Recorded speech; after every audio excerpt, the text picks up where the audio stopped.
Situated in the beautiful Abruzzo region of Italy, surrounded by rolling hills and historic villages, a journey through stunning landscapes and the Adriatic coast. Here, the spirit of classic karting, it thrives. Welcome to the Kartodromo Val Vibrata. This Italian circuit is renowned for its old-school character, a true gem in the world of karting. With its narrow turns and fast straights, this track demands precision, dedication, and most importantly, nerves of steel. Year of opening, 1987, the event record set by Danilo Albanese in the KZ class with a 48.112 in time qualifying. The circuit, though, an absolute thriver. 160 meters down the start-finish straight. It's then 112 meters down the new back straight that was built later on in its career. 1,286 meters in total track length. The track widens from 8 to 10 meters with an elevation change of around 3. It's flat in some places, but with the rolling hills in the background, it certainly plays effect to the circuit we're racing on this weekend. Turns in total, there are 10 of them. 6 to the right, 4 to the left, and 3 hairpins. Nearly all of those corners provide many overtaking opportunities out there as well. You can get overtakes in towards turn 1, 2, 3, 5, and 7. And we have seen them over the course of the weekend so far in warm-up, qualifying, and of course the qualifying heats that we saw yesterday. Top speed drivers reaching around the circuit as well would be into the braking zone of turn number 1. Drivers reaching around 144 kilometers per hour with an average speed of around 90 kilometers an hour around there. It's a fast-flowing circuit, and again, it's super demanding on a driver. And all the way throughout this weekend, we have been speaking to them. They've said, oh yes, it's hard work. Myself, Anthony Jordan, and Guillaume Alvarez in the commentary box over the course of this weekend to bring you the final round of the MondoKart.com FIA Karting European Championships for KZ, KZ2 and KZ2 Masters. And Guillaume, the sun is shining. It is a beautiful day. It is a beautiful day indeed. Good morning, everybody. Buongiorno a tutti. Welcome to Val Vibrata on the Adriatic coast of Italy. Such a pleasure to be here for the second and final round of this year's European Championship, with the next race coming up for the KZ2 Master class with all drivers above 35 years of age. The new addition to the European Championship, and for the third season of running for this new addition to the FIA Karting scheme of things, as the drivers are getting themselves ready onto the dummy grid. We have in total this weekend, through the course of 3 days, 28 races to go through, 17 today, 5 down yesterday after the qualifying practice. And against the clock, this man on your picture, Mirko Mizzoni, will be starting from pole position on Omsor. Mirko Mizzoni has been in that position before in the past, but this time around the Ital kart driver is in a good position to shine on Omsor. Let's hear from him from yesterday. Mirko Mizzoni, congratulations, the final of the European Championship for KZ2 Masters, and that's pole position for you. Thank you for Val Vibrata, for Italy, for this moment, for my brand, Italcorsa, and my family. Thank you. Nice words indeed, as the championship returns to Val Vibrata. It's been a while since we've been here with this competition, but you nailed the track. What can you tell us about the layout? Where were you able to make a difference? This track is very difficult and technical. Most important to driver is very big light and performance in the constant to the lap. Okay. Based on that performance and the pace that you've shown, you're feeling confident ahead of the weekend because the opposition will be very strong. Yes, but this is in 3 days. Most heat, most superheat, and the final. I don't know. Best of luck to you. Grazie mille. Grazie a voi. Un saluto a tutta la famiglia. Well, great to hear there from the pole sitter in time qualifying, Mirko Mazzoni, who heads out onto the track now. Engines fire up as they begin their warm-up and formation laps to the grid. And let's take you through that grid for the first race of the day, but the second qualifying heat for KZ2 Masters. Mirko Mazzoni, who took a race win yesterday in his first qualifying heat, starts this one on pole position. Riccardo Nallon joins him on that front row with Davide Fore and Andrea Spagni on row 2. Anthony Abbas, the final winner from Spain, starts this one from row 3. We'll have Alessia Lamartina for company. Christian Haublin and Samuel Gaffner round out row 4. They'll have Antonio Picotti and Maurizio Giacchetti, who unfortunately was out of the race. He finished 26th yesterday. Starts this one on the 5th row of the grid. Roberto Profico and Joran Boss go from row 6 with Ian Gandolfi and Sebastian Ledar on row 7. Row number 8, we have Andre Nicastro and Riccardo Avila Manrique. Row number 9, Ludovic Bade and Tommaso Ciampolli, followed by Scott Presti, Ishta Ibragimov. Row 11, Marco Wohlhauser and Gregory Leder. Stian Paulsen and David Malcolm on row number 12. Row number 13, Eduardo Martins and Andre Martins, the two brothers from Brazil. And Carlos Medina running up the top 27. This is the number of competitors that we have for the second round of this year's championship, led coming to this event by the Frenchman Anthony Abbas in that category. Abbas will be starting from 5th on the grid following his qualifying effort.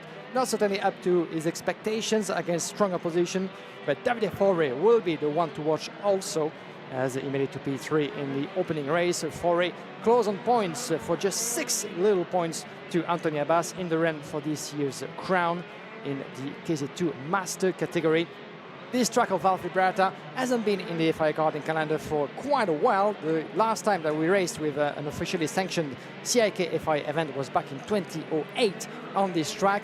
And the last proper round of the European Championship was back in 2000, would you believe? So it's been a quarter of a century almost that we had the chance and the pleasure to compete on such a prestigious track. History has been written on this Italian soil, and we're gonna witness all together, ladies and gentlemen, another chapter being written this weekend. We certainly are. They had one race yesterday for KZ2 Masters, and today is their second. They'll have their third and their Superheat over the course of the day for KZ2 Masters. So make sure, if you're a fan, you stay tuned throughout the entirety of the day as the green flag waves at the back. And for the first time this weekend today, we are green and racing in KZ2 Masters, and it's a lightning start from Mirko Mazzoni. The Italian holds on to the lead as they go through turn number 1 the first time. Down the back straight in towards turn number 2, the first of the major hairpin braking zone. They squeeze, and it's Davide Fore. He's racing backwards at hairpin number 1, and amazingly the field avoid him, but the Italian will go no further. What on earth happened there? It seems to me that Fore was trying to go on the inside. He clipped the curb and just slid onto the grass. Lost control there, the Italian driver, with barely any scene like that, something like that from Davide Fore in such an early stage of a race. The disaster for one of the championship contenders. Fore finds himself at the back end of the field, as in the meantime, I think Riccardo Nallon just took the lead before the end of the opening lap. Riccardo Nallon leading the way in front of Mirko Mazzoni. No, this is Christian Abdulin, my apologies. Christian Abdulin, the driver in the front. Mirko Mazzoni in second. Riccardo Nallon down in third. He's going to try to switch the positions back in turn number 2. Watch out, side by side on the outside. That's going to be quite hard to make it stick. Can he maybe go through the inside and switch the line? It's not happening quite yet. It's not happening quite yet, but we'll keep a very close eye on this one. Christian Haublin leading the way then in the 3:23 after an absolutely superb start in this race. He's gained 6 places on the opening lap. Now we're going into yellow flags right now. I think it's clear from that view. I'm not seeing any drivers off the circuit, but a couple of drivers, Andre Martins has not come round. It's saying that he's out of this race, so maybe he's also had a problem. The same for some other drivers as well. Back over the line, Haublin leads from Mazzoni, Nallon, Abbas is there, Spagni, Piccioni, Lamartina from Profico, and there could be the reason why some drivers, there's Davide Fore just going through shot, but here tumbling down the order, this is, I think, Stern Poulsen and Scott Presti, who have unfortunately ended their race prematurely at the exit of turn number 8. Andrea Spagni, fastest lap of the race, but we'll keep an eye on this one here, Guillaume, because Haublin Brilliant drive from him so far. And another driver in the grass on the corner of your picture. We'll get back to that. So a little bit of drama in the opening stages of that race. Davide Forre putting the fastest lap. That's what he has to do after his off in the opening lap. In the opening corner, would you believe, for the four-time world champion. Let's see how much he will be able to climb through that field as we're about to conclude lap number 3. And the battle for the lead and the win is raging, with Riccardo Nallon in the lead. There might be something wrong indeed, because this is still Christian Abdulin. Here's the replay on the move from Christian Abdulin on Riccardo Mizzoni. The pole sitter around the outside. Oh, look at that Beautiful switch of switchback line as he was trying to dummy on the outside coming to turn number 3. And then at the last second, it surprised him just between the curb and the Italian driver. So Abdulin in the lead as Nallon is still further back. So you might see actually Anthony Abbas in the lead. That might actually have something to do with the transponders. So here's the classification back in order. Abdulin, Mizzoni, Nallon, Abbas in 4th. And we have Andrea Spagni down in P5, followed by Piccioni, Lamartina, Profico, Jeroen Bos, and Maurizio Giacchetti. Well, race going on now to lap number 5. 4 laps completed now in KZ2 Masters in their Heat 1. Still no change between these top runners at the moment, but we'll keep an eye on that. Enio Gandolfi, unfortunately, is going to be receiving a technical flag in this one. That will mean he'll have to retire back into the pit lane, and his race could be over from this one. Look at this. Mizzoni is right on that rear bumper. He's just yet to find a way through, and this is the difficulty that we see with such a classic circuit like Val Vibrata. This is a tight, twisty, narrow circuit. It's old school, 80s built, and, you know, the facilities there are still amazing. We've been here for a couple of days now. I've absolutely loved it. But these drivers right now are just finding it a little bit tricky to find those places to overtake. And that's why we see those big moves down the hairpins and into the braking zones. You see really late lunges here. And right now, we're just not seeing that from Mizzoni. But again, it's understandable. It's only Heat 2 of the weekend. They've got a long way to go. They're into the pit lane. Yeah, Enio Gandolfi, he's seen his technical flag and he's adhered to it. So we'll keep an eye and we'll get an update to see what happened to his kart. Back here, though, still no change, but Mirko Mizzoni is riding that rear bumper right now. That's a bit of a shame for Enio Gandolfi, the 2004 world champion. He had showed better pace in qualifying than in Alcaniz for run 1, and the pace was also promising in his first qualifying heat, but it will not go anywhere near the conclusion of that one. So technical flag for the Italian halfway through that qualifying heat for the KZ2 Masters, and Abdulin still under intense pressure for Mirko Mizzoni, the Italian. As you heard him in interview, the pace has been very strong, the confidence has high, and the opening sector of the Vibrata track with those 3 hairpins providing 3 different opportunities, even though we haven't seen just yet that many attempts into turn number 1, despite the top speed reached by those drivers on the track. Second corner is another opportunity, but the third one is truly the biggest spots for overtaking moves as for now. But as we come through the weekend, of course, drivers will be eager to try more and more into different corners. Number 7 could be an opportunity. The last sector coming to that little kick, and then the last one, the never-ending turn number 9 before the left kick in turn number 10. The drivers reach of about 144 km/h with the toe. Going to turn number 1, still 0.2 of a second between Christian Abdulin and Mirko Mizzoni, lapping pretty much within the same 1/10 of a second. Anthony Abbas, in the meantime, we missed that, made his way past for P3 in front of Riccardo Nallon. Andrea Spagni trying to stay close. He's missing 0.3 as we ride on board with the leader, Christian Abdulin from TB Kart Racing Team, the TB Kart machine, as it's down to him not to put a foot wrong in the remaining laps of this race, because Mirko Mizzoni will be the one to take advantage of that. Look at how close he goes to the curb just before the braking point. He knows that Mizzoni will be trying to put him in a rather uncomfortable position into those corners. Getting in gear into the middle of that corner. One more gear flat out through that little kick. Try to avoid the curb a little bit, not to destabilize yourself. Into turn number 1. Beautiful piece of driving for Christian Abdulin. Riccardo Nallon's just picked up a investigation flag, so he'll have to be careful. The driver currently running in P4 could be in a spot of bother here. Live on board on the left-hand side of your screen, live outboard picture on the right-hand side of your screen here, showing the 2 different angles that Mirko Mizzoni is trying to attack Christian Hablin at the moment, but again, still unable to get past. My eyes are starting to fixate on Anthony Abbas here, the final winner from Spain, certainly looking very strong in this second heat. He's closing in on the 2 up ahead, but like you say, race is nearly at an end here. We're on lap 9 of the 11-lap race, but again, we'll have to see what happens as we go on to now lap 10, the penultimate lap of this race. Guillaume, I don't think Mazzoni can get past at this point. He has been right there on that rear bumper, but he's just been waiting. Is it just waiting to see if he can go for the attack, or he's just not finding a way through? Let's not forget that those drivers only have a limited amount of qualifying races, just 3 for the Masters. Mirko Mazzoni has 1 win under his name yesterday. Christian Abdullin was only P8 for his first race, so he needs as a result to make up the ground and make sure to start as high as possible coming to the Superheat. So Mazzoni in that position, even though he wants to win desperately, second place is, of course, the second best result you can hope for. But that will add to his points from yesterday, and I will put him, as for now, in the position of Paul Sito coming to the Superheat, considering he takes another strong result like a win coming to the third race. So as for now, Mazzoni, he might want to play it safe into that last lap, you know. It's way too early, still qualifying a race, to try to go for any unwise move into those hairpins and to lose ground and allowing Anthony Abbas through. So I think for Mazzoni into that last lap, he's going to play it safe, he's going to stay where he is. Abdullin will, of course, try to make the most of that victory if he stays where he is. Still half a lap to go. Anthony Abbas closing in as he will improve on his result from yesterday. The Frenchman, P5 on the track and on his way to P3.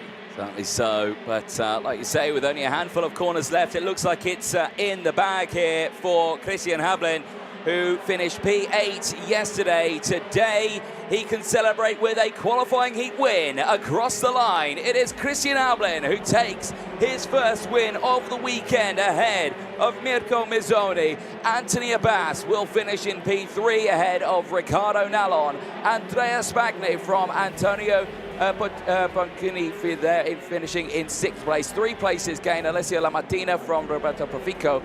Joran Boss from Maurizio Giacchetti rounding out the top 10. But I'm saying here, Guillaume, that is a superb drive for Christian Hablin there. 6 places gained in the opening laps. That's absolutely superb. Absolutely superb for the Croatian driver. Taking his first win of the day and of the weekend indeed. Just outside the top 10, classified 11 was Riccardo Avila. And we have Sebastian Leder, Ludovic Badet, Andre Nicastro, Ishtar Ibrahimov, Davide Fore, 16 at the checkered flag as he fell down to dead last at some point into the race. So with the fastest lap, I think, in the bag.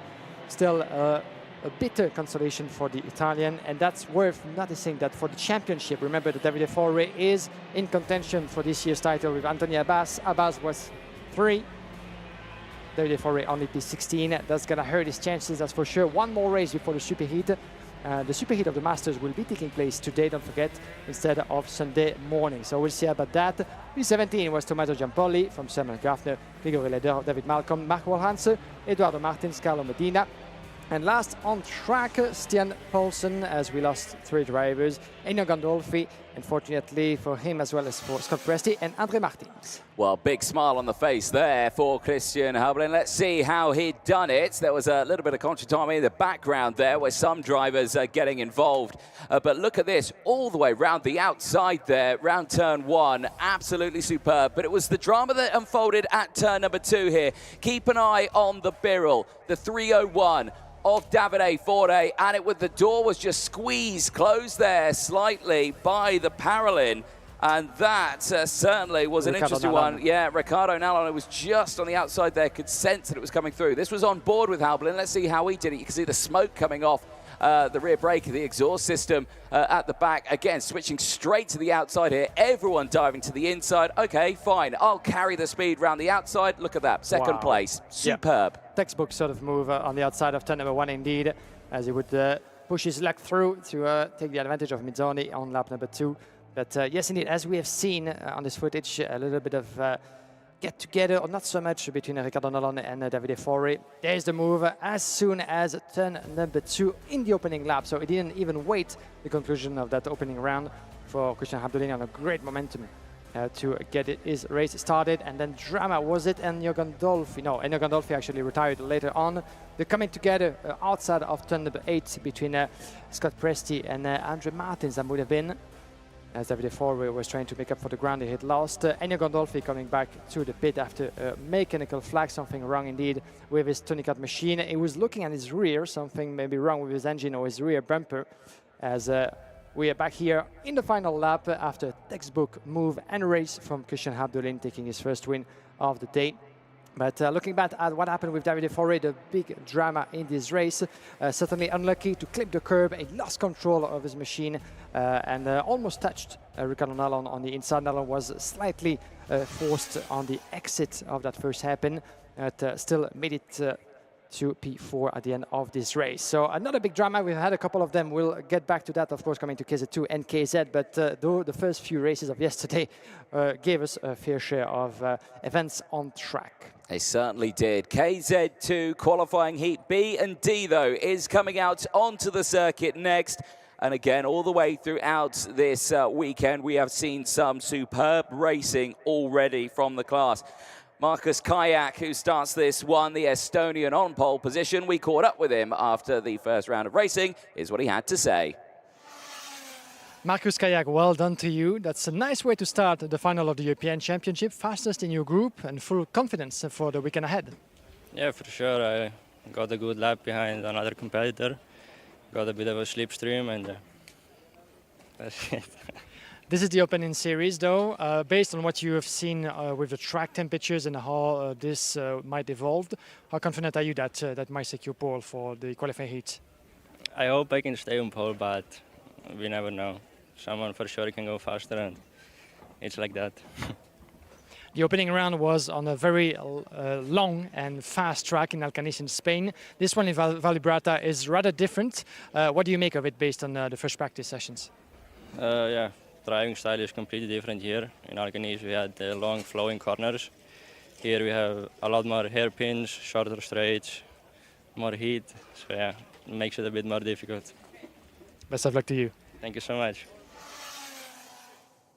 Well, unfortunately for Markus Kajak, he will be starting on pole position for this race coming up, but he didn't get the overall pole position. It went to Alessio Piccini. At the wheel of his Parolin machine he lapped in 48.5 while Markus Kajak was in 48.6, so a few hundredths of a second, but still Markus Kajak very confident coming to his first race of the day yesterday. The pace was there. He translated that into racing mode with a P1 at the end of his first outing on track. As you can see the schedule with after this one the next few qualifying races for the KZ2 category. In KZ2, each of the drivers have to go through 5 races in order to get themselves qualified for the Superheat. Superheat will be taking place for both KZ2 and KZ on Sunday morning. The only one we have today at the end of the day, as you can see, is for the KZ2 Masters. Masters and KZ, 3 races to get themselves qualified as high as possible for the Superheat.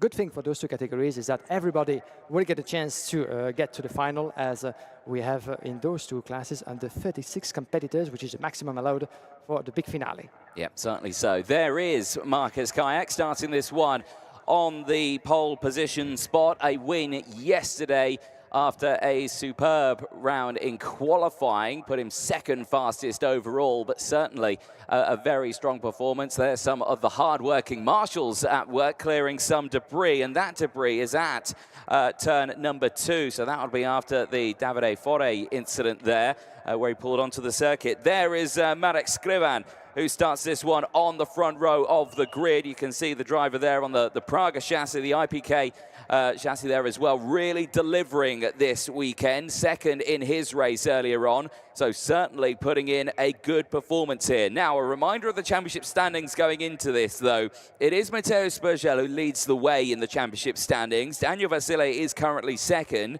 Kasper Schurmans and Artem Sevrukin round out the top 4. And again, it's still very close in the championship. We will see those drivers out in a few moments' time in some of the later races. But again, we've seen the dramas in all three categories, haven't we, Guillaume, over the course of this weekend? The starts have been particularly difficult for the fields. Definitely so. We've had the hairpin in turn number 1, and in KZ2 yesterday, drama happened between Matteo Spurgel and his own teammate from Sodikart CPB Sport, Kasper Schormans. We'll get back to that, but Spurgel is going to have a lot of ground to make up. Nigel Edwards, the race director of the FIA Karting Championships, along with Pasquale Lupoli, all those officials, with the help of the marshals, having the eyes set on the action on track, and they're going to need those eyes just to make sure that everything goes according to plan.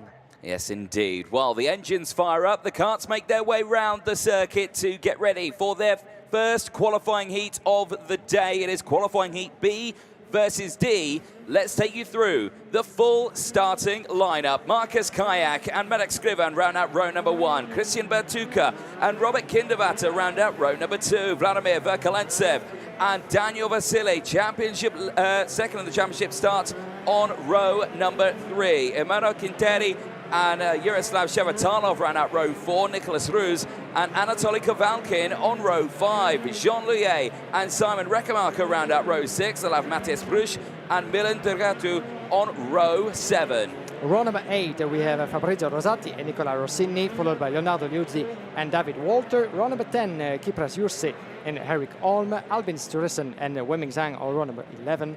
Row number 12, Alexander Glastein and Massimo Valiente, followed by Janis Civico Spona and Jacopo Giavonalli on row number 13. Row number 14, Francisco Paredes and Gianluca Rothman. 28 drivers into this race, 11 laps to go through again for the KZ2 class, the second fastest class, second best class in the world of gearbox karting.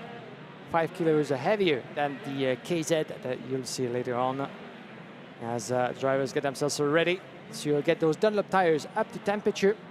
And if you're interested to compete in this KZ2 class, you got to be 15 years of age minimum to enter, and then go for glory on this beautiful Val Vibrata karting track. As we said before, pages of history in the karting books have been written here. Some great names back in the 90s have been competing on this track in the FIA Karting European and World Championships. A good history could be written once again this weekend with Alessio Piscini, that you'll get to see on track later on. His father, the great Alessandro Piccini, the 4-time world champion, took his 4th and last title here on this very track almost 30 years ago, more than 30 years ago, in 1993.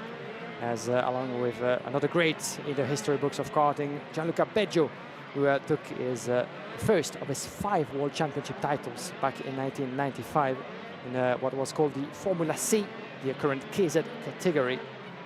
So a couple of great events, and other names that made it to Formula 1 competing here as well in the past.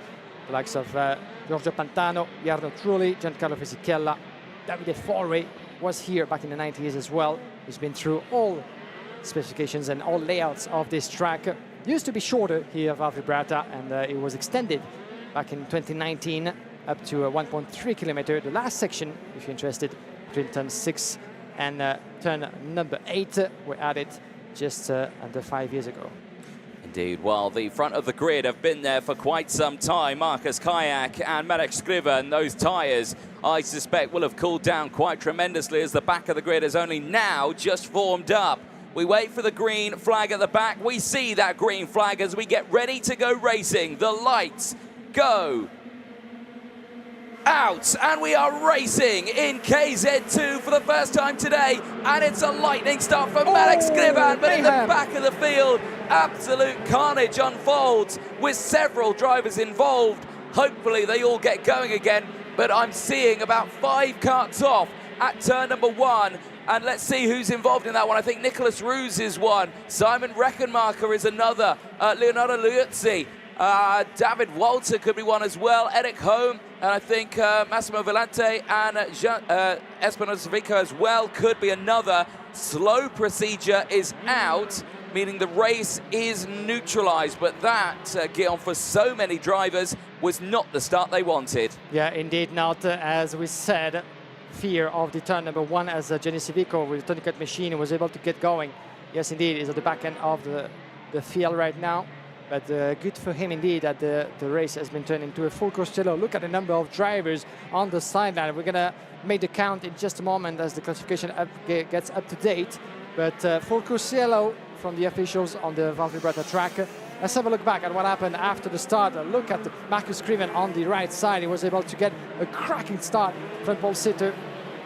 So you can see there the parallel just spinning around, and unfortunately I think there was like 3 separate incidents in all of that. It was actually Anatoly Kavalkin who had spun on the start, finished straight. He managed to get going again, but I think there was a separate incident in all of that on the outside, and Simon Reckenmacher, who had started on the 6th row of the grid, he was one of the drivers off the track there. And as well, you go down to the 9th row and you see David Walter and Leonardo Liuzzi as well, all involved in that one, a smattering of more just behind as well. So already, before we've even started this race, we have lost Simon Reckenmacher, Leonardo Liuzzi, David Walter, Eric Holm, Albert Strussen, and Massimo Valente, who unfortunately have all retired from this race, which has promoted quite a few drivers up in the order, of course. Genesavico Espinosa, of course, he was involved in that one, but he's managed to get going again. He's in 22nd place.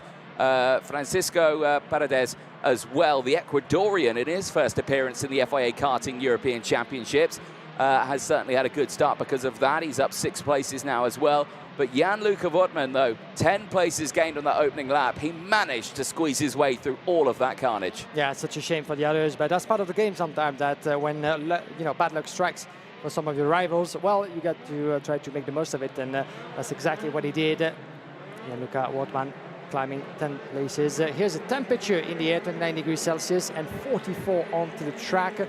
As we've seen one driver coming back into the pits, still under yellow flag, but I think we go green, as it's not quite clear right now, but I think, yeah, we're back on racing. Yeah, green flag is waving into turn number 1. Green, green, green here in Val Vibrata. Marek Scriven in the lead, Marcus Kayak, your pole sitter, in second. Then we have Christian Bertucca, Daniel Vasile, the 2 drivers and teammates from the Birelart factory, trying to help each other out in the pursuit of the win for that qualifying heat. And we have Vladimir Verkelantsev, followed by Robert Kinderwater in P6, Yaroslav Sheritalov, Yauluye, Emmanuel Quintieri, and Matej Prus. That's for your top 10 now, as the race has been reduced in length. Still lap number 3 about to be completed out of 11 after that full course yellow interruption. But let's see what Marcus Scriven will be able to do. He was second to another driver yesterday, so a good performance for Marcus Scriven at the wheel of his Praga IPK machine. Cracking start, and you might have seen the little gesture to Marcus Kayak to tell him, just let's keep on going. It's way too early to start fighting because we have the Birelart machines behind, but he's not listening. And Marcus Kayak is going for the move on the inside of turn number 3. Yeah, again, nice moves. Kayak wanting that position back after starting it on pole position. Now Scriven down to 2nd place, but Bertucca is still there as well. Now, Bertucca finished 3rd yesterday. Another 3rd wouldn't be bad, it'd be good, but I don't think he wants another 3rd. He wants to improve it, he wants to get those better results, and he has got Daniel Vasile just behind him as well. So again, he's got a rear gunner here to help him out, push him through this field. But let's just see what happens, let's see what unfolds, because again, under braking there in towards turn 1, Scriven a lot earlier on the brake, and look already, Marcus Kayak is opening up a huge gap with that change in lead as well. He now leads the intermediate classification. He's clear by a handful of points from Scriven. Kayak with 100, Scriven with the 88, and Bertucca with the 82. But again, if Bertucca could get past, it will certainly help him out. There'd be a switch around of points, and he could move up potentially, starting even better for their Superheats later on this weekend. Let's not forget that within the top 4 drivers that we have here, the one who might have the most pressure on his shoulders, even though he won't say so, is Daniel Vasile from 4th place. He became, for the first time in his life, the FIA Karting winner back in Alcaniz, and is currently 2nd to Mateo Spurzel in the championship. Daniel Vasile took a P3 yesterday, and that's an important result considering that Mateo Spurzel, as we said before, got actually together in an incident with Kasper Skormans and lost a pile of places. So that will mean that it was a much better start to his weekend for Daniel Vasile, building confidence. He needs to get and start collecting the points and the results, considering that Spurzel will be the one under pressure to try to follow him through. But for that, Vasile has to go through all of his qualifying races with a cold head, trying not to make any mistake and to secure what could be. We're not there yet, but coming to Sunday's final, there will be the fight for this year's European title in the KZ2 category. Remains to be seen who will get his hands on the crown, as we have a warning flag for Nicola Rossini as well as for Kipras Jurse, number 2016. We haven't seen yet for what those warning flags were. Certainly something not up to the liking of the officials in driving standards. But as for now, lap number 7, and there's still no move within the top 4. No, not at the moment. But again, this is the sort of stage of the weekend where, yes, they had their exciting, busy first qualifying heat. When you get to the second heat, maybe the third heat, this is where you're a little bit more conservative with tyres, because they've got to last here, these Dunlop tyres. And it's hot. You saw the temperature of the track, 44 degrees. That's only going to go up as the temperature increases throughout today, where sub 30 degrees, we are expected to go mid 30 degrees today, which means, of course, as the racing continues, degradation continues, heartache on a driver, all kicks in, fatigue kicks in of a driver as well. And it is going to be a busy day for the KZ2s over this one. They've got a lot of drivers in the class, and over the course of today, yeah, they're kind of back-to-back, really. We've got 3 of them right now, then we go to KZ, then there's another 3 of them, then there's another 3, and then, you know, they've got another 3 later on today. Interesting. Change. Now, is that Vasily getting through on Batuka? Yes, indeed, and there was a little gesture from Daniel Vasile, so teammates talking to each other, strategy at play at Birlard. As we said, Daniel Vasile is the one fighting for the European Championship. Christian Batuka, even though very strong on this track, wasn't that lucky back in Spain. He knows that he's got to help his teammates, got to push him a little bit to try to catch up with the rest of the field. But I do wonder if it's not a little bit too late with him, because Marcus Kayak and Skrivian, Kayak just took the lead in the meantime. So change, indeed, as he's trying to get close. 1.2 seconds though, as it just happened a couple of laps ago. My apologies. Yes, indeed, Kayak, Skrivian, Vasile trying to push himself to the top 2 with the help of Christian Batuka, as Robert Kindevater put in the fastest lap in this race. So interestingly, Christian Batuka has understood that even though fast, he might be here to help Daniel Vasile fight for the title until the very end of the weekend. Indeed. Well, we will focus on these battles all the way throughout. Further down in the order, there has been some changes on this lap. Fabrizio Rossati, unfortunately, has just lost out on 3 places. He's down to 19th place now, as Glasstein, Vang and Paredes make their way through. Eyes on this battle further down in the order. This is the 172 fighting away. This is Yaroslav Shevchelov, and he's got Robert Kindevater just behind him. This is the battle for P6 on your screen. And again, we're seeing those defensive lines coming in here. Can Kindevater find his way through? In this section here, I called that maybe you could do it, but it looks a little single file through that midsection here. Definitely into hairpin 7, you could get a good run down the outside, maybe get the switch back into the corner. This time around, still no change between these two. Like we say, it's a really short lap here. It's only 1.3 kilometers compared to, you know, Motorland Aragon when we were at the Alcaniz circuit. Much longer circuit, but again, similar sort of lap times. We're on to the final lap now, Guillaume. Kayak leads, 3/10 is the gap from Skriven, and I think he might have this one in the bag. Yeah, certainly so, as 4/10 of a second will be enough for Marcus Kayak to make it 2 in a row in terms of victory. But Marek Skrivian is responding. Lap, yeah. 48.7. He will put the pressure until the end on the Estonian driver, as you can see now into the last few corners of that last lap, coming to the hairpin number 7. So this will be, whatever happens, very high driving standards from both Marcus Kayak and Marek Skrivian. One with the Maranello machine, the other one with the Praga IPK chassis. But the checkered flag is waving, and there was no one close enough to catch up with Marcus Kayak, making it 2 in a row and consolidating his rank as leader in the overall and provisional classification. 100 points, 2 victories, 50 points each for Marcus Kayak. Textbook sort of race, even though Marek Skrivian had taken the lead in the opening laps.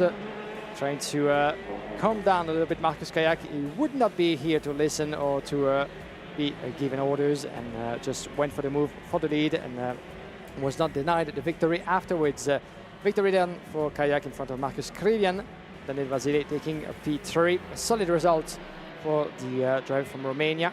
as he will be heading, of course, to the championship fight against Matteo Spirgel later on through the weekend. As you can see, some of the drivers very unlucky into turn number 1, as we're going to wait for the rescue team of the Val Vibrata Kartodromo to rescue them before we move forward to the next KZ2 race.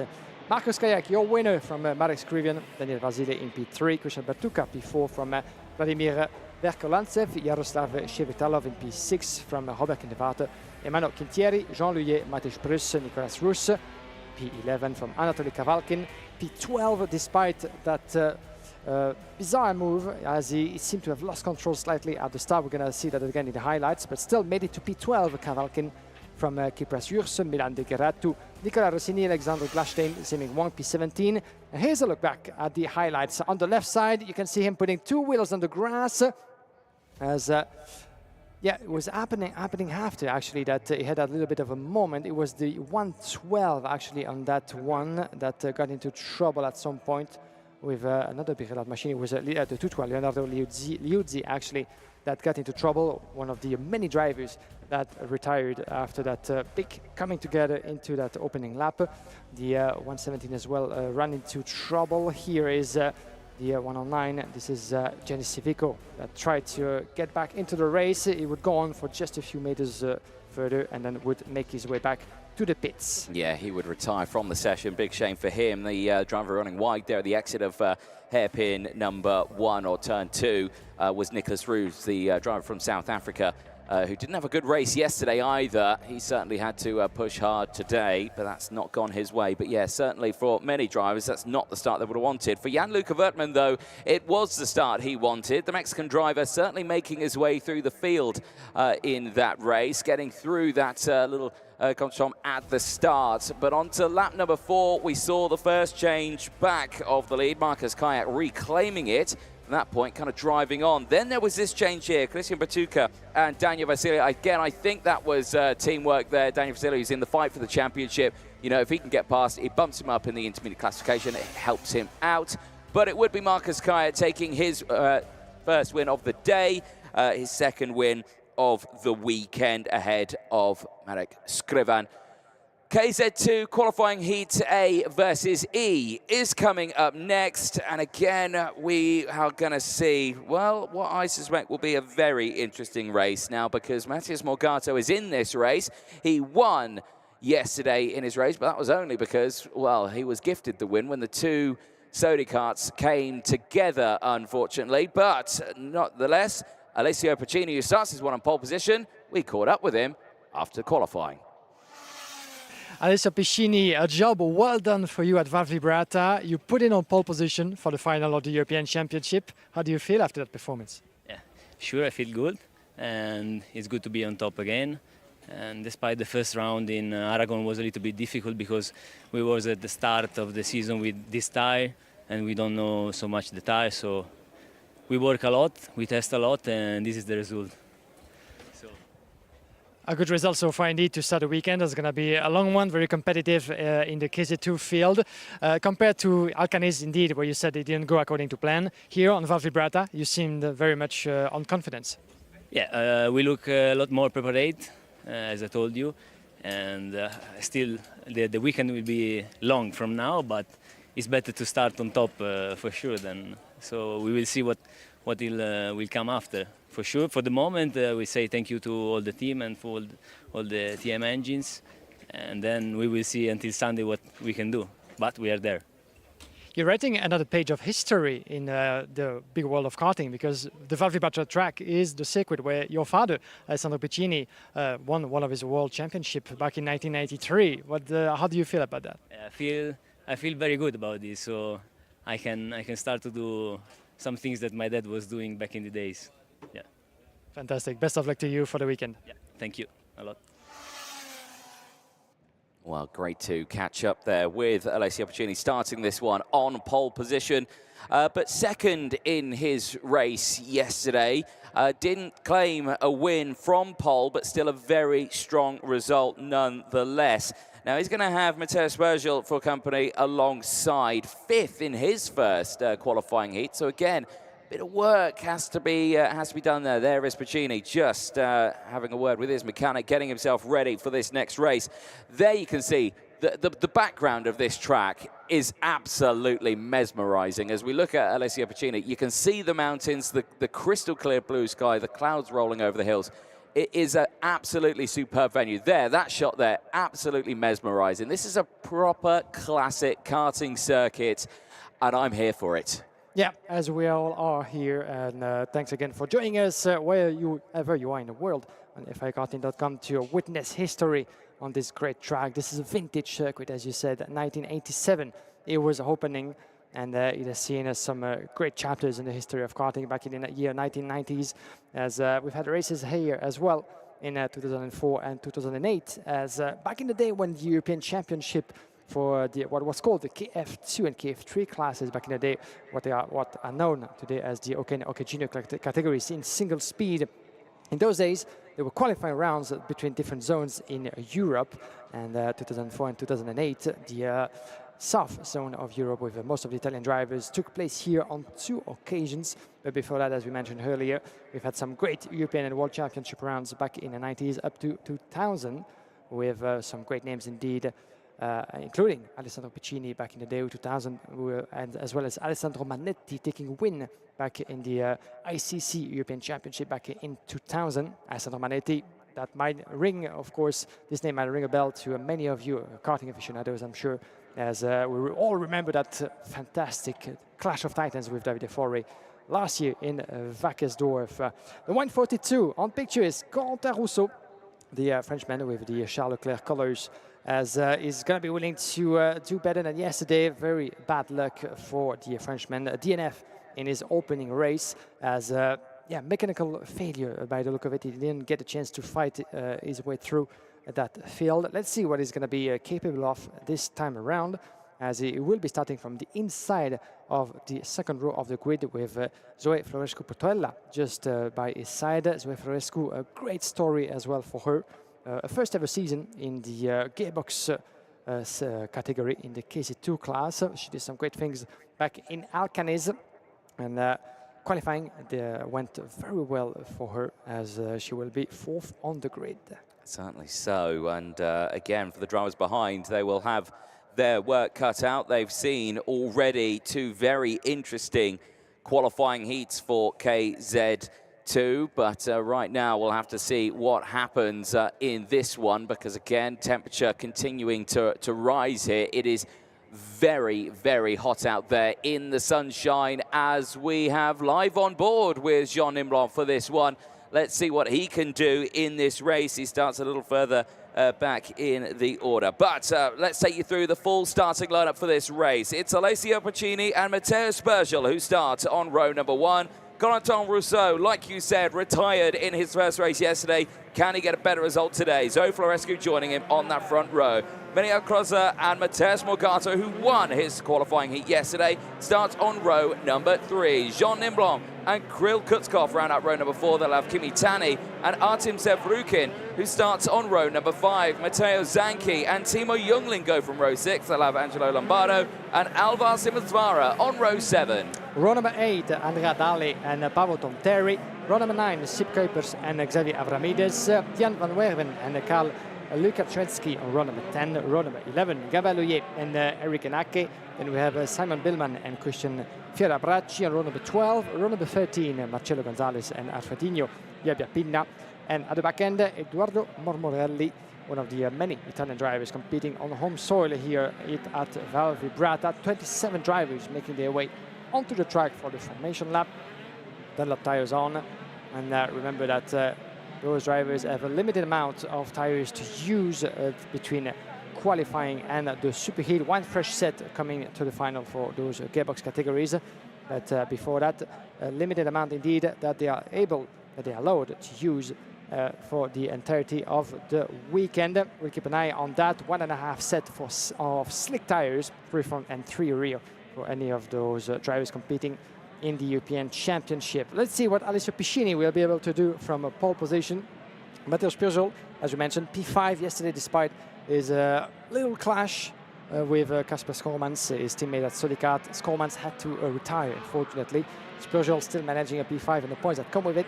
That will be an important, certainly, turn of event. That could be a key moment of his championship season, considering he's battling against Daniel Vasile for the European title to be the next one after last year. And Freddie Slater, you might remember, who took the KZ2 European Championship title.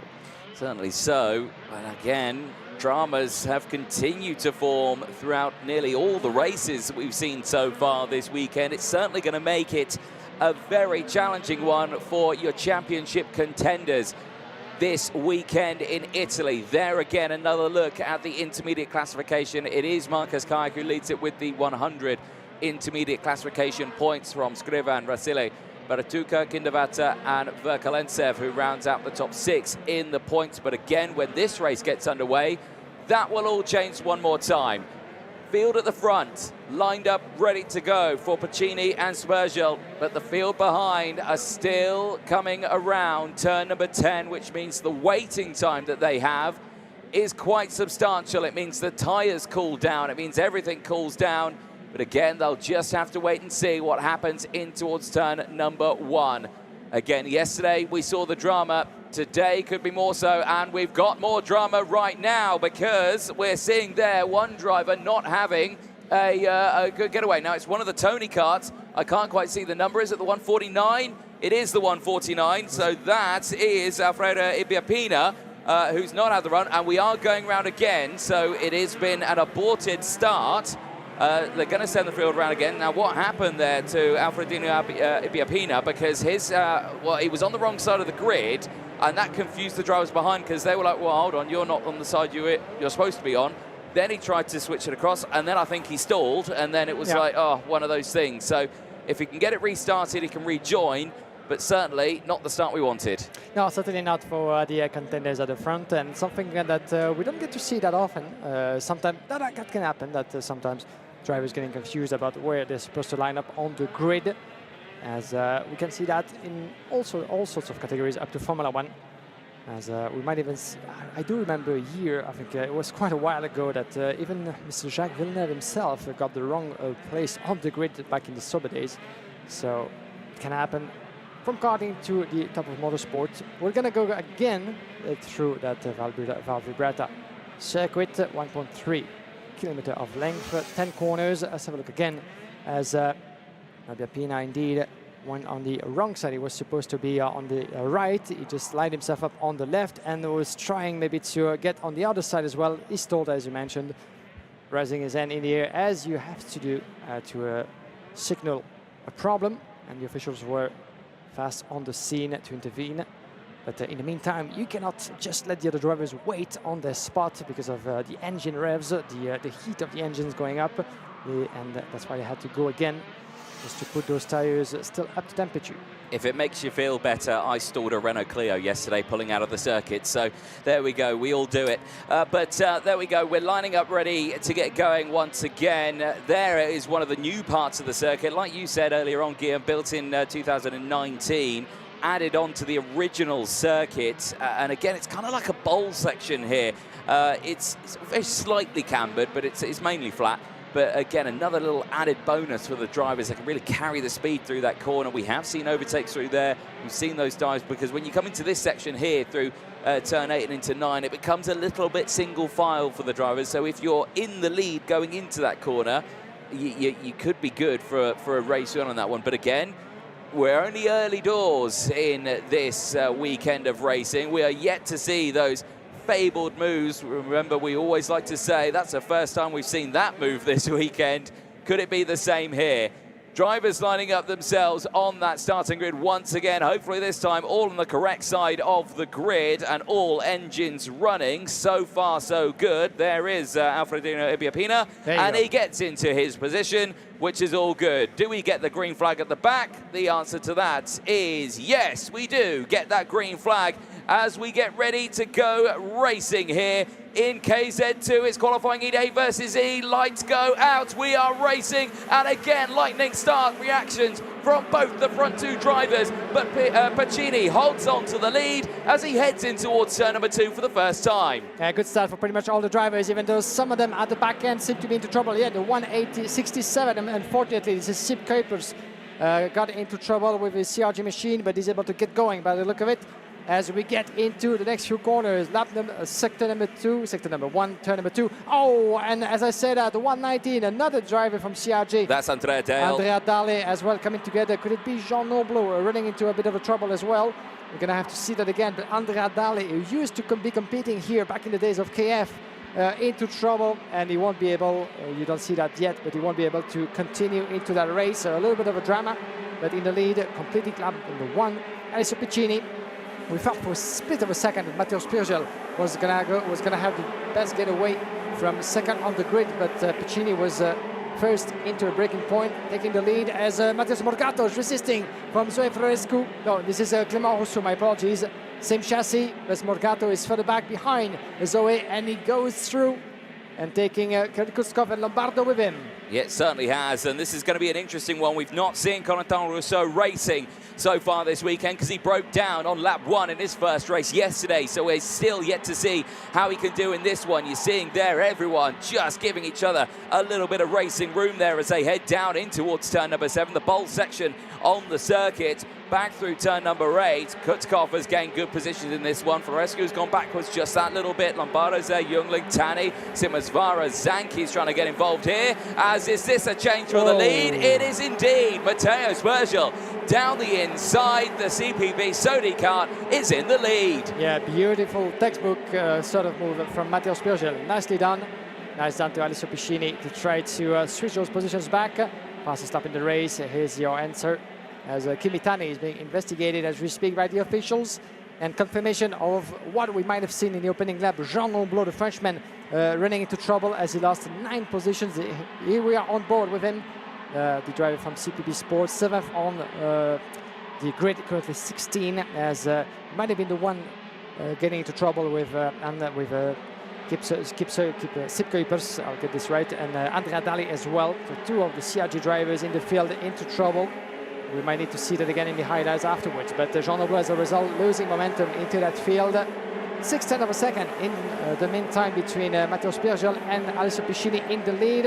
We're into lap number 4, and 2 of the Birlat machines, 152 against Kuskov and Zoe Florescu just behind. Kuskov making his way past. Zoe now in a P6, as they have in front different colors. Charles Leclerc, Birlat, still the same Lissone factory, so we might see a little bit of teammate strategy at play here, even though still very early into the weekend, like we've seen between Christian Batuka and Daniel Vasili, for instance. Even though any of those drivers, the one with the best chances fighting for this year's title could be actually Matteo Morgato, but we'll get back to that. They're not here for making the numbers, as Kuskov and Zoe split by less than 0.3 of a second. Certainly are right now. We're on lap 5 of 11 of this race. And again, we're still seeing this concertina effect kick in right now between these drivers. Now, again, Piccini still there in second place. He's fine, but he is getting closed in from Rousseau in 3rd place. That could heat up a little bit. This is further down in the order as we see what happened to Angelo Lombardo there. Oh, just running wide on the exit of turn number 6 there. And there's actually quite a substantial divot in the grass. That could have been very costly if that chain gets caught out on that one.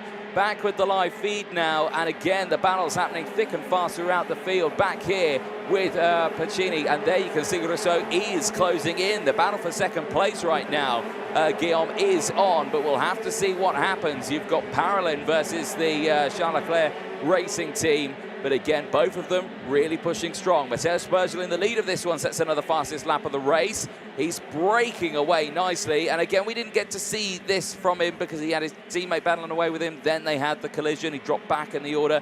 We didn't really get to see him fully stretch his legs in the race. But we are right now, and I think it's proving the fact that, yes, the pace was there and we could see a really strong weekend from the Frenchman. Yeah, certainly that's what we're about to see. Clément Rousseau, unfortunately yesterday, as you said, DNF, but very much strong on pace, and so is Matheus Morgado.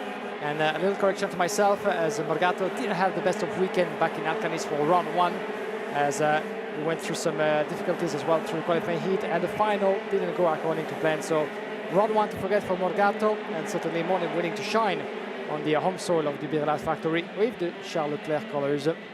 And he's doing a good job, climbing 2 places up to P4, just behind Clément Rousseau. Let's see how those two will be able to work together. Let's have a look back at the restart on the left side, as Matteo Spurgel on the right side, switching positions, trying at least to switch the line, but Alessio Piscini was first in line at the breaking point. Here's what happened with one of the CRG drivers. It was a Sip Kuipers at some point, the 167. Yes, he's still with us running, as Jean Noblo on board with the Frenchman from Sodicart. Let's see what happened with certainly maybe Andrea Dali, as those two coming together. Yes, indeed, as it was pushed a little bit wide.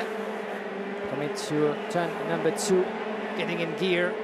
So close, those drivers, into the opening stages of a race like that. And here's what happened with Andrea Dali, as oh dear, and even more. In two steps actually of an incident. Yeah, and that's probably why we're seeing these vibrations there, as on the live feed, out of the race there is the 219, and that is Kimi Tani, the wild card into this weekend. He's going to try and get it restarted. It's hard to do so, but luckily this is a flat circuit, so if he can get the momentum, he might be able to get this restarted. Can he do it? Hops in, gets it into gear, flies away. That's a textbook restart, but certainly not what he wanted. There you can still see the race start replays on the left-hand side of your screen. Some dramas for a lot of drivers, but still, this has been an absolute, again, roller coaster of emotions. And down the inside, beautiful from Matheus Morgado. He moves up into 3rd place. And Rousseau now has to defend against Kirill Kutkov, who has closed in now. You can see Kutkov on that barrel chassis trying to get involved here. Any moves through turn 7? The answer to that is no. They stay line astern as they head in towards turn 8 then for the 9th time of this race. But all drivers at the moment still looking comfortable. And already we're seeing Morgado breaking away from his fellow teammate there. Can he break away and close in to Pacini? That's the next question. But with the time they've got left, it's doable. Kutkov to the inside. Big lunge from Kutkov. And he moves up into 3rd place. Yeah, Clément Rousseau has been a little bit caught napping into turn number 1. He's losing a little bit of momentum. So beautifully made by Kirill Kutkov on the Frenchman up to P4. Zoe Florescu, in the meantime, not quite able to follow through. She is 8 tenths down on Clément Rousseau on P6. As we're about to conclude that qualifying heat of the KZ2 class between A and E. After this one, we're going to have another one between the group C and F. And then we'll have the KZ class on track before the first of the 2 breaks that we're going to have today. Stay with us, there will be plenty more of action coming to the rest of the afternoon. Final lap it is, ladies and gentlemen. 2 seconds full between Matteo Spurgel, pretty much untouchable for Alessio Piccini. Matheus Morgado down in 3rd, Kirill Kutkov. And we have the 103 of Morgado, Kutkov, Rousseau. That's going to be an interesting last lap indeed between Alessio Piccini and Matheus Morgado. You can see a very strong pace from both the Parolin and the Charles Leclerc Birlat machine. Watch out for the Parolin factory, because all through the 3 classes, some of the drivers have been very, very strong in qualifying into the opening races. So they'll be the one to watch for. But in the meantime, Sodicart is proving his pace. Matteo Spurgel taking his first win of the weekend after disappointment of yesterday. As for round 1 in Alcaniz in Spain, the pace is there for the young Frenchman. He's been the one pretty much unbeaten in Alcaniz in Motoland Aragon. Missed the final victory to Daniel Basile, but he will be once again among the contenders for the final race, fighting for the European Championship title. And that's one way to do it. The win at the end of this qualifying race from Alessio Piccini. 2 second places for Piccini. Certainly putting him in a very, very good seat coming to the conclusion of those qualifying races, as the classification at this point is still led by Marcus Kayak. Morgado jumping to P2 overall from Piccini, and Mark Scrivian as drivers making their way back to the pits. Spirgil winner from Alessio Piscini, Matthias Morgato, Kirill Kutzkov in P4, climbing 4 places in front of Corentin Rousseau, Zoe Florescu, Alvarsis Mavara, 7 places gained up to P7.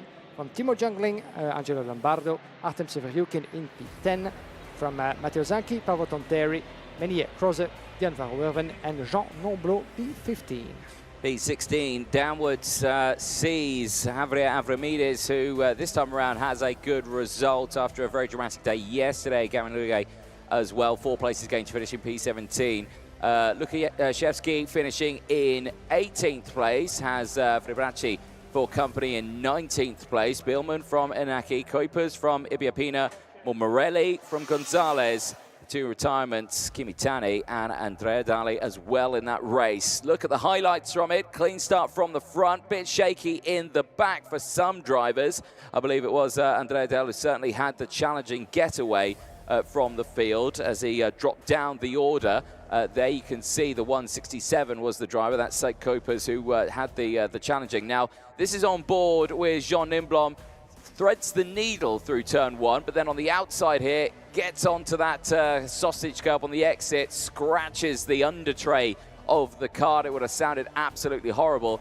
Now this is the interesting one. Comes in towards turn number 2, and again another driver just sweeps across the front there, and then when they come back, more contacts, and there you can see the vibration. I think that might have been a slightly bent axle there. Yeah, very strange sort of accident between Andrea Dali and Jean Nomblot. It felt like we didn't get to see that. Maybe a different angle will be interesting to see why Jean Nomblot was going left and hit Andrea Dali coming to turn number 3. Dali on the grass, coming back onto the track. Jean Nomblot maybe I was trying to see if he went to avoid another driver on his right. Here's a different angle once again, as it was happening further back between some of the drivers. Dali raising his hand into the air, not quite able to get his race going again. Here's the move for the lead between Matteo Spirgil and Alessio Piscini. Nothing that the Italian could have done to prevent that from happening. And from that point on in the race, well, Spirgil was nowhere else to be seen and took the checkered flag with a full 2 seconds advantage on Piscini, as other battles going on through the field between some of the teammates at Charles Leclerc Birelart. The 103 making his way past, it was Matthias Morgato on Corentin Rousseau, with Zoe Florescu and Kirill Kutzkov. The 152 of Kirill Kutzkov on the inside of the Frenchman on the penultimate lap. Yeah, getting himself up into P4, but a first win of the weekend for Matteo Spirgil. We couldn't get to see what he could do yesterday after that incident with his teammate, but today, flying on his own, he gets a race win. Well, we'll see those groups out later on today, but let's turn our attention to the qualifying heat C versus F for the KZ2 category. And Maxim Orlov, who starts this one on pole position, certainly having a very good round in qualifying, the 3rd fastest driver over the course of Friday's qualifying sessions. Did take a race win yesterday, and he has delivered on that Mondaire kart over the course of this weekend, but we'll again see what he can do. We caught up with him, though, after time qualifying. Here's what he had to say. Maxim Orlov at the back of a great start to your European Championship in Spain. Once again in Italy in Val Vibrata. You're showing some great speed in qualifying, one of the fastest at the end. What did you make of that session? I don't know. For sure, we're just training a lot on this track before the race and also there. Yesterday and today, 2 sessions, we pushed like maximum of the car, of the engine, and the result is there. 2 rounds for this year's championship, 2 different layouts. What do you think so far of the Val Vibrata track? You've been quite performant here on national level. Yeah, I like this track so much. It's like not the long track like Alcaniz is short with like a lot of corners. So yeah, I like it because it's like good choose to take a track, because we have the long track and the short track is quite good.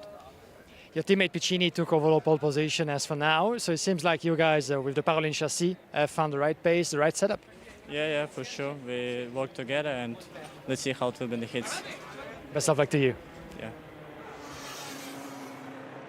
Well, great to chat to the pole sitter from yesterday in Group C. Maxim Orlov starting this one on the front row of the grid.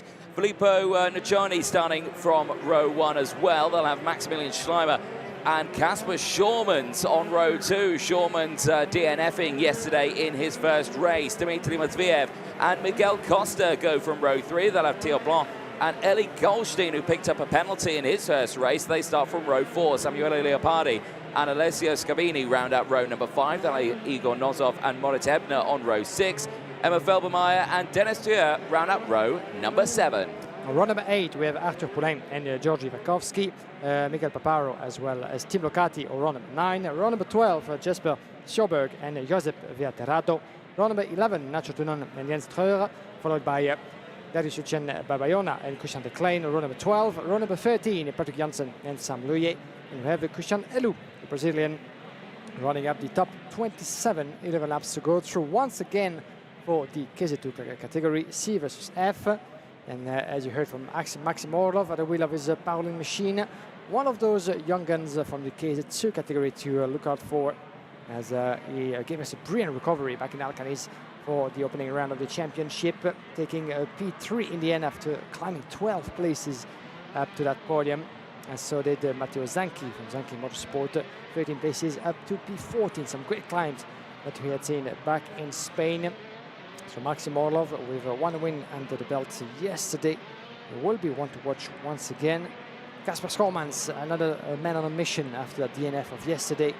The young driver from Superheat CPB Sport. The French team currently leading the team championship is the intermediate classification. That's for the drivers, with Marcus Kayak 2 wins to his name, in front of Matheus Morgato, Alessio Pisciniscu, Jens Spurgel, and Daniel Vasile, the 2 championship contenders, close on points in 5th and 6th. After those 2 races, there will be 3 more for each of those drivers in the afternoon. Stay with us, because after the KZ2 race, as for now, we're going to have the KZ Heat number 2, a first break of half an hour, and then we'll be back for 3 more KZ2 races, another break for the lunchtime, and the rest of the schedule for today in the afternoon, with the first Superheat for the KZ2 Masters topping the program. Indeed. Well, we are moments away from getting this race started. It's the last race of the morning for KZ2 before we see KZ out for their second heat of the day. We wait for that green flag at the back. We see that green flag as we wait for the lights to go on. We get 2, 3, 4 red lights. The lights go out and we are racing. And again, the 2 drivers at the front get a lightning start. They try to switch over, but it's Maxim Orlov who holds on to the lead on the exit of turn number 1. The rest of the field all slot into position. The Sodi's trying to come through in the background there. It's Kasper Schürmann. He DNF'd yesterday, and that move there could have resulted in another one, but they stay in position. He tries again to get alongside Maximilian Schleimer, but Schleimer slams the door closed and holds on to P3. Yeah, good getaway for pretty much everybody into the field. Kasper Schürmann indeed was trying to make his pass to Maximilian Schleimer. Schleimer is still holding on to that 3rd place. Coming to turn number 7, the hairpin in the last section of the track. But that was a great start and getaway from Maxim Orlov in front of Filippo Nuccioni, his teammate at Pauling Racing Kart, as they're about to conclude that opening lap into that turn number 9. Getting in gear into the middle, flat out, more than 140 km/h. Orlov watching over his shoulder, already 7/10 of a second advantage on Nuccioni. Maximilian Schleimer down in 3rd, and we have Schürmann, Blanc, Costa, Matveev, Scabani, Leopardi, and Eli Goldstein losing 2 places down to 10. Watch out for any move coming from the Maranello driver, the German in 3rd place. Schleimer trying his luck, at least not daring to move a muscle. That little kick. The right-hander, turn number 4, turn number 5, the middle section of the track. This is where actually the spot where the new extension of the circuit begins. Getting into the hairpin on turn number 7.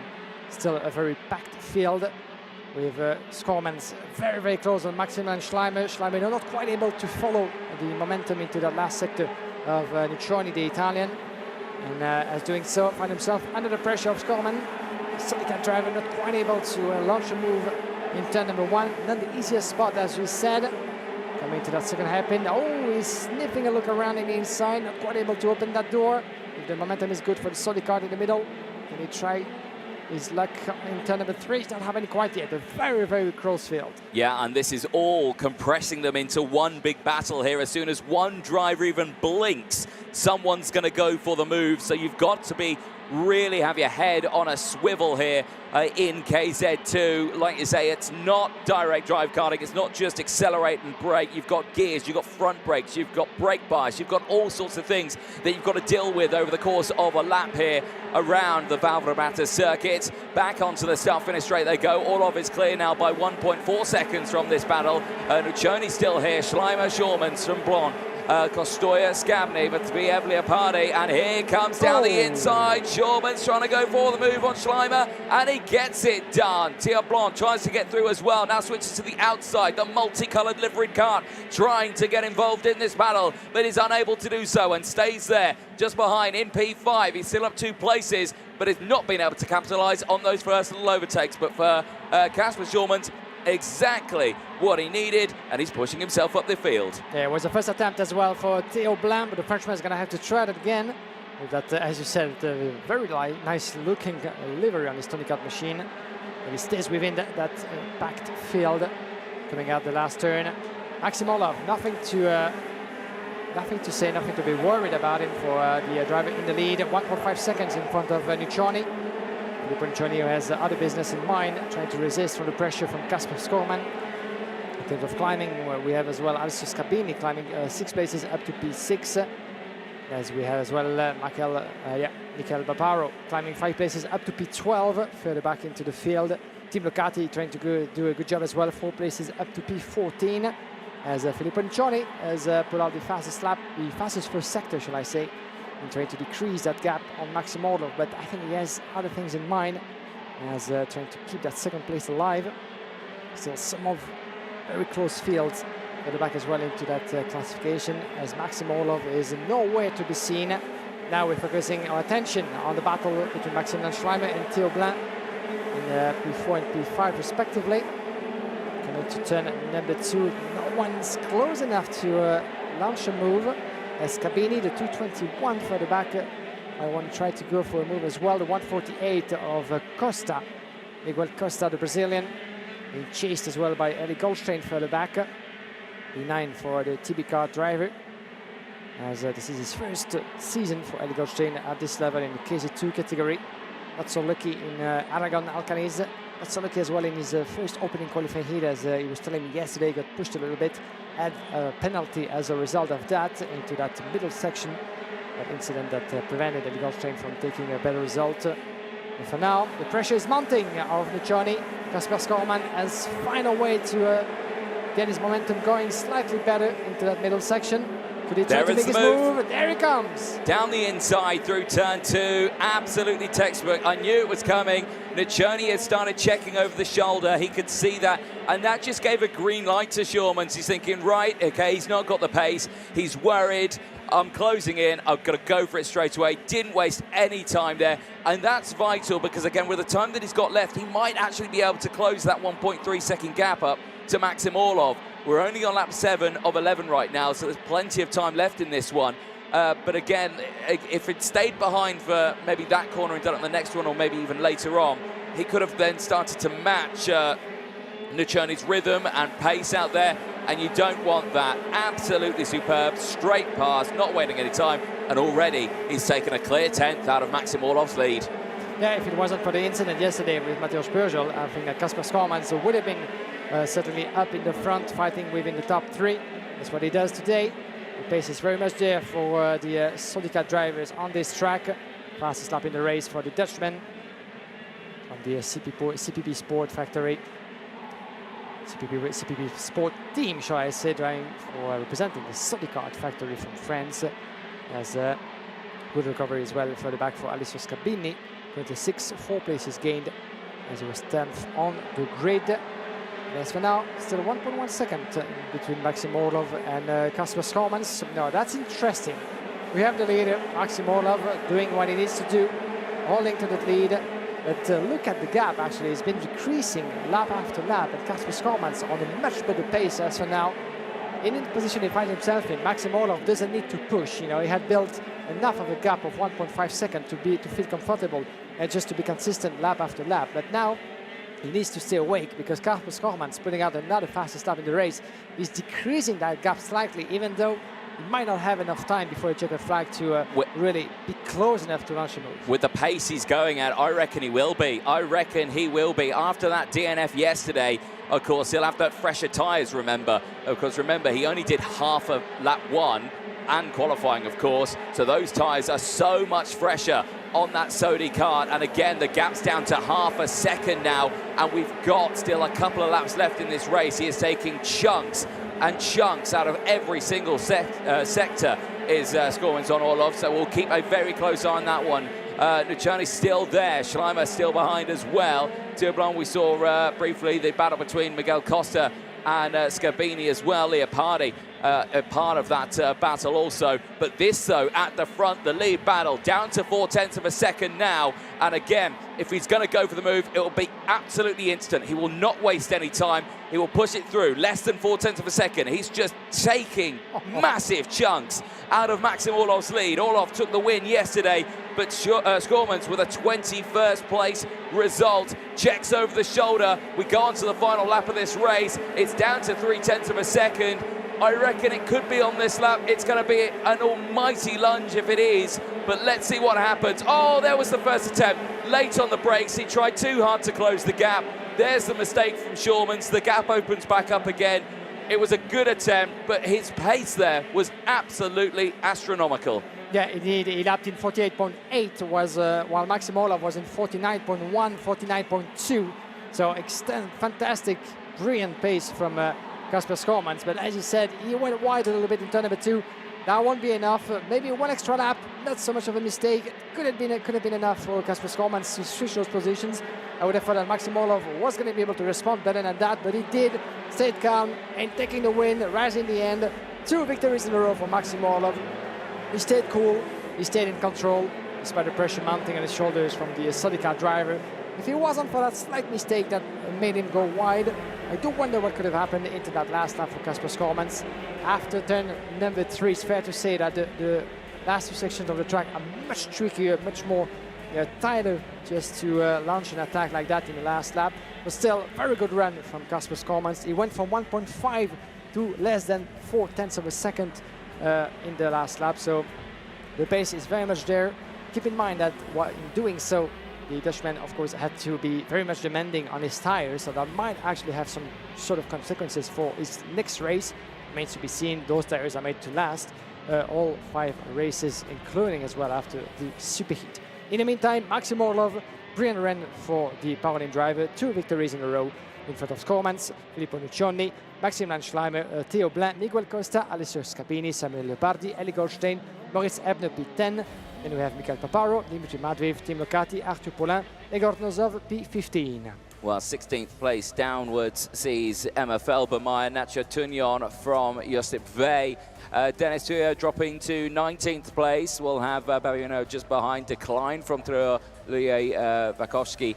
Janssen from Skorberg, hello, rounding out the 27 finishers in that race. All drivers who started did finish that race. Let's have a look at the highlights from that one. And again, the start, perfect for Maxim Orlov, holding on to that lead, breaking away from the rest of the field, only to be later caught up by, of course, Kasper Skormans, unable to get past, though. Some debris getting kicked up in the background with drivers running wide. This first attempt, though, down the inside for Kasper Skormans. Early doors showed his early pace, didn't it, Guillaume?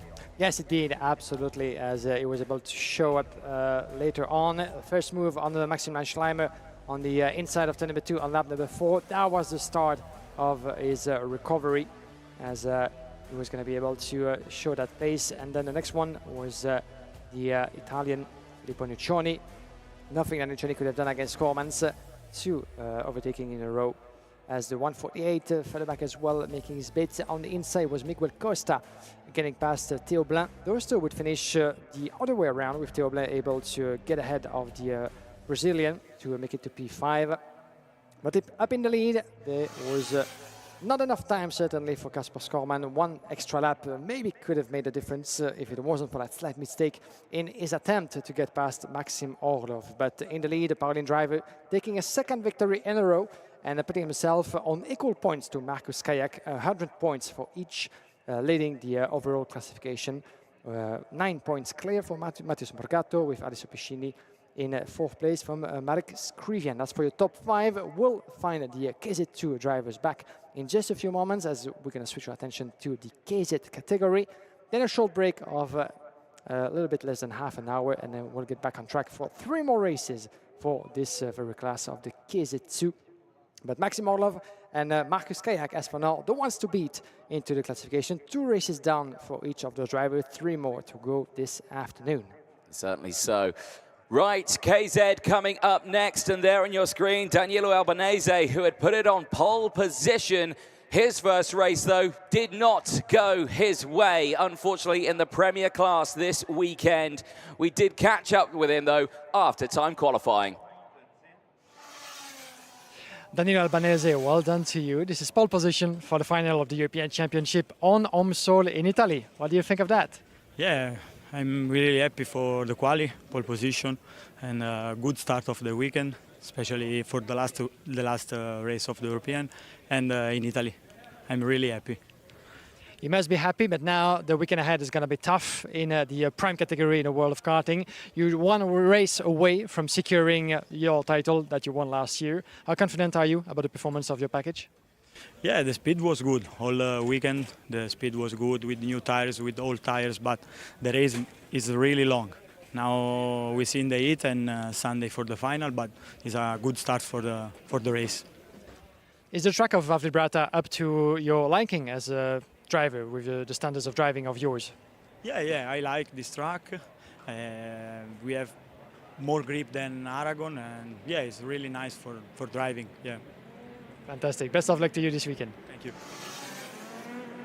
Well, great to hear from Danilo Albanese, who did start on pole for his first race yesterday, but like we were saying, that retirement after colliding with Senna van Wallstein on lap 1 puts him to the back of the grid. But the grid for this one is Lorenzo Travaglia after his win yesterday. He'll have Paolo Ippolito for company on row 1, Giuseppe Palomba and Stan Pex go from row 2. David Trefolov and Victor Gustafsson round out row number 3. They'll have Lorenzo Camplese and Francesco Salenta on row 4. Jeremy Iglesias and Pedro Hilbrand round out row 5. Tom Luye and Leonardo Pelosi round out row number 6. Matteo Vigano and Jorrit Pex round out row number 7. Row number 8, Arthur Carbonell and Senna van Wallstein, Marin Kremers and Johan Sogel, row number 9. Row number 10, Riccardo Longhi and Adrien Renaudin.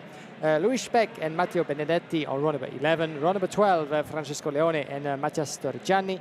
Nicola Bartolini and Danilo Albanese on row number 13. And Emilian Denner on row number 14.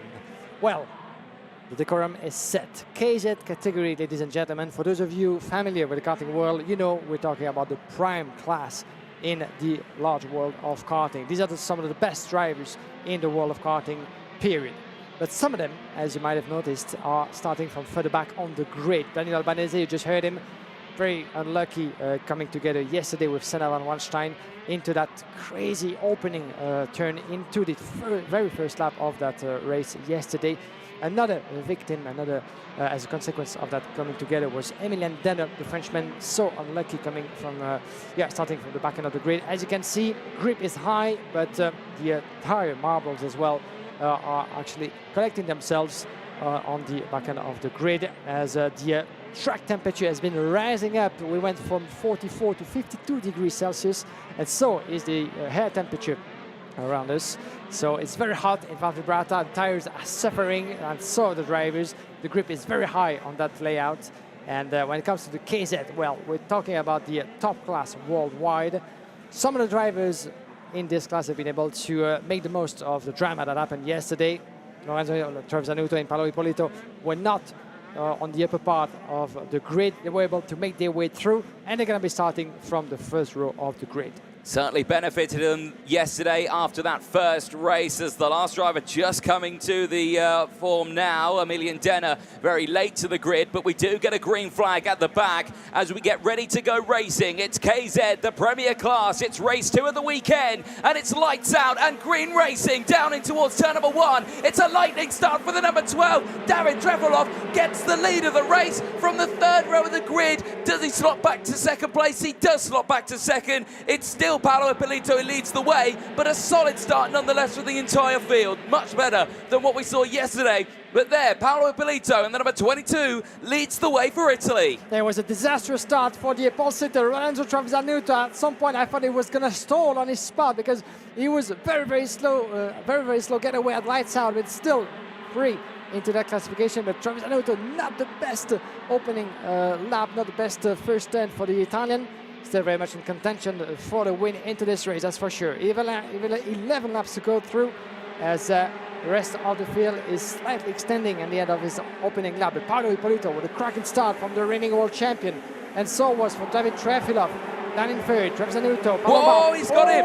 Oh, clipping the curb on the inside. There he goes, Trefilov trying to make his bid in turn number 1, taking Travisanuto with him. The door was open, but Ippolito is running wide a little bit, putting 2 wheels on the grass almost. He's about to lose more than that as round the inside goes Giuseppe Palomba. What a move, the 2 Italians fighting him off. But Palomba goes through for P3. Absolutely superb. It was a brilliant exit for Trefilov there out of turn number 1.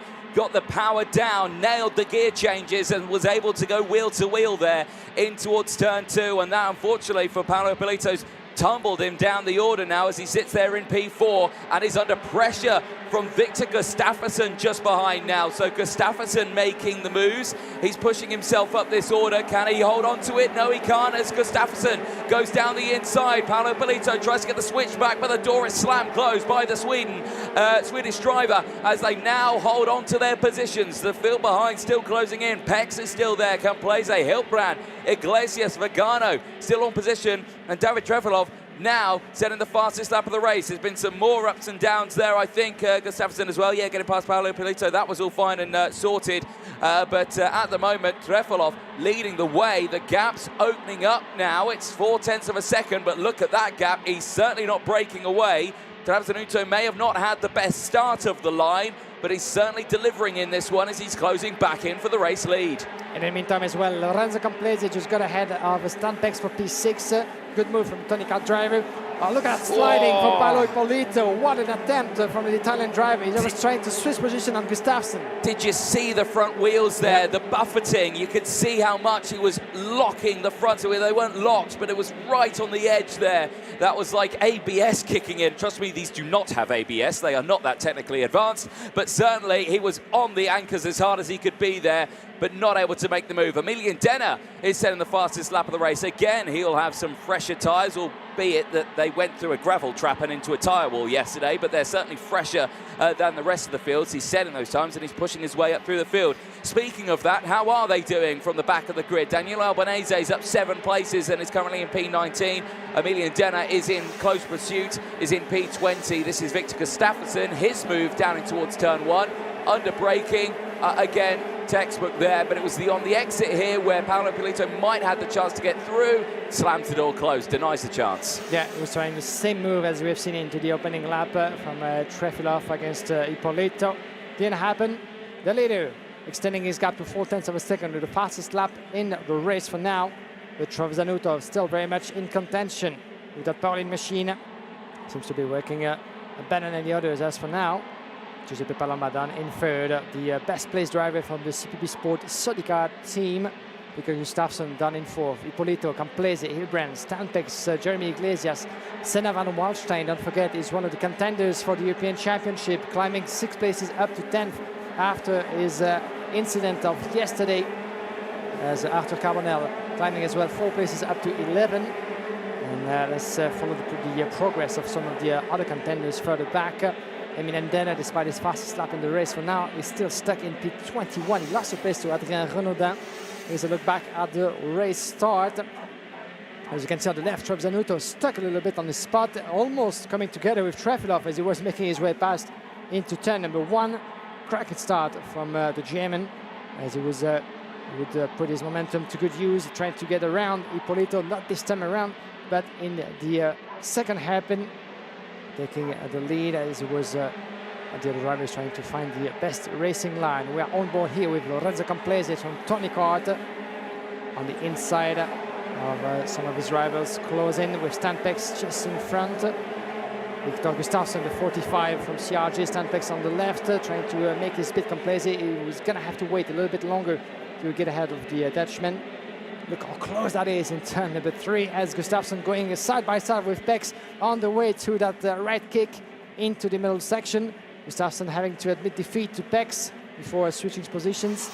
Stan Pex at some point fighting within the top 4, but now finds himself in P8. Certainly so. I was mesmerised by looking at that front wheel and the tyre degradation that you could see happening there with the marbles just accumulating on the inside of the tyre.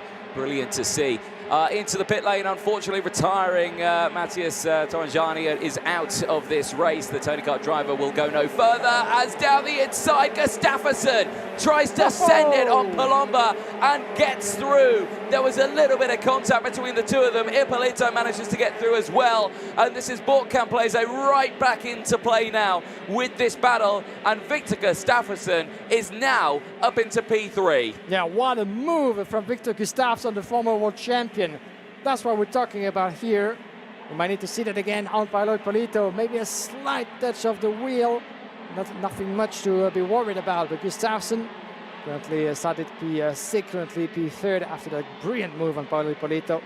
Palomba in the meantime losing a bit of momentum and find himself within reach for Lorenzo Camplese and Pedro Hilbrand, the 2016 world champion as well, climbing 3 places. This race is not over. It's certainly not over between those guys, as half of a second almost between Trefilov and Travasanuto. Still something could be done for the victory into that one, as we run on board with Lorenzo Camplese, currently sitting in P6 behind Giuseppe Palomba, the number 5 from Sodicar just in front, outside of turn number 3, coming to that right kick in turn number 4, heavy braking point in turn number 5, the middle section, then number 6 right, where the track used to go right to complete itself in the form evasion. Then number 7, the hairpin, very hard to get a move done into that last section. Left, getting in gear, the entry of turn number 9, gear in the middle, up to top speed on the left kick, trying not to clip the curb too much, to lose momentum. As we just entered the 10th and penultimate lap of this race. Certainly have. Trefilov still leads the way. Travasanuto has been able to match the pace, but not able to close in. This battle here is where your eyes want to be fixated, because Victor Gustafsson has gained 3 places so far this race. He has made his way through that pack behind. You can see as well that they're going defensive just in the background. Looks like Pedro Hilbrand trying to go defensive. From Senna van Walstein behind. So Van Walstein in the number 3, who was caught out in that first lap incident yesterday with Daniele Albanese in their first qualifying heat, is certainly pushing his way through the order. And now Victor Gustafsson becomes under investigation. Now, was that for that last overtake that we saw? Because there was a little bit of contact that we saw with them. Are the stewards going to find that maybe it was a little bit too forceful of a move? But we'll have to see. This is Pedro Hilbrand. What happened to him? Big send down the inside, lock up, and just absolutely superb. Gets past Lorenzo Camplese. Yeah, beautifully made from Pedro Hilbrand from the Birlard factory. As we're back here with Gustafsson. Final lap. There might not be enough time for Paolo Ippolito, I'm afraid, to get ahead of the Swedish driver, 2 former world champions, as into the turn number 7. The last few corners for David Trefilov in the meantime, under the pressure of Travasanuto. Well, 1 extra lap, that could have been a different story, but in the end, the Maranello driver held on to that place and take his first win of the weekend. Travasanuto, after the win of yesterday, taking 2nd place for just 4/10 of a second. Well done to David Trefilov, the Maranello SRP driver. Italian chassis for a German factory team, and Trefilov, the best representant at the top level of gearbox karting, taking his first win of the weekend. Travasanuto closing in on the German. 3rd place to Gustafsson. Certainly the best result so far for Gustafsson. 6 in his opening race, 3 this time around. And it shows that CRG is slightly progressing through the ranks, because they were not that happy in qualifying and in free practice before. Jeremy Iglesias, one of the teammates of Victor Gustafsson, all the way down in the classification on P12 in the end. Paolo Ippolito taking 4th place from Giuseppe Palomba. Pedro Hilbrand P6 from Lorenzo Camplese. Senna van Walstein, strong pace and result for the Dutchman, climbing 8 places up to P8 from Stan Pex, Arthur Carbonell, Tom Loyer, Jeremy Iglesias, Matteo Vigano, Daniel Albanese, Riccardo Longhi in P15. Jorik Pex finishes in P16. Pelosi from Denner, who gained 9 places in that one from the back of the grid, certainly trying to push himself up through the field. Johan Segel finishing in P19. Adrian Renadin rounding out the top 20 from Salenta, Kramer, Speck, Benedetti from Leon, Bertoloni, and Torangiani, the only retirement in that race. But there, David Trevelov, who, well, takes an absolutely superb one on that one. You can see him just inspecting the tyre there, because we saw from the live on boards how much they were getting sorted out. Now, we saw some drivers going a fraction too early in the background there, but the start of that one, how lucky was Lorenzo Travasanuto at the start of that? He got absolutely sandwiched by the 2 drivers, and that could have ended in absolute disaster there. Then going down in towards hairpin number 1, or the second corner. Again, you're seeing those little moves to the inside here and there. Some drivers running wide right in the background. You're seeing one of the Birilards, I think that was Nicola Bartolini there, trying to get involved. Now, look at this one from Camplese. Now, you can watch the racing all to your heart's content. You can see the battling there, but I was fixated on that front tyre, because look at the degradation that's happening on the first lap. The track temperature is so hot out there. It's pushing nearly 60 degrees track temperature, and these Dunlop tyres are being absolutely mullered right now, but they're doing a brilliant job of getting the pace. You can see there, look at all the marbles that just started to form up on that.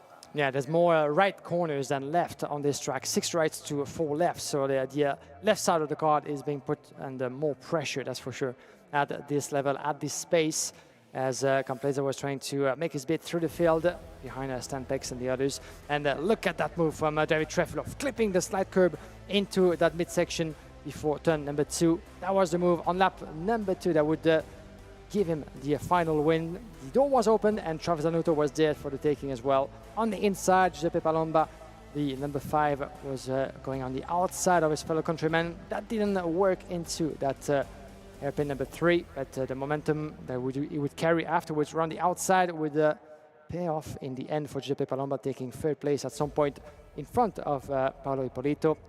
Ippolito later on will be able to switch positions to take that P4 finish. In the end, there was a strong couple of moves here from the contenders of the KZ class. On the inside is Lorenzo Camplese, the P15, making his bid on Stan Pex. One of his teammates from Tony Kart, unfortunately, Mattias Torrigiani, having to retire from that race. Here's the move of the race, still being investigated.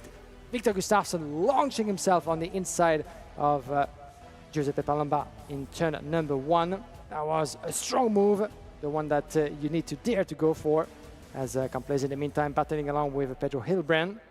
It remains to be seen what will be decided post-race, as Hilbrand on the inside of turn number 3 on his way to P6 finish. In the checkered flag, in the end, there was no one denying the victory for David Trefilov, despite the pressure mounting from Lorenzo Travasanuto, the Italian, despite maybe not the best start to his up to his standards, still finishing 4/10 of a second shy from David Trefilov. So maybe 1 or 2 extra lap, that could have been a different story, but in the end, David Trefilov was the first one crossing the line, taking his first win of the weekend. Travasanuto, 1 win, a 2nd place, is the current leader of the classification in the KZ class, is the one to beat, as the KZ will be back later on this afternoon at 4:10 local time for their 3rd and last qualifying heat before the Superheat tomorrow. Certainly so. We're going to take a short break now. We'll be back in half an hour's time for the rest of the qualifying heats. Do not go anywhere. From myself, Anthony Jordan, and Guillaume Alvarez, and everyone here at RGMC, we'll be back in a few moments' time for the rest of the monokart.com FIA Karting European Championships.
Championship.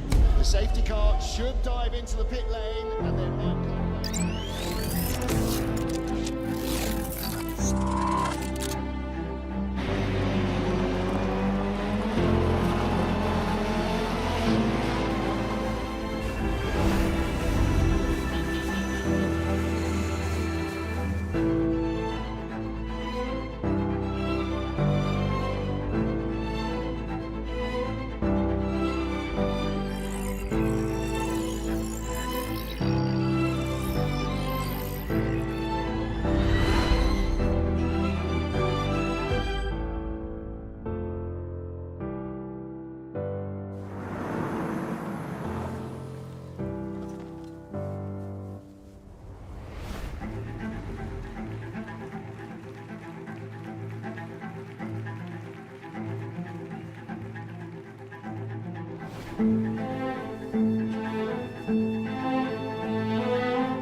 Welcome.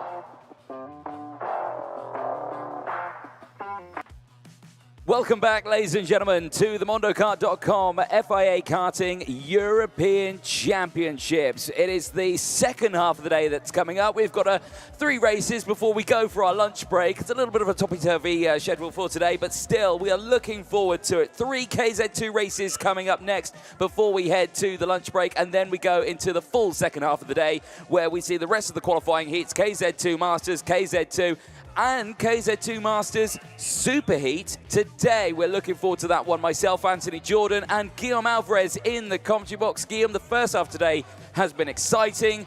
I'm expecting good things from the second half. We can indeed. Welcome back, ladies and gentlemen, to Val Vibrata in the beautiful Adriatic coast of Italy. The sun is shining, the temperature is rising both on track and in the air as well.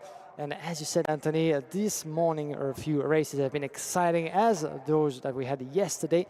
5 races yesterday to get us started, and 17 on schedule today, and 6 more tomorrow. 28 in total between the competitors of KZ2 and KZ2 Masters. Straight on to action in just a few moments with David Vasil, who will be starting from pole position for the upcoming race, opposing Group A and D. We caught up with him yesterday.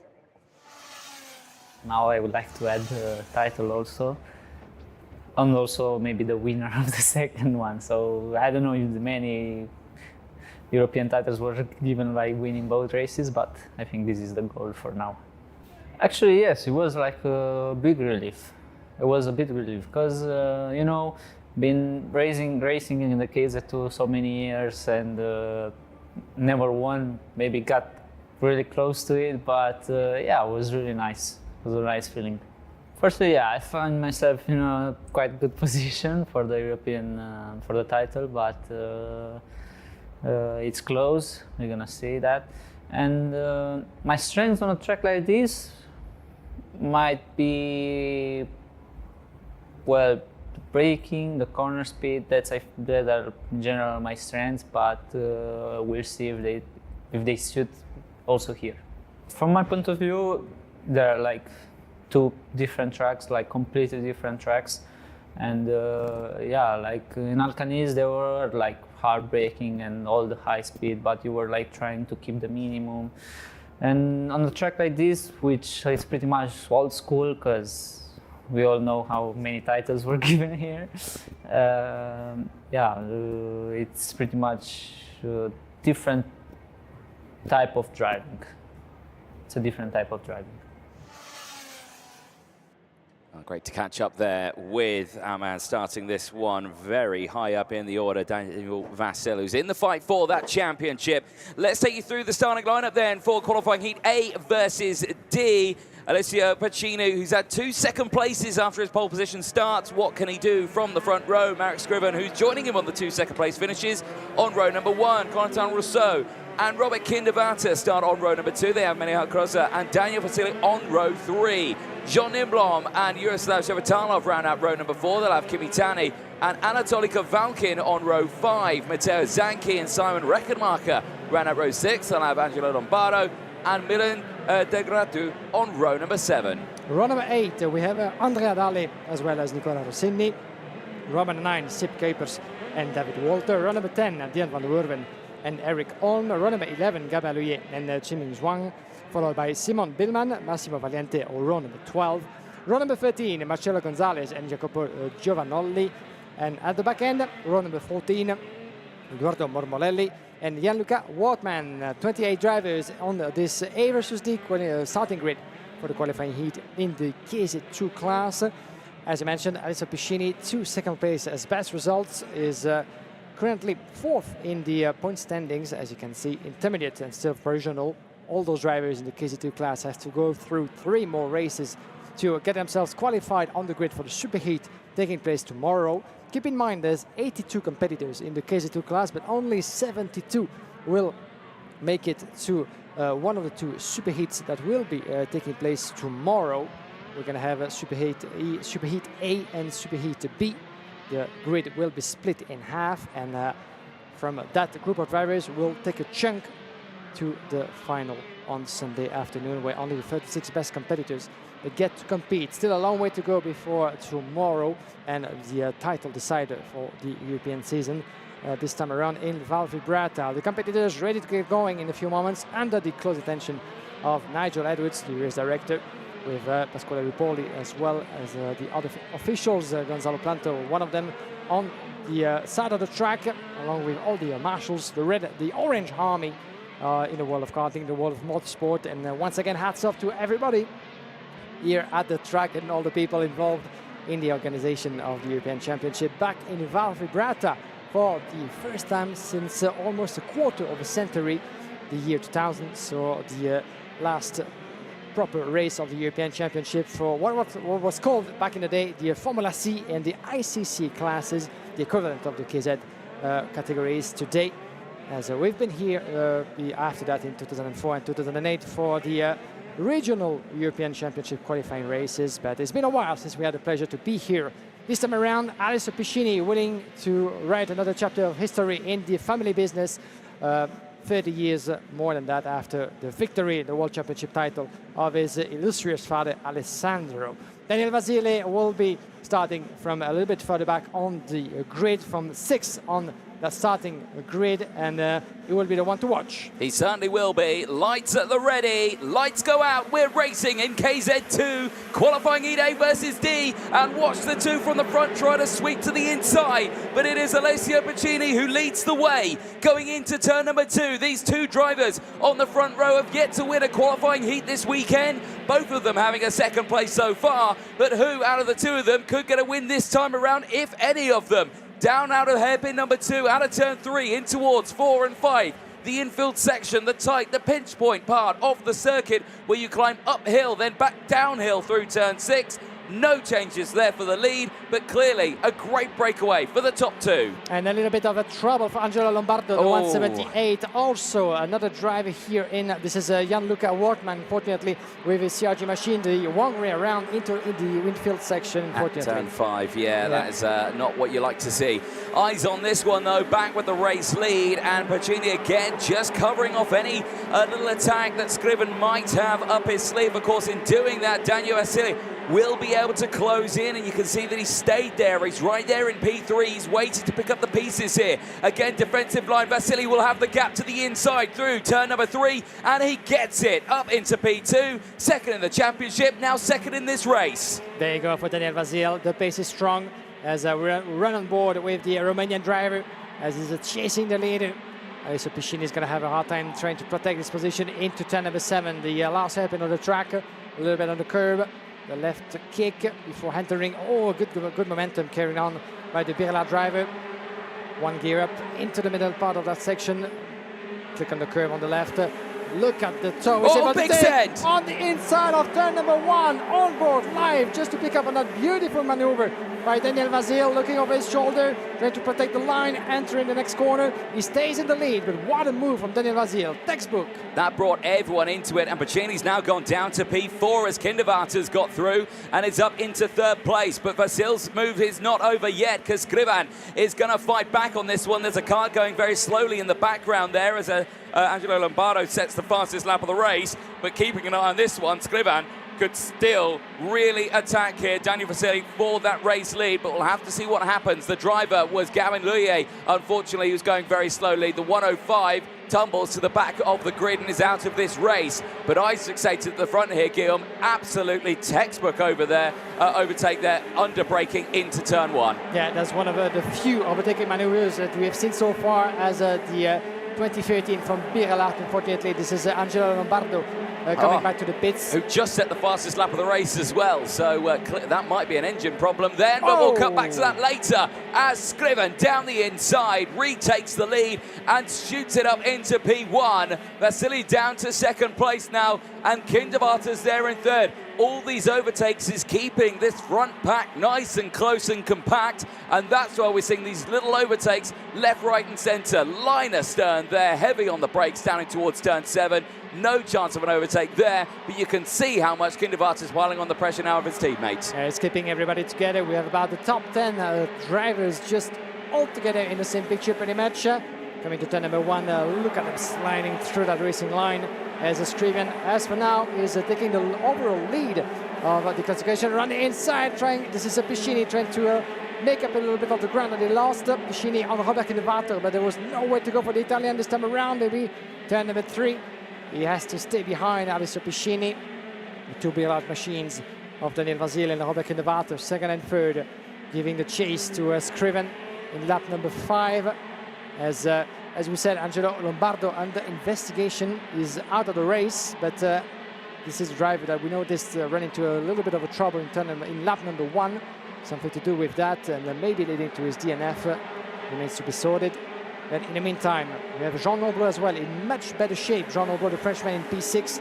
He ran into trouble in his last race, but as I say that, I think he's about to lose a place to Kimi Tanis, if I've seen correctly, as we're back on board with Daniel Vasile, one of the contenders for the European Championship. Don't forget, he needs to pick up that win, and he's getting close in the breaking point of turn number 3, trying to go around the outside, switching positions, carrying a strong momentum, taking that straight is a little bit too short before the right kick of turn number 4 to expect any move, even though we have seen this happening before yesterday, that he is going to have to wait patiently, trying to take the turn and momentum. Look at how close he is with the protection, so to speak, of Robert Kinnevater, his teammate with the Bridat machine. Those two certainly willing to work together to try to switch those positions.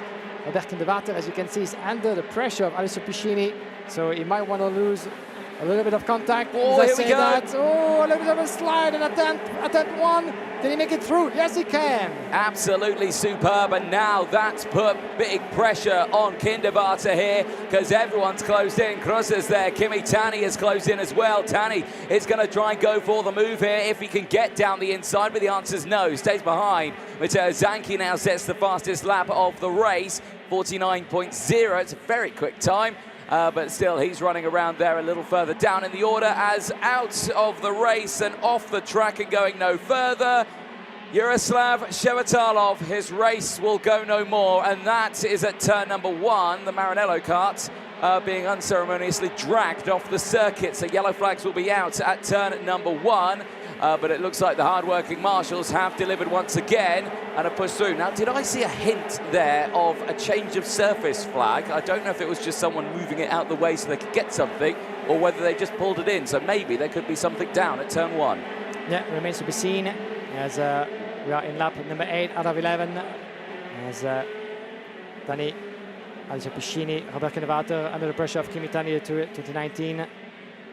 As Kimi Tani, former Trofeo Margutti second place result a few years back. Kimi Tani has been competing for a few years in different competitions. Oh, it's not Kimi Tani. I thought, no. Oh, it's Shevatalov there, and then the Kimi Tani name popped up.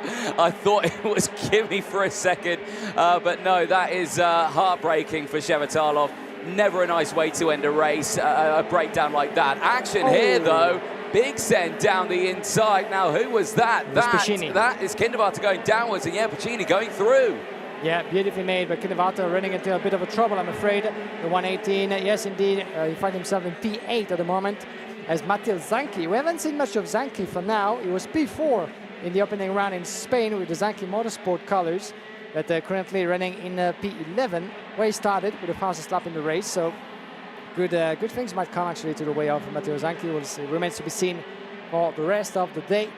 And in the meantime, 4/10 of a second between Scrivian, your leader, on picture, with Daniel Vasile just behind.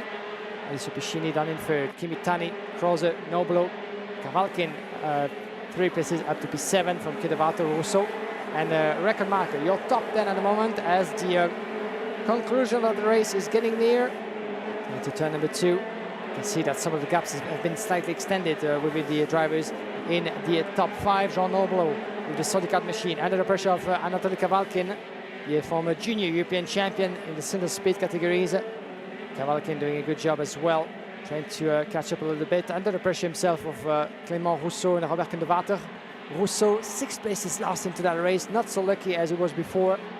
The pace is there, but he might need a little bit of fine-tuning to be in a better position to fight on the front. As Marek Skrivian, with that win, if he stays like that, would take the provisional lead of the classification. It certainly could. This gap's opened up quite nicely now for Skrivian as we go on to the last lap of this race. Daniel Vasil cannot close in, despite the fact that he has gained 4 places in this race. That pace will go no further. Big defensive lunge there for Anatoly Kovaltin. Kindervarta not able to get alongside, but that has opened up an attack here if he can. The answer to that is no, he stays behind. But action further back though. Rousseau has managed to get through as well, past Simon Reckenmacher there, defending and battling away also. So the battle's happening thick and fast all the way throughout the order. But again, at the front of the field though, Marek Skrivian is certainly going to help himself out, and he's going to look for his first qualifying heat win of the weekend. Out of turn number 9, through the kink of turn 10 in KZ2. In qualifying Group A and D, it's Marek Skrivian across the line. He claims his first win of the weekend ahead of Daniel Vasili, who sits there in second place. Pacini finishes in third place. It's not his best result, but still, it's a top 3 finish nonetheless. Kimi Tani, with a very impressive drive, finishes in P4 ahead of Merihard Crosser, who finishes in P5. Jean Nimblon from Anatoly Kovalkin, Robert Kindervarta from Corentin Rousseau, Simon Reckenmacher from Matteo Zanchi, Milan Degradu and Andrea Dali finishing in the top 13 from Nicola Rossini and Dian van Verven, who round out the top 15 out there. In P16, we have David Walter in front of Sepp Kuipers, Simon Billman, Eric Holm. P20 is Massimo Valiente from Eduardo Mormorelli, Gabriel Oyer, Chiming Zhuang, Marcelo Gonzalez, Jacopo Giavonalli, Gianluca Wortmann, and the 2 drivers that we lost into this race, Angelo Lombardo and Yaroslav Shevritalov. Such a shame for Shevritalov, considering he finished in a solid P10 in Alcaniz for the opening round of the championship. But in the end of those 11-lap race, this is victory number 1 of the weekend for Marek Skrivian, and it comes with the current leadership of the point classification, 138. 9 points clear from Alessio Piscini, Daniel Vasile up to P3. As we still have 2 races to go before the lunch break, so stay with us. The C versus E coming up, as Marek Skrivian wearing the Praga colors.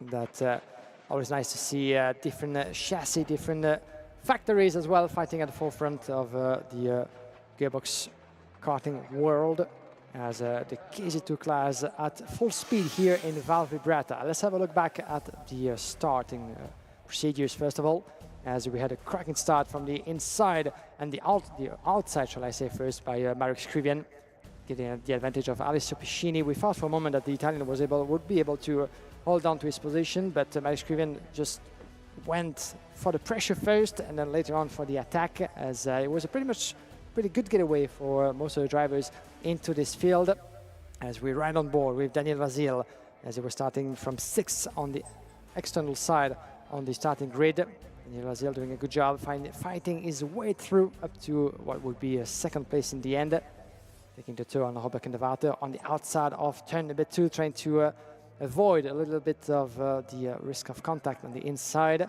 and going from 6th to 3rd in one go, just behind Skrivian and Alessio Piscini. So that's the kind of move that could put in the book for Daniel Vasil, as in the meantime it was almost done for Angelo Lombardo, who was one of those drivers running into trouble.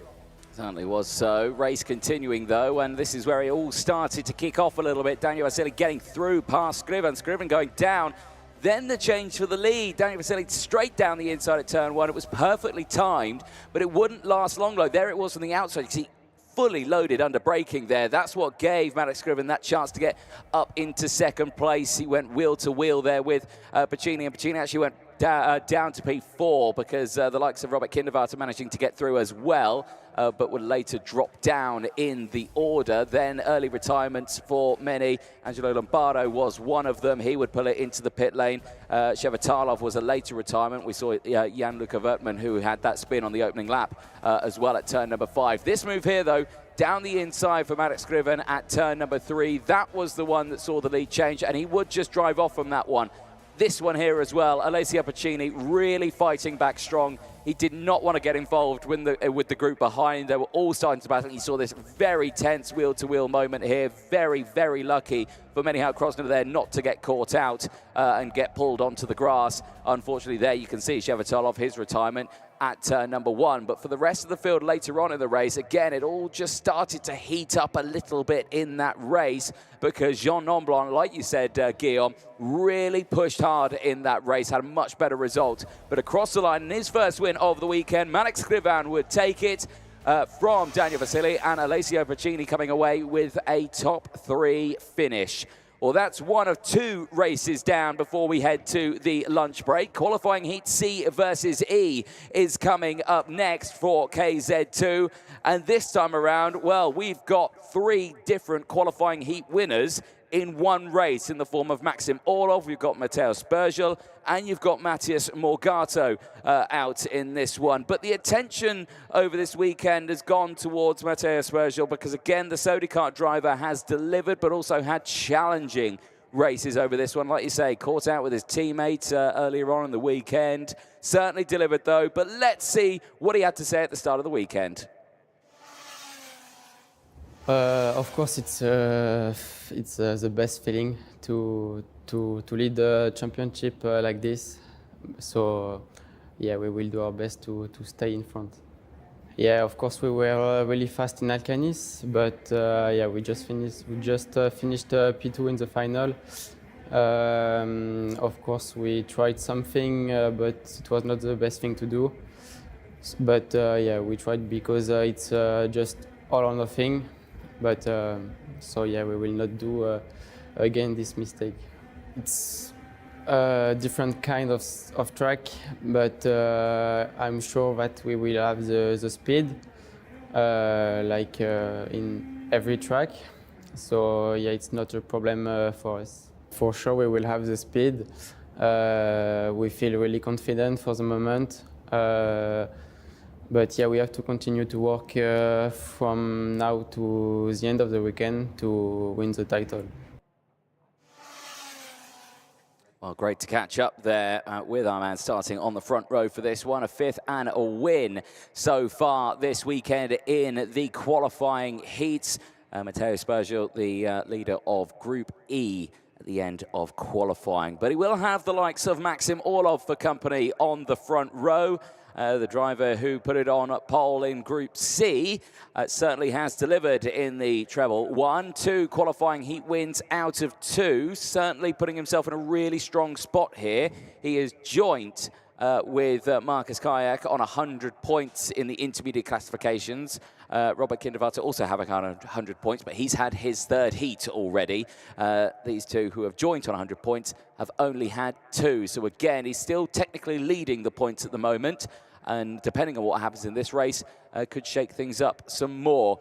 It's getting warm out there, Guillaume. It's 32 degrees air temperature now, and I can imagine that the track temperature has gone up a fraction more as well, but we'll talk about that a little bit later on, because let's take you through the starting grid. Maxim Orlov and Matteo Spergel round out row number 1. Maximilian Schleimer and Zoe Florescu go from row 2. Dmitry Matveyev and Matthias Morgato round out the top 6 on row 3. Theo Blanc and Kryl Kutskov go from row 4. You have Samuel Leopardi and Artem Sevrukin on row 5. Igor Nozov and Timo Jungling go from 6. From Emma Felbermeyer and Alvar Simonsvara on row 7. On row number 8, we have Arthur Poulain and Pavo Tonteri, followed by Michael Paparo and Xavier Avramides. Row number 10, Jesper Schoberg and Karl Lukaweski.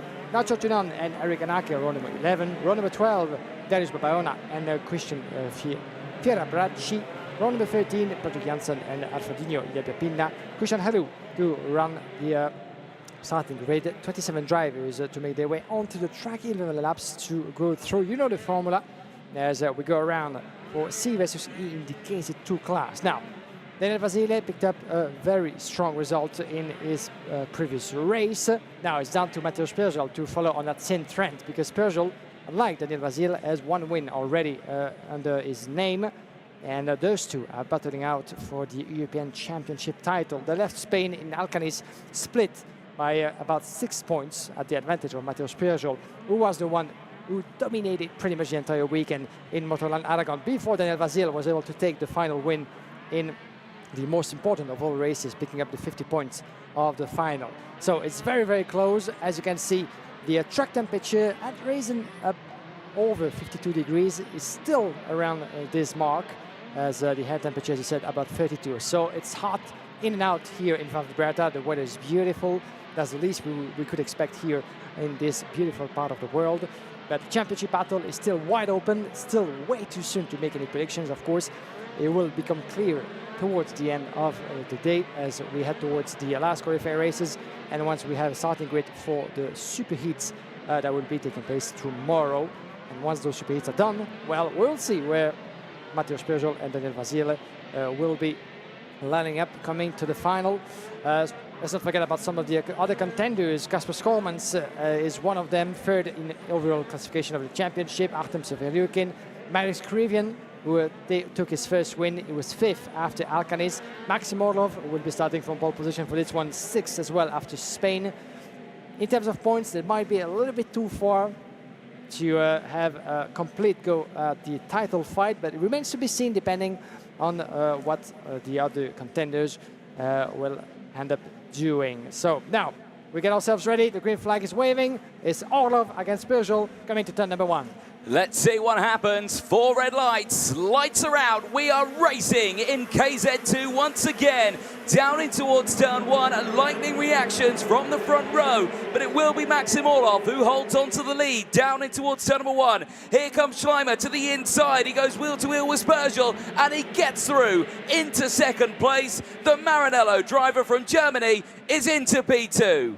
And around the outside, watch out for 147. It's Zoe Florescu is trying to go around the outside of Matteo Spurgel, outside just of the turn number 3. Was she able to make it through? We're going to see that in a moment, but pretty good getaway from everybody into the field. No one left behind into the opening section. There was a cracking start indeed from Maximilian Schleimer as well. Maxim Orlov, nothing to worry about for the pole sitter. Spurgel, the 108, still ahead of Zoe Florescu as she was trying to make her way past the Frenchman. She might want to try to do that again. Lap 1 completed. Orlov already 9/10 of a second. There was no one able to catch him into that opening lap. Schleimer found himself under the pressure of Spurgel, who goes through for the second place. Yeah, textbook sort of move. Nothing that Schleimer chose to do because it's still early. Yeah, the pace is with him, and as long as he can stay in front of Zoe Florescu, he has still plenty of time to try to switch those positions. And you could see the little driver talk between them with the gesture of saying, okay, I'm right in front of you, stay with me, keep calm, let's keep on pushing, because Orlov is actually pulling away and getting out of our sight, but the race is still a long way to go. It's not about fighting this one just yet, it's about really keeping it, sticking together to try to decrease the gap. Yeah, certainly so, because that gap has opened up to over a second. What is it now? It's come down fractionally, but not at a rate that will be quick enough to close that gap up. You can see the top 6 at the moment are still in their same positions. They have swapped, of course, positions, but they've all shuffled themselves back where they want to be. So it's still Orlov from Spurgel, Schleimer from Florescu, Matviev from Morgato. Severyukin, though, has gained 3 places. He's up into P7. Kutskov still there, Leopardi still in 9th place, and Theo Blanc dropping down those 3 places, now rounds up the top 10. We're on lap 3 of this race, and like we're saying, still no change within that top runners right now, but looking down the order, there are some quick drivers, and at the moment, Samuele Leopardi, purple in sector 1, is looking the quickest, and that was a perfect shot there of some of the hand gestures coming in from the mechanics, just saying keep it smooth, keep it light, keep going, don't push too hard. And focus. I've been studying on mechanic hand gestures, but they vary from country to country, but certainly you do get the main gist of it. On this one, though, Maxim Orlov again, fastest lap of the race, and with this, of course, this would be a 3rd win if he can get it. He would have the maximum points, 150 points to his name. It'd be certainly on his way to looking very strong for some championship points here. Yep, Orlov looking indeed very strong, and as we are on board the 103, Matthias Morgato just making his way past Kutskov with Artem Severyukin going his way as well. So those two are 5th and 6th respectively. Matthias Morgato taking a win that some would say inherited after the coming together between the Schoolmans and Spurgel, but the win is a win, and Morgato has been showing his pace and ease here at Val Vibrata, the 2022 world champion in the Ocker class back in Sarno. And now finds himself under the pressure of the two teammates, Florescu, Severukin and Kutskov, sorry, Leopardi, Matviv, and Tim Jungling from Sodi Kart CPP making his way past Team Theo Blin for P10. Further back we have Arthur Poulin, Nozov, a couple of climbers, Nacho Tunon climbing 5 places up to P16.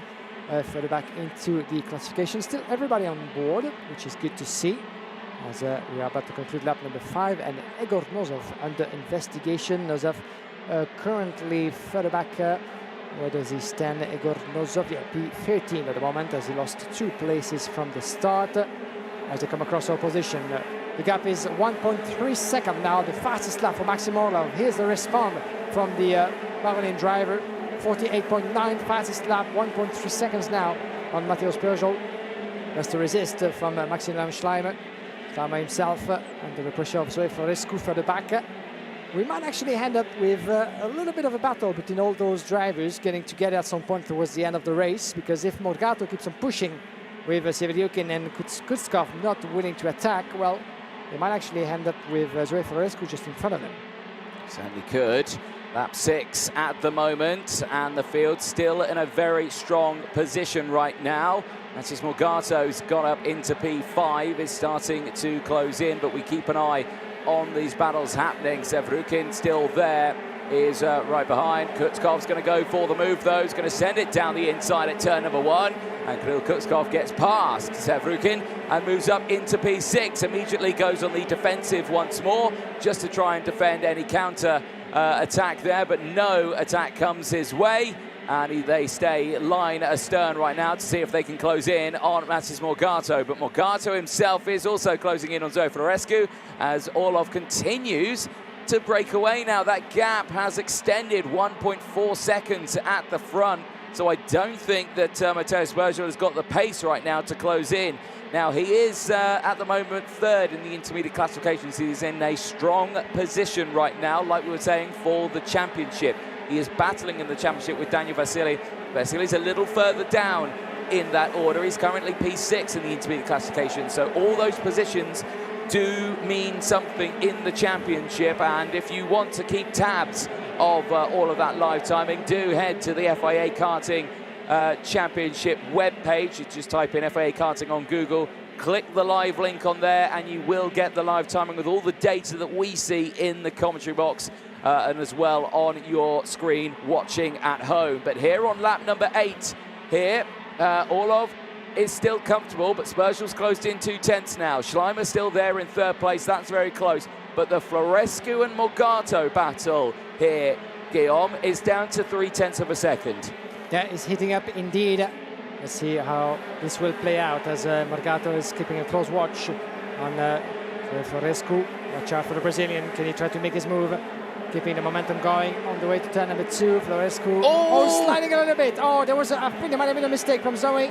She wasn't that comfortable coming into turn number 2. She seemed to be sliding a little bit onto the racing line. That's all Matis Morgato was expecting to make his move, and the Brazilian just got past for P4. Yeah, and that's the pressure of what a multiple champion can do to a driver in their first year in KZ. Zoe's doing an absolutely superb job racing around with these drivers, but there you can see the pressure started to build, and just that fraction mistake, and I mean we're talking millimeters too late under braking, because you could see the front buffeting again.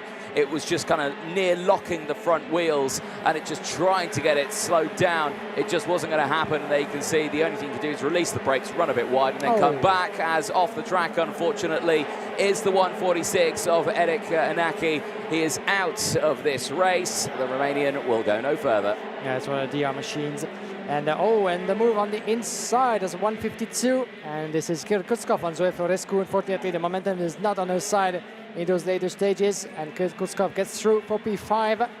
And for those of you not so much familiar with gearbox karting, keep in mind that unlike what we have in single speed in the OK and the OK junior classes, those drivers have to deal with a gearbox as well, with gearing up and gearing down at every braking point. So they're basically driving with one hand on the wheel, the other on the gearing stick, which gives you a proper insight about how difficult that is to do that 10 corners, 11 laps in a row at that speed. So that takes a lot of skills, that takes a lot of courage and physical fitness as well. But these are some of the best drivers in the world doing that perfectly. Yeah, to put it into context, try driving at 90 miles an hour to 100 miles an hour on a bumpy country road with one hand on the steering wheel while you're trying to change down gear while braking. That's what it's like. Here, though, Maxim Orlov, he's looking for 3 for 3 right now. Maximum points to his name, 150 he has, but he's still got a few more corners to go, of course, but as he sighs his way up the gears, back down through turn 8, 9, and 10, it will be Maxim Orlov across the line, and he will claim his 3rd win of the weekend. Absolutely superb for Maxim Orlov. The Paralin driver has delivered. The Mondeo team can really push his way through now and see what he can do. Spergel finishes in 2nd place, Schleimer there in 3rd from Morgato, Kutskov from Florescu, Sevrukin from Leopardi, Jungling and Matviev rounding out the top 10. Zimmersvara, Nozov, Boulain, Blanc and Tunion round out the top 15. Yeah, what a beautiful performance from Maxim Orlov and the drivers within that upper part of the classification. 16th place, we do have Michael Paparo, Xavier Ramirez P17 from Powerton Terry. We have as well Darusushan Babayona, Emma Falbermeyer P20 from Jesper Schoberg, Karl Lukashensky, Patrick Janssen, Christian Fierabracci, Alfredinho Yabiapina, Christian Helu, and the one driver that we lost, Eric Christian Enake, unfortunately from the DR with the DR machine. And there was nowhere else to go for him but the pits. So that's it for this race, C versus E, and this is win number 3 for Maxim Orlov. Very much the leader of the personal classification with 1 race to go before the lunch break. We'll see the groups B and F on track with Markus Kayak that will be starting on pole position in just a moment. Kayak with a strong chance as well to make it 3 victories in a row, but it remains to be seen because the position will be once again as strong as ever. Maxim Orlov from the Parolin Modena kart operation as the Italian factory has teamed up with the Modena kart racing team for the gearbox operation from starting from this season. And they've been doing a great job, especially on this track. I certainly have to. Let's have a look at the highlights from that race. And how did Maxim Orlov claim his 3rd win of the weekend? Brilliant start from him. And the reactions this weekend on the starts have been sublime, haven't they? We have seen some jumps, but we've also seen some perfectly timed starts, and we're seeing that again in these races. And as they got through these tense moments here, you can see that Maximilian Schleimer doing a brilliant job. He got up into 2nd place straight away. He would lose out on it though. Matteo Spergel fighting back, but he wouldn't be able to close into the likes of Orlov, who would just continue to try and break away at that point. Good stuff still, though, from Zoe Florescu. Really comfortable start from her. She delivered a really good result in that one, coming away with a P6, but still a very strong performance. Later on, the first and only retirement from the race, Eric Anaki, out on lap 10, Guillaume. Yeah, fortunately for him, as we had one last move from Kirill Kutskov on Zoe Florescu for P5. But in the end, there was no one able to catch Maxim Orlov, 1.3 seconds on the line in front of Matteo Spergel, picking up another strong result, a P5, a P2, and a 1st for him in front of Maximilian Schleimer, your P3. Upcoming event in 4 minutes and a half. This will be the last KZ2 race of that first part of the day before the lunch break. But let's take a short break and we'll be back in no time.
Welcome back, ladies and gentlemen, to Italy. It is Val Vibrata and the MondoKart.com FIA Karting European Championships for KZ, KZ2 and KZ2 Masters. Coming up next, KZ2 qualifying heat B versus F. We've already seen two after the short break we had earlier on.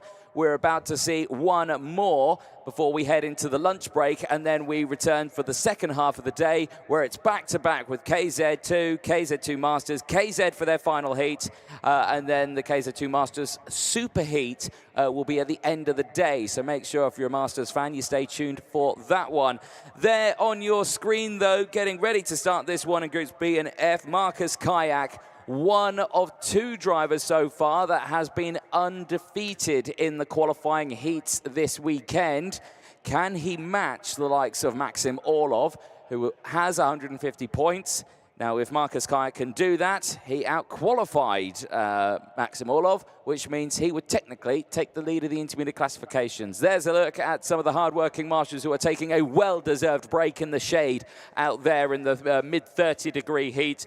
We could not go racing without the Orange Army, so we do thank them, of course, all the medical teams and the fire crews as well that are out there around the circuit. We could not go racing without them, as well as the officials who are bracing the conditions out there as well. There on your screen is Filippo Noccioni. He starts this one on the front row of the grid, the 168. He's had good results. He's had a second and a third. He's always been in the top three. Can he come away with a qualifying heat win on this one? We don't know, but we could find out. He gets a nice little massage there before he gets going out on the circuit. Great stuff from the team. But again, he's got pressure. He's got pressure from drivers behind. He's got Casper Schurmans from the Netherlands. He's got Christian Batuca as well from Italy, as well as Miguel Costa. These are all very quick drivers. Now, Schurmans, remember, cast your mind back. Yes, okay, he had a 21st finish in his first one. He had a P2 later on in the race as well, so he has certainly delivered. There's your race director, Nigel Edwards. He's on his gantry. He's got some cover out there, but you can see from the heat haze, trust me, it's very warm out there. Yeah, it is. 32 degrees Celsius in the air and above 52 on the track. This layout of Val Vibrata that has been producing some great level of racing, very intense, and a couple of very, very ballsy moves, especially into that turn number one. More of that, please, for the upcoming race. The last one before the lunch break. B versus F. Here's the starting grid info. Marcus Kayak and Filippo Noccioni start from row number one. Christian Batuca and Casper Schurmans on row two. Vladimir Verkalantsev and Miguel Costa round out the top six on row three. Irano Quinteri and Eli Goldstein round out row four. They'll have Nicolas Roux and Alessio Scabarini on row five. Jean Louillet and Moritz Ebner round out row six. They'll have Mathis Cruz and Dennis Traor on row seven. Row number 8, we have Fabrizio Rosati and Georgi Bakovsky, Leonardo Liuzzi and Tim Locati, row number 9, Kipras Yossi and Josep Viaterado, row number 10, row number 11, Albin Sturesen and Jens Treur, Alexander Glastein and Christian de Klein, row number 12, Janis Sebeco Espona and Sam Louillet, row number 13, and at the back end of the grid, Francisco Paredes. 27 drivers into the formation lap as always. At time for the Dunlop tires to be put under the right window of temperature. And speaking of temperature, air temperature 32 degrees, track temperature once again creeping up as the track action kicks off again. It's back to 55 degrees. Now, of course, after this race, we'll have the lunch break. That temperature will come back down again. But when we come back, it's non-stop racing until the end of the day. So that temperature might creep up, maybe even into the 60s. Maybe even higher, we just don't know. But yeah, you're seeing that the rubber's really starting to go down. The marbles that are accumulating on the outside of the circuit, they're really starting to build up as well, despite the best efforts from the drivers trying to gather them as much as they can to make sure that they're above weight when they come to the scales. There is still many to see. Beautiful background here at the Val Vibrata circuit in the Abruzzo region of Italy. Really, really happy to be here. First time here at the circuit, and I've got to say, I've fallen in love with it. It's a classic circuit. It's a hidden gem, I think, in the world of modern racing. It's a hidden gem indeed, and it's funny actually how close we are to the little village of Vibrata, just next door pretty much, and we could actually go across the village and not even noticing that there's a track just behind the trees and the palm trees and the surroundings. And if you find yourself in the area and you have nothing better to do in the weekend, well, please join us. Join us here. The entry is free. There's a restaurant, there's a bar, there's activities, there's the big grandstand. Big grandstand as well for you to enjoy the racing track. There's big screens as well on location. So if you're not following us through the live streaming on FIAKarting.com and on Motorsport TV, please join us in Val Vibrata, beautiful region in Abruzzo. And as you said, this track transpires history. This is vintage, but in a good way, because there's been so many great races in the European and World Championships taking place here.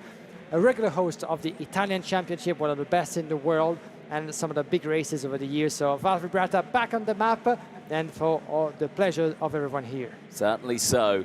Formation lap is over. We wait for that green light at the back for the last KZ2 race in the second half of the day. Green flag at the back. We wait for the lights. It's 1 red light. It's 2. It's 3. It's 4. Lights go out and we race in KZ2 as they head down in towards turn 1. And again, it will be Marcus Kayak who holds on to the lead, but the switchback kicks in. But no, Kayak slams the door closed and Nuccioni has to settle for second place. You can see Batuka there in third place. He's trying to hold on to that one and see if he can get up into second place. The Sodi of Schurmans is defending and defending from Verkalensev behind the IPK, the Praga kart, trying to push its way through, but it's not going to happen. Now you're seeing Goldstein in the TB kart. Goldstein's not had a great weekend so far, a P19 and a 9, but now looks to be up into around P6 in this race. Yeah, much better getaway for the Belgian behind Kasper Schormans. Another strong one in the KZ2 class from Sodi kart. Lap 1 completed almost as the battle is already raging between Nuccioni, Christian Bertucca for second place. And those two won't want to let Marcus Kayak get away with the lead. Coming to turn number 1, 6/10 of a second already built by Marcus Kayak, the Estonian, with the Maradona machine. Watch out coming to the breaking point of turn number 2. Bertucca very threatening on the Nuccioni, his fellow countryman from Italy. Carrying the momentum with the Berlat machine. The door slightly open and he goes through on the inside, going sideways a little bit wide, but he's able to keep going and get the positions down before the right kick in turn number 4. Beautifully made for Christian Bertucca. You could see that Nuccioni had that slightly good momentum on the exit. Maybe he would have been able, if the straight had been longer, to keep on carrying and maybe recover the position.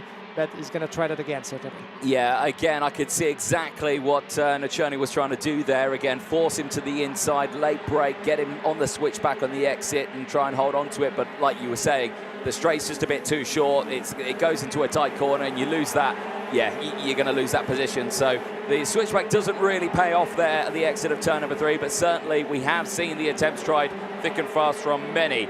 Right, let's have a look further back then as the race has somewhat settled down. I'm already seeing technical flag coming out. Unfortunately, it's going to go to the 136, who is not going round. And there is the reason. The rear bumper is just out of the kart, unfortunately.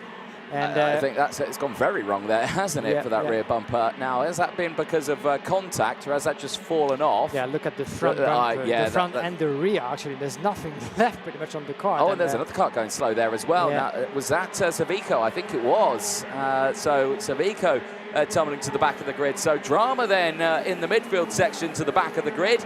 But at the front here, all is calm right now, but the battle for P4 is on here. Schurmans has closed up to the back of Nuccioni. He's looking to the inside here at turn 2 and is denied the chance of getting past. Can he do it into turn 3? No, is the answer. He stays behind. But again, he's got that pressure. He's got the speed and momentum. Just right now, he can't put it into an overtake just yet. Into the infield section, number 4 and 5. Coming into turn number 6, where all the new section starts. As it's been built a few years ago to extend the total length of the track. Used to be about 1 kilometer long, 1.3. Kasper Schormans into that never-ending turn number 9. Gearing up into the middle, throttle to the middle, reaching about 140 km an hour. And even more than that, entering turn number 1, the braking point. Crazy speeds produced by those gearbox drivers. Big and Goldstein on the inside of Verkalensev, beautifully made. And the APK driver is really in need to firm that closely firm closely that door, sorry, as Miguel Costa was keen on doing the same as Goldstein did. But Verkolancev is staying where he is in P6. That door was firmly shut into turn number 2. Otherwise, that would have been worse for him because Nicolas Roos as well, just behind Miguel Costa, is very close and closing in as well. Certainly working on going for a similar move, at least in the opening sector. It was a good set from Andy Goldstein. In a much better pace, the Belgian. He was 8th on the grid, currently 5th. And he might have what it needs to go even further than that. Johnny seems to be up for grab, as Goldstein has been lapping in 49.4, 49.7, almost 8 for the Italian in front of him. So there might be the start of an attack coming in for Eddie Goldstein, a former participant of the Academy Trophy back in the day, a few years back, and a winner in the FIA Motorsport Games back in the Paul Ricard 2 years ago. Having his try at KZ2 for the first time this year with the TB Kart Factory, and doing a good job, even though he wasn't that lucky in his opening heat yesterday. Seemed to be in a better position coming to Saturday. Yeah, certainly so. Goldstein coming away with a 5-second time penalty, finishing P19. But like saying on this one, the start this time around, absolutely superb. Got the car in the right spot, nailed the getaway off the line, pushed it through. It was well done. Verkolancev, Roos, Ebner still battling away here. You can see them on your screen. This is Verkolancev going defensive from Nicolas Roos, but Roos not able to get it down the inside. And of course, every time he goes for a move, he might have to defend from a drive behind. But this time, he sends it down the inside at turn number 3, and Nicolas Roos moves up into P7. You've got Ebner just there behind. Again, he's not been able to get it on this one. He's the leader of the wildcards right here at the moment in this group. The 217, Moritz Ebner, is up 3 places and inside the top 10. Lap number 7 out of 11 as the checkered flag is getting near. There won't be much time remaining for some drivers to launch a move. One is might not be afraid of any move. Oh, watch out for Eddie Goldstein gearing down, putting the pressure. And then nice switchback. Oh, look at that momentum carried by the Belgian just outside the first turn. There was nothing that Johnny could have done there. Impressive momentum indeed from Goldstein, putting in Johnny in the close of Miguel Costa. And Johnny's trying to make the switch back into the next hairpin. It's not happening quite yet. Good attack from Johnny. Yeah, he needs to do that, otherwise Miguel Costa and Nicolas Roos will get on him in no time. Goldstein seemed to find himself under the pressure of those three at the moment. He just made his move, but will he be able to carry the momentum and extend the gap in the process? Remains to be seen. He has a couple of laps to do so. But I was going to say, one who's not afraid anytime soon of an overtake is Marcus Kayak, 1.5 seconds now on Christian Bartucca, as we expect a move coming anytime between those two on screen. Rasmus Korman still very much in 3rd place. From that man on your picture, Goldstein and Johnny, Costa, Nicolas Roos, all those 4 drivers really glued together pretty much, as we have Ebner, Verkolancev and Jean Louillet running at the top 10. Certainly do. Schulman's now with the fastest lap of the race, 48.8. That is a very competitive time, seeing as we were running in the 48.3s in time qualifying with fresh, brand new tyres. So that is showing that the Dunlops are really delivering over this weekend, despite the hot temperatures and the coarseness of the tarmac. They are doing a brilliant job here. Out through turn 9, down the hill through the kink of turn 10, back onto the start-finish straight. It's still Kayak who leads the way from Bertucca. Scorns is still there in 3rd place. Then it's this battle here. This is P4 downwards. Goldstein, Nuccioni, Costa, Roos, Ebner, Verkolancev. They're all there in this battle. But still, the train starts to form, and it feels like it's building up to something here, doesn't it, Guillaume? Because, well, Goldstein's not able to break away. This would be the best result for Elie Goldstein. So again, he's done a really good job to get to this position right now, but I don't think there's any more in the bag here. He's scraping the bottom of the barrel in terms of pace right now. He's got to this position, but I don't think he can go any further. And right now, I think he's on the defensive here because Nuccioni's piling on the pressure. Costa right there as well. They're waiting for a pin to drop to pounce. Yeah, Goldstein lapped slightly less faster than the rest of his rivals. Let's have a look now as they start the final lap. 49.4 and 49.3 for respectively Goldstein and Nuccioni. Pretty much the same lap time, but at the advantage of the Italian, putting the Belgian under pressure. Miguel Costa might be willing to find an open door somewhere with that beautiful shiny golden helmet from Miguel Costa, as is not quite able to make it stick, as in the meantime, Markus Kayak having the smoothest of races. Nothing to notice here, nothing to be worried about for the Maranello driver on his way to victory number 3. That will be putting him on equal points to Maxim Orlov in the lead of the classification. But he's done the job, and there was no one fast enough to catch him. Markus Kayak crossing the line in P1 for the third time this time around here in Val Vibrata. Well done to the Maranello factory driver, leading the way at 150 points on equal terms with Maxim Orlov, as we said. Christian Batuca picking his best result of the weekend so far, the young Italian. He will be always a threat, the Pirella driver. He's been very competitive on this track in the Italian Championship, on international level as well. But a good final result will do him good. Certainly, it's been a while since we've seen him tackling the FIA Karting podium. Kasper Skormans done in P3. Andy Goldstein, he was able to resist until the end, crossing the line for just 3 little tenths of a second in front of Filippo Nuccioni, taking P5 from Miguel Costa. Nicola Rus down for just 2 tenths on his South African rival. And we have Vladimir Verkolantsev, Jean Louillet, P10, followed by Matej Prus, Georgi Vakoviski, Alessio Scapini, Fabrizio Rosati, and Emmanuel Quintieri, P15. Tim Licati finishes in P16. He finishes just ahead of Leonardo Liuzzi. Christian Decline from Kerpers User, from Dennis Tulia. Josip Vey from Jens Röhr. Samuel Louet and Alexandre Glashstein rounds out the top 24. Francisco Paredes rounds out the top 25 and the 25 finishers. Albin Strussen and Jenisa Vico. Unfortunately, the 2 retirements in that one. But there on your screen, Markus Kayak delivered their matches Maxim Orlov and takes the lead in the intermediate classification. Here's the highlights from the start of the race. And again, initially, great getaway for the top 2, but Kayak was just able to hold off the likes of Nuccioni. He held on to the race lead on that one. The rest of the field behind as well, they pushed themselves through.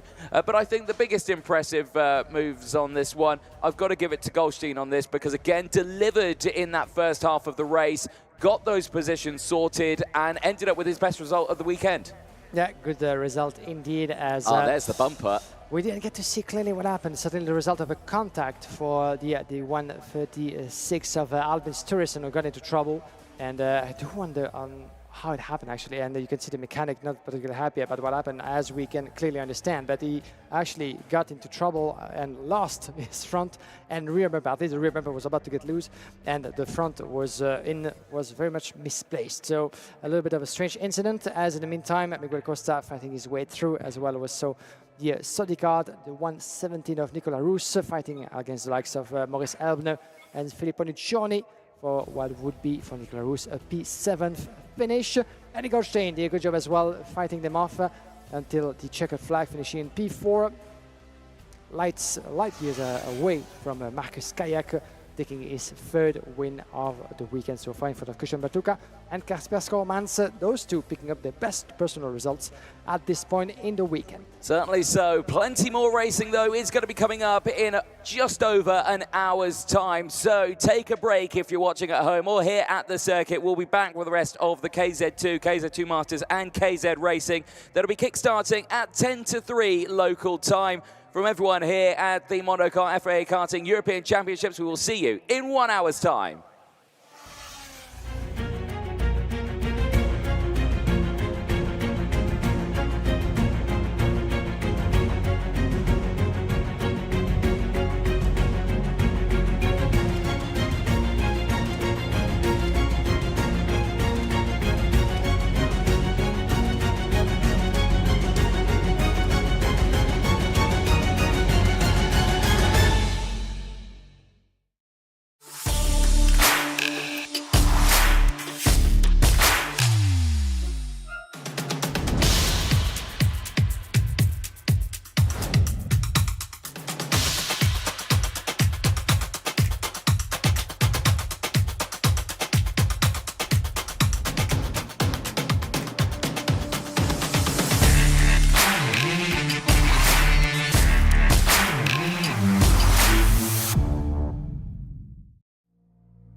safety car should dive into the pit lane and then might come back.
Welcome back, ladies and gentlemen. It is time for part 2 of day 2 for the FIA Karting European Championships live from the middle of Italy at the Val Vibrata circuit. Year of opening 1987. Event record being set by Daniele Albanese with a 48.112 in the KZ category. That was setting time qualifying on Friday. The circuit, though, an absolutely mesmerizing layout that sports a 160-meter start-finish straight, a 112-meter back straight into the new part of turn 7, with the total track length 1,286 meters. Total track width 8 to 10 meters with 3 meters of elevation. It's a nice, flat but flowing circuit for our drivers to race at this weekend. Turns, there are 10 of them, 6 to the right, 4 to the left, and 3 hairpins. Those turns all accumulate to the main overtaking opportunities out on circuit as well. We've seen them into turn 1, we've seen them into 2, 3, couple into turn 5, and some into turn 7. But again, all the track seems to be a hotspot for overtaking, which means for the drivers, it makes it a big challenge to keep their positions nice and secure. But the track itself, top speed, drivers reaching 144 kilometers an hour into the braking zone of turn number 1, with an average speed of around 90 kilometers an hour. In layman's term, 89 miles an hour and 55 miles an hour in the aspects as well. But so far this weekend, we have had some brilliant racing. We've had many qualifying heats for all 3 classes, but we come back now to KZ2 and their qualifying heat B versus C. Myself, Anthony Jordan, and Guillaume Alvarez in the commentary box. Guillaume, we are ready for a very exciting second half of the day. Are you?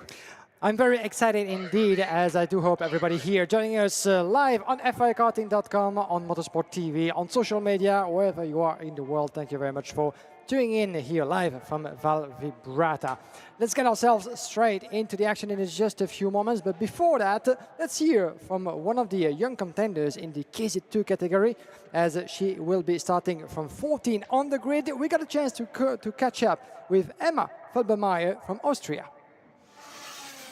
Oh, in Alcaniz, it was a pretty solid weekend. We started good with a good qualifying and had some difficulties in the heats, but managed to have a good starting position in the final and then just have a solid race in the final as well, and then a good result. TB Racing Team is a great team. We are a small group, but it's really nice to work with.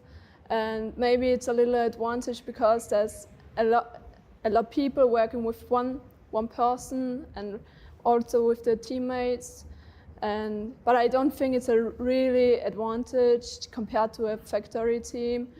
But I think it's the type of the driver what you like more, and yeah.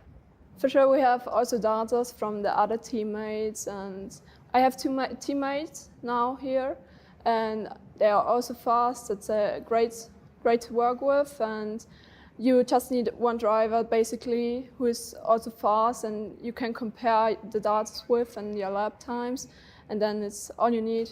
And this track is really technical, and it's not so fast. It doesn't have like a long straight where you can chill once. It also has a lot of grip. It's really grippy, difficult, and also physically really tough. And I think that's the main difficulty in the races, to stay physically fit and just to stay focused. Oh, I have just two days of testing, so it's not that much experience, and I also didn't do any race before, so it can be difficult. But I think with the team we work really hard to get the same speed as in Spain. And for sure, it's a completely different type of tracks here than in Spain, but I think we will make it work. Well, great to chat there to Emma Felbermeyer. Like you were saying, starts this one, P14 on the grid, the driver of the 124 starting on the 7th row of the grid. Engines fire up then as the field makes their way out onto the circuit. We'll quickly take you through the starting lineup for qualifying Heat B versus C. All groups have had 3 races so far in the KZ2 category, and this is their 4th. They'll have their 5th later on today. Marcus Kayak and Maxim Orlov, both undefeated at the moment with 150 classification points. One of them is about to lose their first qualifying heat of the weekend. Christian Bituka and Maximilian Schleimer round out row number 2. Vladimir Verkalentsev and Dmitry Matviev go from row 3. They'll have Hermano Kiteri and Tia Blanc on row 4. Nicholas Ruse and Samuel Leopardi round out row 5. They'll have Jean Louis and Igor Nozov on row 7. Matis Plush and Emma Felbermeyer round out row number 7.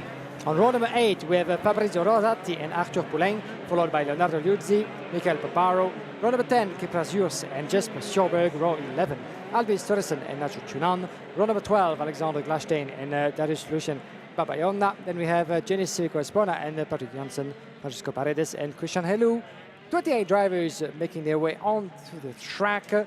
2 formation lap, one to get the tires from Dunlop up to temperature, the other one just to get yourselves back onto the grid. Under the close monitoring from our race director, Mr. Nigel Edwards, helped with the officials of the FIA Karting Federation, from the track, from the marshals, and everybody involved here into the great organization of this event. Back here in Val Vibrata for the first time since the year 2000. FIA Karting sanctioned event have been coming here after in 2004 and 2008. People will be watching from the sideline as well with a sea of screens in front of their eyes. This is race control with Mr. Chris Lambrecht, Jonah Falcao and David Manchester, a trio of race control officials. They're the ones keeping a close eye on all the battles happening from all 4 corners on the track, with the help of a lot of cameras that we have spread around the layout. The magic of technology helping us out to keep the competition fair and square between the competitors. Certainly so. Temperature still rising out on the circuit. We're around 32 degrees, and you can see there from the heat haze, the track temperature rising as well. Despite the fact we've had no track action, the temperature has soared even higher. 36.3 degrees out there, 56.3 degrees I should say, but again that I suspect will go up even more as this day goes on. Drivers making their way to the start line now into their grid positions, and this is where it starts to get a little bit more important in terms of positioning. This is where you start to see those moves come in thick and fast from drivers who are starting to feel a little bit desperate right now, thinking they might not make the Superheats, they might not make the final later on this weekend on Sunday. But right now, I think the tension really could be starting to build, though, between Marcus Kayak and Maxim Orlov. Neither of them have lost a race so far this weekend. One of them, or maybe both of them, could be about to lose their first one. As the green flag waves at the back, the lights go on, the lights go out, and we race in KZ2, and it's a lightning start from Maxim Orlov. He gets away and gets the lead. Marcus Kayak got absolutely swamped off the line, and he's there in 2nd place, but the rest of the field slot through. It's a clean start so far. Yeah, indeed, for everybody coming through turn number 1 in the first section of the track. Cracking getaway from Maxim Orlov in front of Kayak. Those 3 wins each since the start of the competition yesterday, and already pulling away from the rest of the field with the teammate of Marcus Kayak from the Maranello RC Peterson team, Maximilian Schleimer down in 3rd. Trying to hold on to Christian Bertuca in 4th place. 2nd train of drivers further back. Oh, and about to lose a place. That might be Theo Blain battling along with Vladimir Verkalentsev. We're going to have a look back as they conclude lap number 1 after the turn number 9 and 10. The left kick very fast. Top speed entering the breaking point, turn number 1. Orlov and Kayak speed by 2/10 of a second. Schleimer, Bertuca, Verkalentsev up into P5. And for the back, this is Theo Blain, indeed, the Frenchman, under the pressure and pursuit of Leopardi. Jean-Louis up into P8 from Matveev, and Nozev running up the top 10. And as you can see now, we have a first train of drivers pulling away from the rest of the field. Those 4 on camera, Orlov and Kayak Schleimer and Christian Bertucca, the young Italian, picked up his best result before we left you guys for the lunch break in second place. Certainly more than willing to do more than that. The victory is potentially up for grab. He's going to have a lot to do to try to catch up with the rest.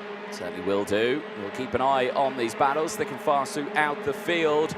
Someone who has certainly not had a very good start to this race has been Ermino Quinteri. Unfortunately, he's tumbled down the order. Not sure what's happened to him as we look back at the replay of that race start. And actually, Guillaume, yeah, pretty good start from everyone there, apart from, like we were saying, Ermino Quinteri. I'm not sure what happened to him in this race. Here was turn 2. Again, all seems good there. We're not seeing anyone running wide. This is the exit there. We are seeing some running wides here. Maybe that is Quinteri dropping to the back of the field, but certainly a very dramatic opening lap. Back with the front runners here. 2 groups of 2 starting to form up. Orlov and Kayak, Schleimer and Bertucca at the moment in position. But like we were saying, Orlov and Kayak, neither of them have lost a qualifying heat so far. I reckon if we do see Kayak close back in, he'll definitely go for the lunge. Yeah, definitely. So he wants to pile up the victories this weekend to secure the leadership position in the classification. Don't forget that not only do you get the points for the championship, 25 points for the driver who finishes the qualifying heats as run inside. Oh, there was an attempt from Maximilian Schleimer. It was from Christian Bertucca on Maximilian Schleimer.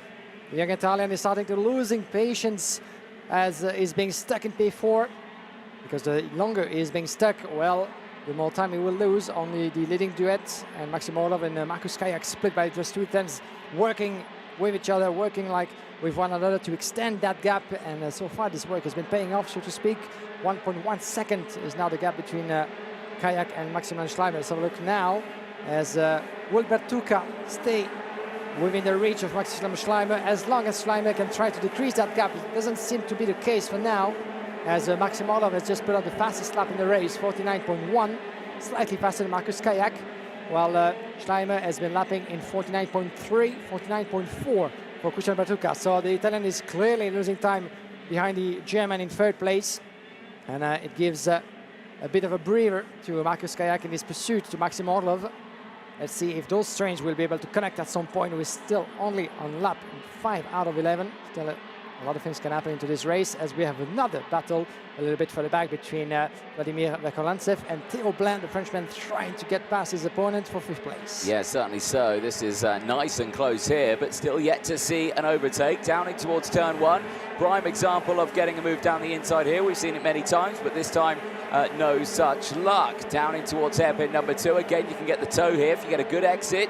You can send one down the inside, but again, we're just waiting to see. Now, this could be Vakolantsev and Blanc trying to work together here right now to close in on Bertucca and Schleimer up ahead. But the gap that they've got, the real estate that's there, I don't think they've got the outright pace to close in on them right now. I mean, it's around about a second or so they've got between the two of them. So again, it's quite a lengthy gap they've got. The drivers behind, though, they need to be careful. Jean-Louis Samuele Leopardi is there as well. They're in a position to close in on these two. So again, it's just a fine line of, if you do go for the move, you've got to be ready to defend from the big group that's closing in behind as well.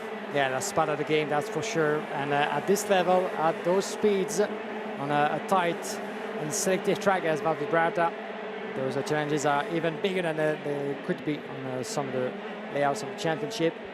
And for those of you following us since round 1 in Alcaniz Motorland Aragon, another ancient track where the FIA Karting Championship had not been for a while, same goes for Val Vibrata. Well, we went really from one layout to a totally different one, as in Spain it was very long, wide, and very hilly as well, with elevation changes.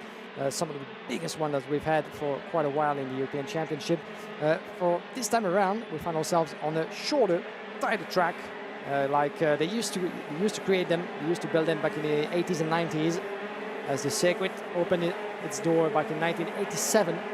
One of the oldest tracks still in activity, certainly as part of the European Championship, as it provides certainly very tight and precise racing. Each of the drivers really need not to put a foot wrong throughout the weekend, as one of the big dates for the Kartodromo Val Vibrata was back in 1993. where Alessandro Piccini, one of the great names in the history of karting, took his 4th World Championship title. And the son of Alessandro, Alessio Piccini, is still going strong and one of the contenders for this weekend, with maybe some more history to be written within the family circle. Yeah, certainly so. And we look forward to those races coming up later on today with Piccini involved in them. Back at this battle here, and there's still been no change between these two. The battle for P5 is still very much on, and unfortunately for them, the battle for P4 is not materializing for them either. The gap continues to open up at this stage, as everyone, I think, at this point is in a bit of a tyre management mode. Now I'm seeing a marshal running across the circuit. Now, why is he running across? I think it could be Artepulain. The Frenchman has tumbled down the order. The driver of the 156, I think, is out of this race. And yes, there he is, Artepulain, going no further. The Saudi driver is out of his 4th race of the weekend. Such a shame indeed, as I was looking out the window just behind our position onto turn number 1, and Artepulain has, by the look of it, hit the wall. Seemed to be okay, but not too sure about his Solicat machine. We didn't get to see what really happened with Artepulain. Was it the result of a driver error or a contact with another rival? It remains to be seen, but as a result, he's out of this race, as that's the first retirement that we have in this qualifying heat, the first of the afternoon. Still led and dominated by Maximo Orlov, the young driver from Pauline Racing Kart. 1 full second from Marcus Kayak, and not the fastest lap in the bag for Maximo Orlov. Really uncatchable so far in Val Vibrata, as Maximilian Schleimer still very much in 3rd place, as we're here on board with Verkolantsev and Theo Blanc. Is still the battle raging for P5. And Artepulain is under investigation. There's his kart. There's him walking away. So was that with someone else at turn 1? I'm not too sure, but we will try and find that out, as Artepulain certainly will not like that result. So Maxim Orlov, however, will be a driver liking this result, currently leading the way on the final lap of this race, and nothing that Marcus Kayak can do about it. It was a superb start from the outside of row number 1, got the jump, and was able to take the lead from the word go, despite the best efforts of Marcus Kayak. Into the final couple of corners, it is Maxim Orlov leading the way. 200 points, maximum points, 4 wins out of 4 for Maxim Orlov. Marcus Kayak finishes in 2nd place, ahead of Maximilian Schleimer. Christian Batuka from Vladimir Verkolantsev, the top 5. Well, we wondered who out of the 2 of them would come away with a loss, and in this case it would be Marcus Kayak. Unfortunately for him, the Maranello driver loses his winning streak, but for Maxim Orlov, continues to battle through this weekend and is looking for maximum points at the end of it. It's Maxim Orlov from Marcus Kayak, Maximilian Schleimer from Christian Batuka, Vladimir Verkolantsev from Theo Blanc, Jean Louillet from Igor Nozov, Dmitry Matviev from Nicholas Ruse, Emma Felbermeyer from Michael Paparo, Leonardo Luzzi from Matthias Bruch, Nacho Tunion running out the top 15 from Leopardi, Babanoa, Surberg from Savico, Rosati, Strussen, Quinteri, Janssen, Jurst, Paredes from Glashdin, Hello and Pulain rounding out the 28 drivers, unfortunately dropping and retiring from the race. But there on your screen, Maxim Orlov in the treble 1 continues that winning streak and can go into the final race later on today against Group E out there, the last race of the day for the KZ category, to see if he can keep it a perfect streak. There's the highlights of it, and the start absolutely superb for Orlov. Like we were saying, just had the jump off the line, was able to sweep it round the outside, and no quarter was given, despite the best efforts from Kayak. You can see here, tucking into the slipstream, may have looked to the inside here, not close enough at all for the move. Christian Batuka, though, did get a good start, trying to battle away for P3 with Schleimer. Ended up staying in P4. One driver in the back there dropping down the order potentially the likes of Romano Quinteri, who certainly did not have a good start to his race. The 220 dropping backwards later on in the race. The one and only retirement out the lane, unfortunately, the French Sodi driver out of the race. But Orlov continues his winning streak. He crosses the line and maintains a perfect score. 200 points in the intermediate classification from Marcus Kayak's 194 from Bratuka, Schleimer, Skriven and Verkalentsev, the top 6 drivers in that order of the intermediate classification. Well, we'll see these two groups out later on today. That is Groups B and C done until we see Group C out with Group A. And then we see Group B with Group E later on today. So we look forward to that one. There is a look at what you can expect to see coming up in a few moments' time. KZ2 qualifying heat A versus F is coming up next. Then it's Groups D and E. Then we head back to KZ2 Masters for their third and final qualifying heat. And then KZ2 for their third and final qualifying heat. We then do another round of KZ2 to end the day, but then we have KZ2 Masters, their Superheat at the end of today. So if you want to see that, it will not be tomorrow, it'll be at the end of today, so make sure you don't miss it. That'll be later on. 3.5 minutes until we get the next race, but we're going to head down to Parc Ferme because Guillaume Alvarez is with one of our drivers. Thank you very much indeed, Anthony. Welcome, guys, to the Parc Ferme as well. We'll try to give you as many live interviews with the drivers themselves all throughout the afternoon. That's what we like to do here at the FIA Karting Championship. Let's start with you, Maxime Orlov. What a day, what a weekend so far for you. 4 qualifying races and 4 wins in the bag. There's no one in the field at this point quite able to catch up with you. I don't know for sure. I just did my job, just make a laps and set the fastest lap. So I think we just have good work with the team, with the chassis and the engine. So that's where we are fast. That's where you are fast. Indeed, you guys really put the finger on the right setup, as it seems. Not only you and in this category, but all over the place. It seems like the Parlin chassis is perfect for this track. I think, yeah, I like how the chassis is feeling, and also like the grip everything is okay. Yeah, I think the Parlin now is on the top. Fantastic. So there's a couple of races left to go, one for you, and then the most important coming to tomorrow. The confidence is there, but at this point, how do you feel inside?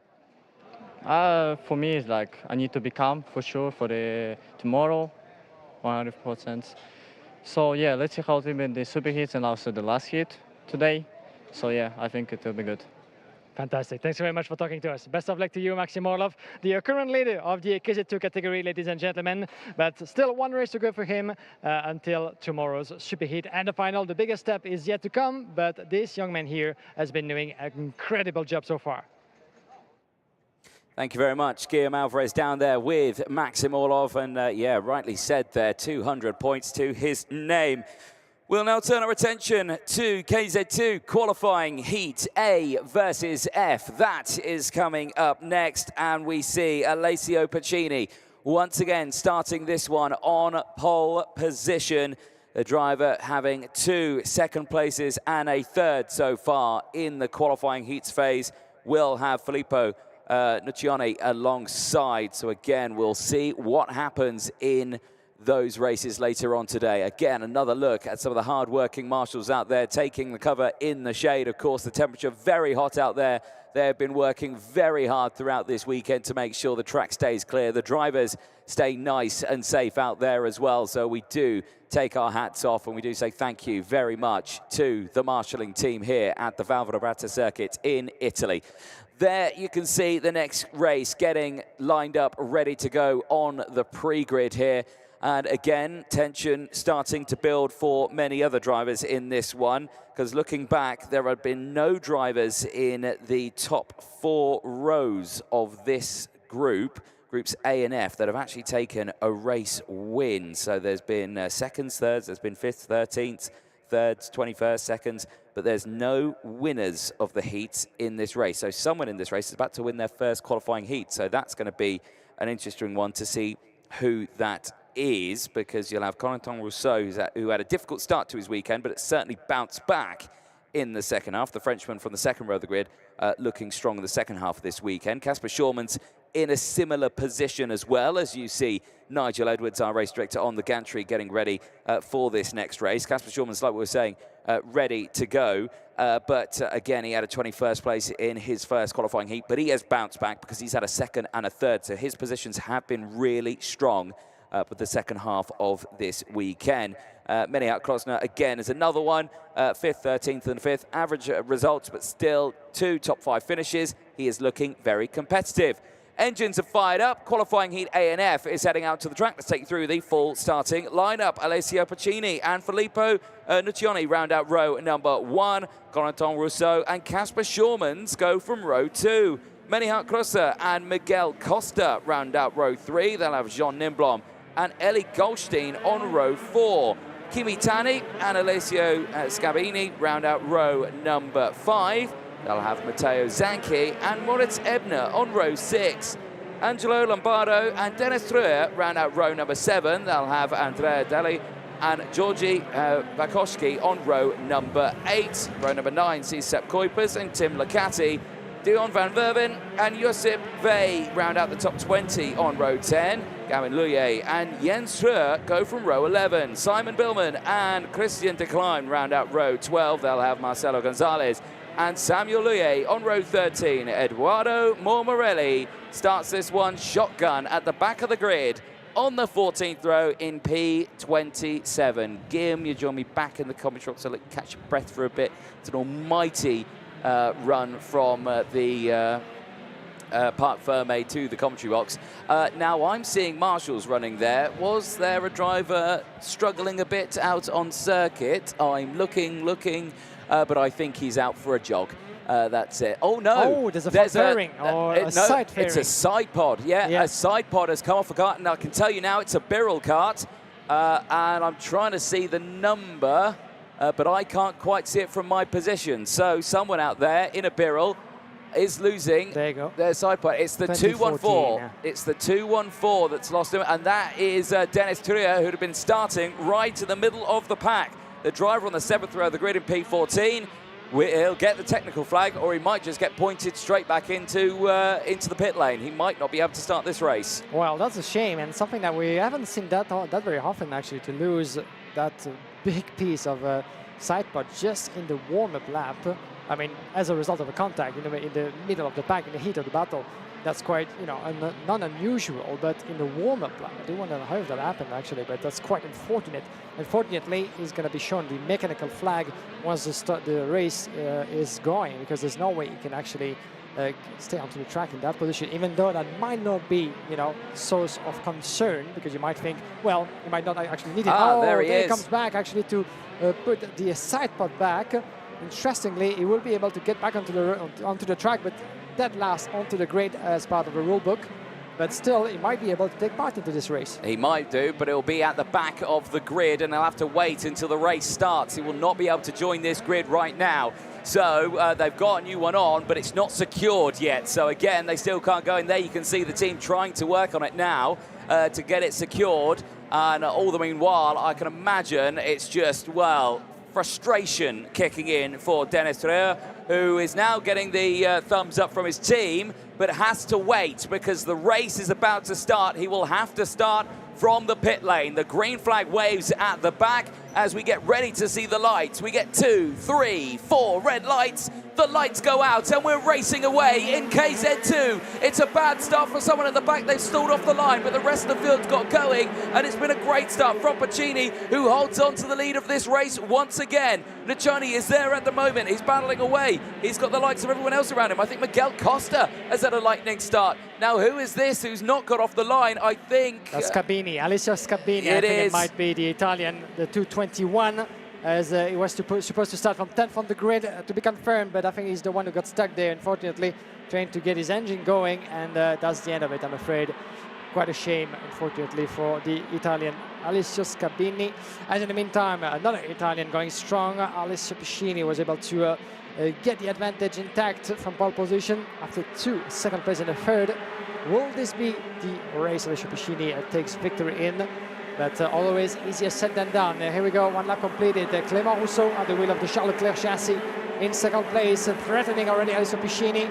And have a lot of work to try to keep that position alive.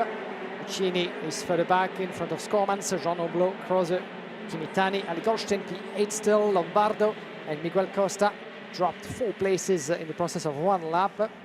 As Van Werven for the back, as you can see, climbed 6 places up to P13. A couple of good climbers as well as for Sam Louis for the back in P20.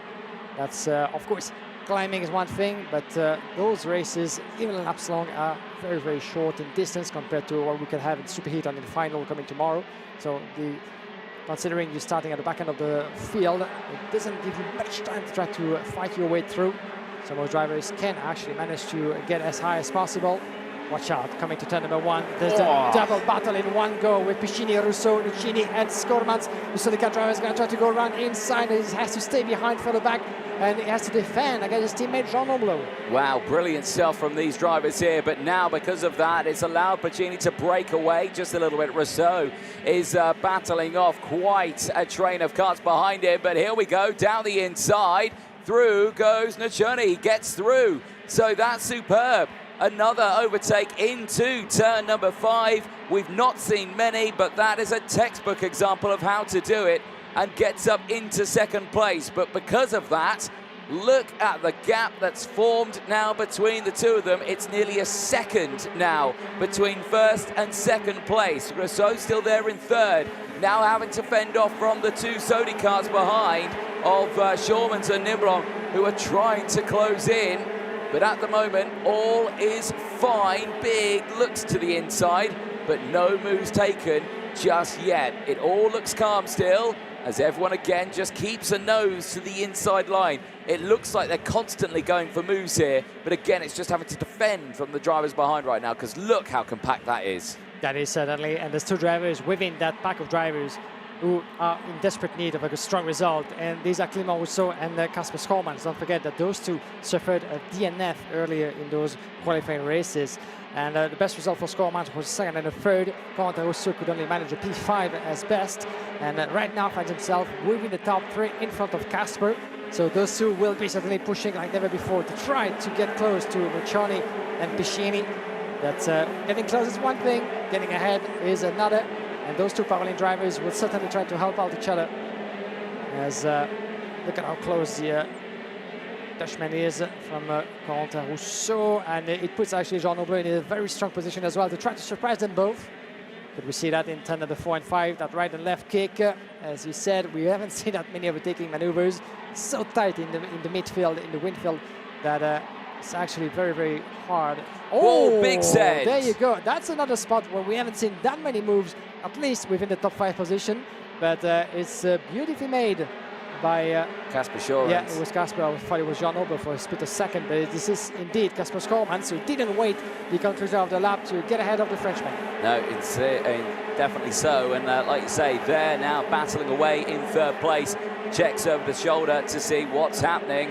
And no change for the drivers behind. They've not utilised that overtake to make their own here into hairpin 2, turn 3 out on circuit. But again, keeping it nice and calm here as they go into the midfield section. Kimitani now with the fastest lap of the race, 49.1.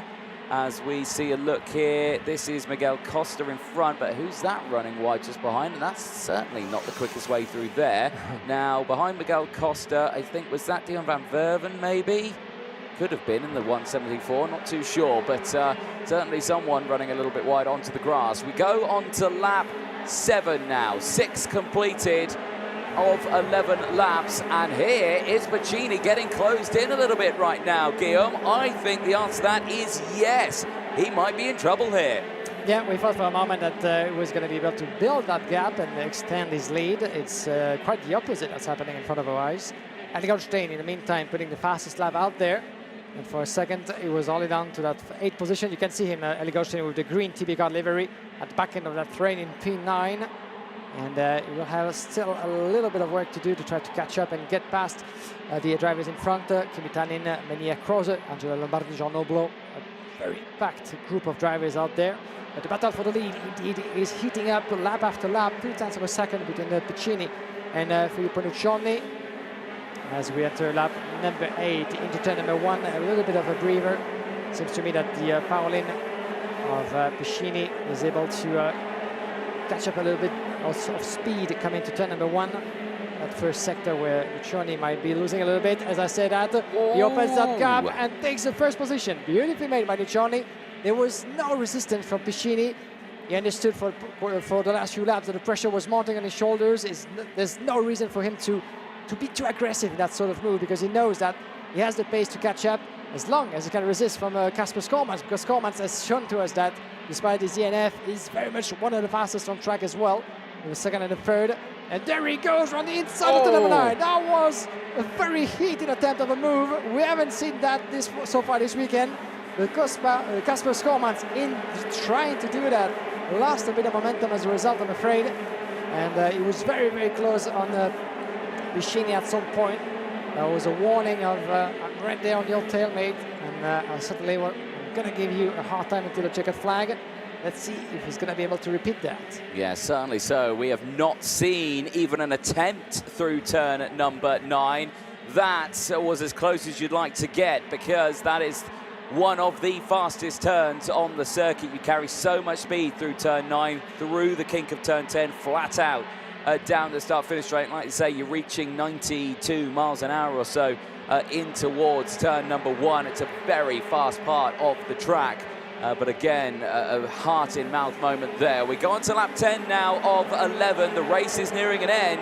And, well, Luciani here looking, I don't want to say comfortable. I mean, yes, he's got up into first place. He's gained that position. But again, Pacini's still there. Scoring's still there as well. It's very, very close as Nimblom is under pressure himself. Lombardo trying to get the move done as Kimitani again with the fastest lap of the race into the 48 now. His pace is absolutely rapid. This is closed in here. Nuccioni has backed them all up now, and Pacini and Skormans are line astern here.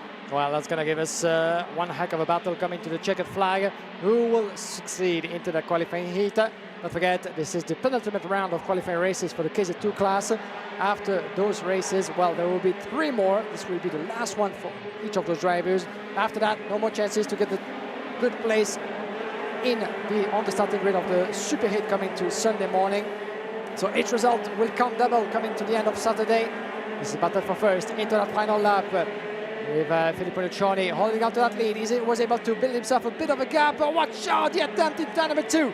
That was a close call from Alessio Pacini.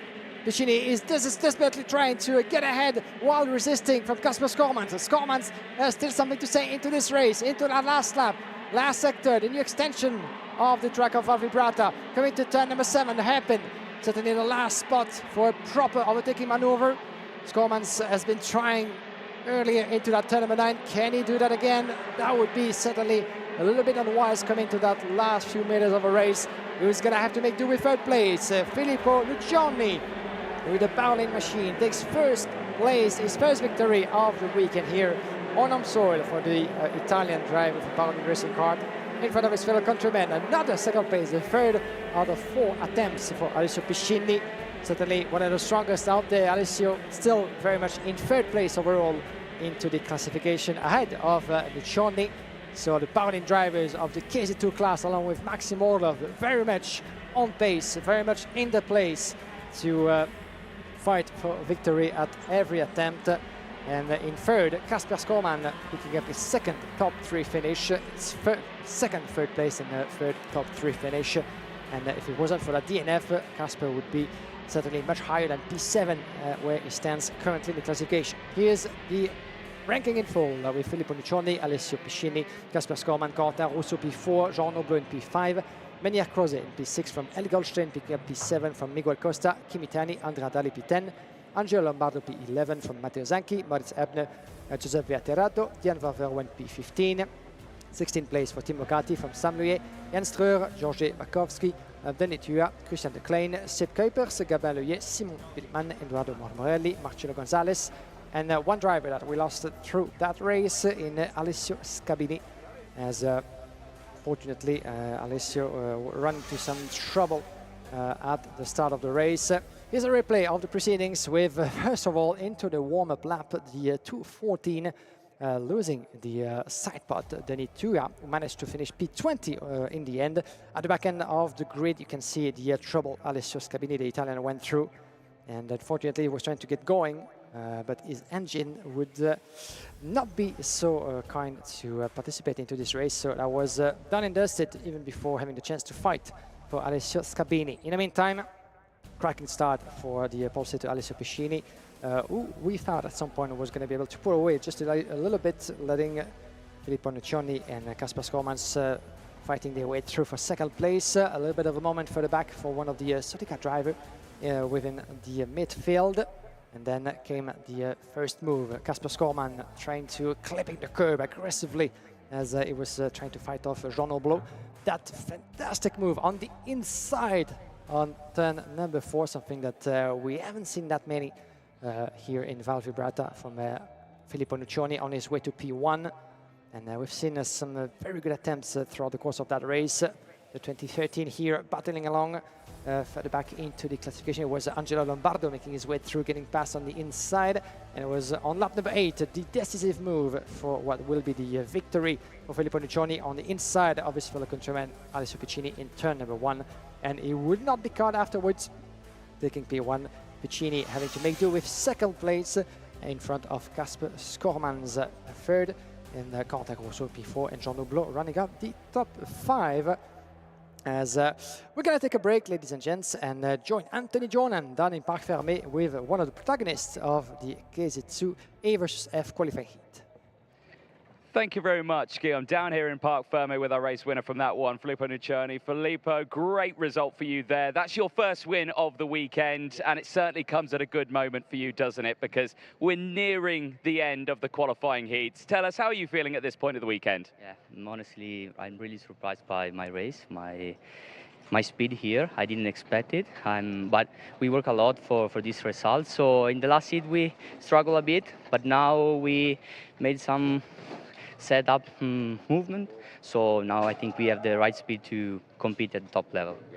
This is a fabulous little circuit that we're at this weekend, the Val Vibrata track. It's a classic, it's tight, it's twisty. How does this track rank on the circuits that you've raced at, which I'm sure are quite a few? Well, this is honestly one of my favorite tracks.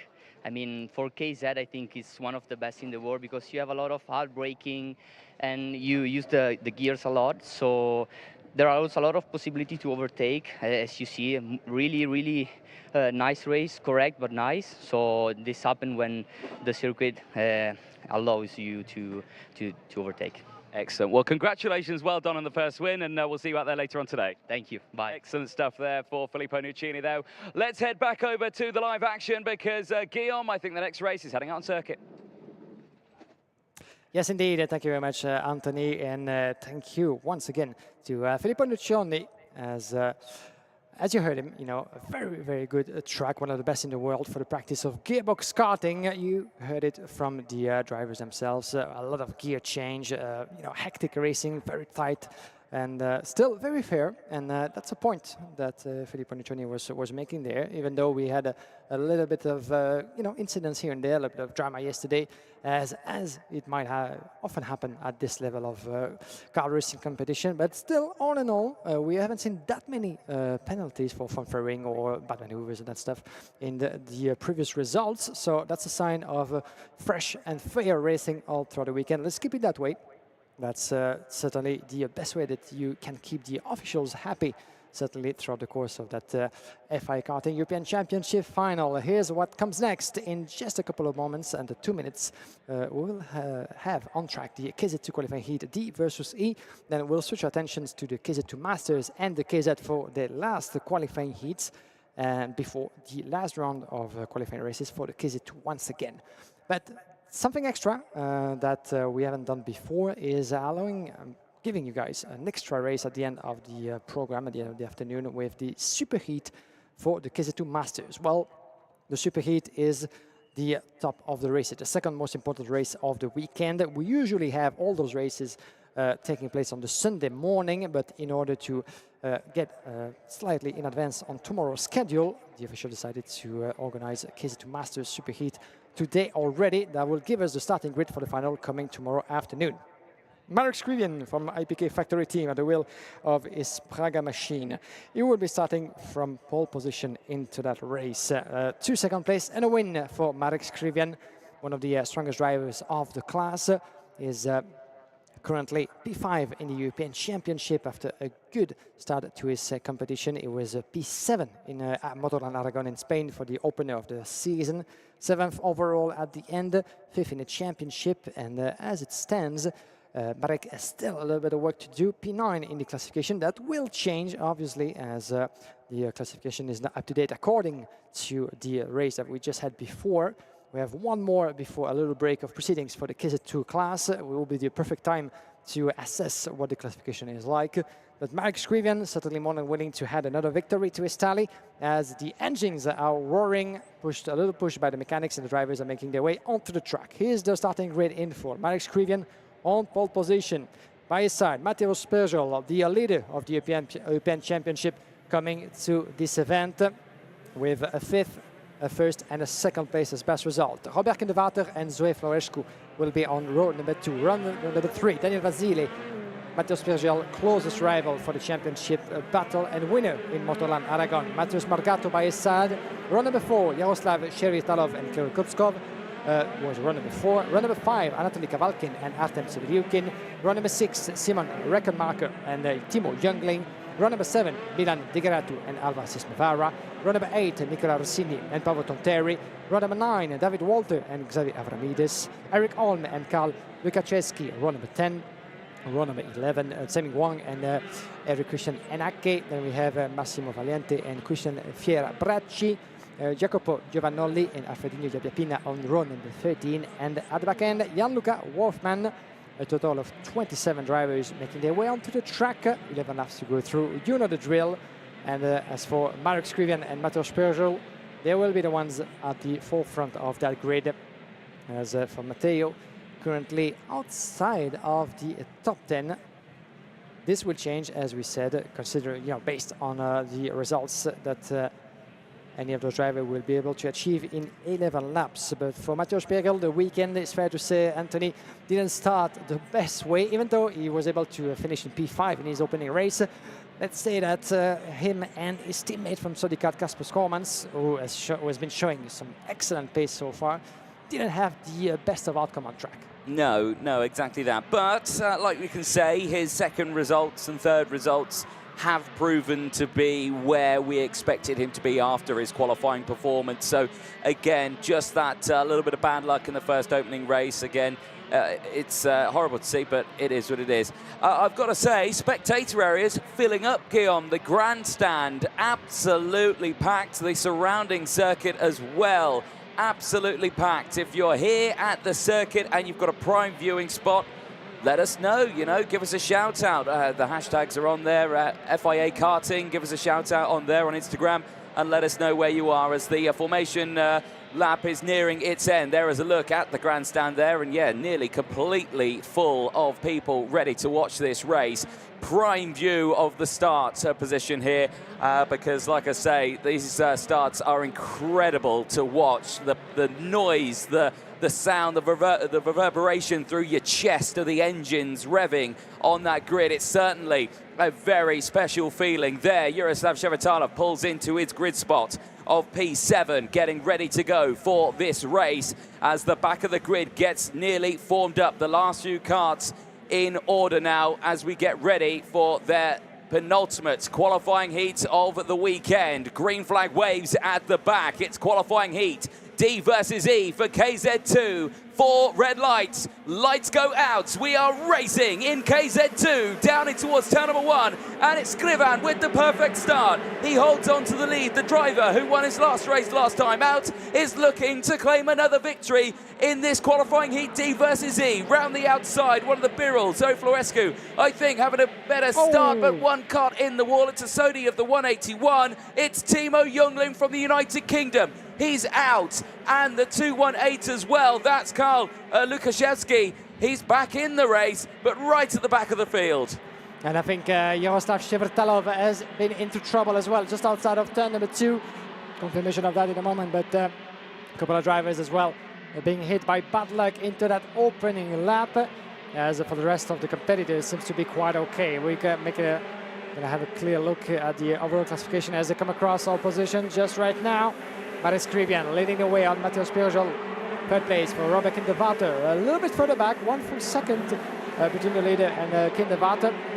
Kirill Kutskov, Anatoly Kavalkin for the back Big on the set. inside. Daniel Vasily on Anatoly Kavalkin. Vasily has no choice but to try to climb up the field as fast as possible. He keeps on going, just made it stick on Anatoly Kavalkin. A close look on the shoulder for the Berlin driver. Just further back, he has a record marker, and Matheus Morgato as well, being chased by Sisme Vara. Morgato didn't have the best off start. He was P6 and found himself in P8 at the end of the opening lap. Something to be done here for the Brazilian. As in the meantime, Vasily P5 at the moment. He needs that victory, Daniel Vasily, considering that his rival for the title, Matheus Pirgel, is currently in second place, chasing for P1. But then Vasily wants to join in for the party. Big set! Into turn number 1. What a send! He's going wide. And Marek Skrivian saw that coming a long way. Just switched positions, took P1 back, and is closing the door in turn number 1. So that was a brilliant move, a brilliant send from Matheus Pirgel. But unfortunately, it was a little bit too soon, certainly. He might have waited turn number 2 or 3 to try to attempt, because as doing so, it just opened the door back to Marek Skrivian, who was there to switch the position. It was a classic switchover move there. You let them go down the inside, you get them on the exit. Superb from Skrivian there, but Spergel, I suspect, won't take to that too kindly. I suspect he may fight back a little bit harder later on. Side-by-side action there on the exit of turn number 7, but through we go through turn number 10. You can see the mechanics G and on the driver telling him to go, go, go, as Marek Skrivian is now under investigation. I saw another name that popped up on my screen there as under investigation, but the race leader now is under the magnifying glass of the stewards. So what will happen at the end of this race? Spergel still there. Was it a jump start? Oh, well, he didn't go. That's a tough one to call on that one. Maybe the kart did move. There was maybe a click into gear. I don't know if it was a jump start, but clearly they're judging that one and seeing whether or not he did move at all under the start of that race, because in towards turn 1 and turn 2, that was fine. There was no comings together on that one. That was Timo Jungling out of the race, unfortunately. This is the view on board from Shevatalov. He did not get a good start there. He got swamped, and you can see Daniel Vasil holding on to his position, but keeping his strong position there, pushing his way forward. Just seeing if he could try and gain those positions and see how rough it is going in towards turn 2. And oh dear me, he got an almighty whack from the back there. And that may be the reason why maybe Timo Jungling was out of the race. Was it Jungling into the back of him and sent him off? And there was another one. So many drivers getting caught out in turn number 5 there. Yaroslav Shevatalov's view of that. Well, he didn't really get to see a lot of it. I think he went around the outside of it, so he managed to avoid the beginning of that race incident at turn number 5.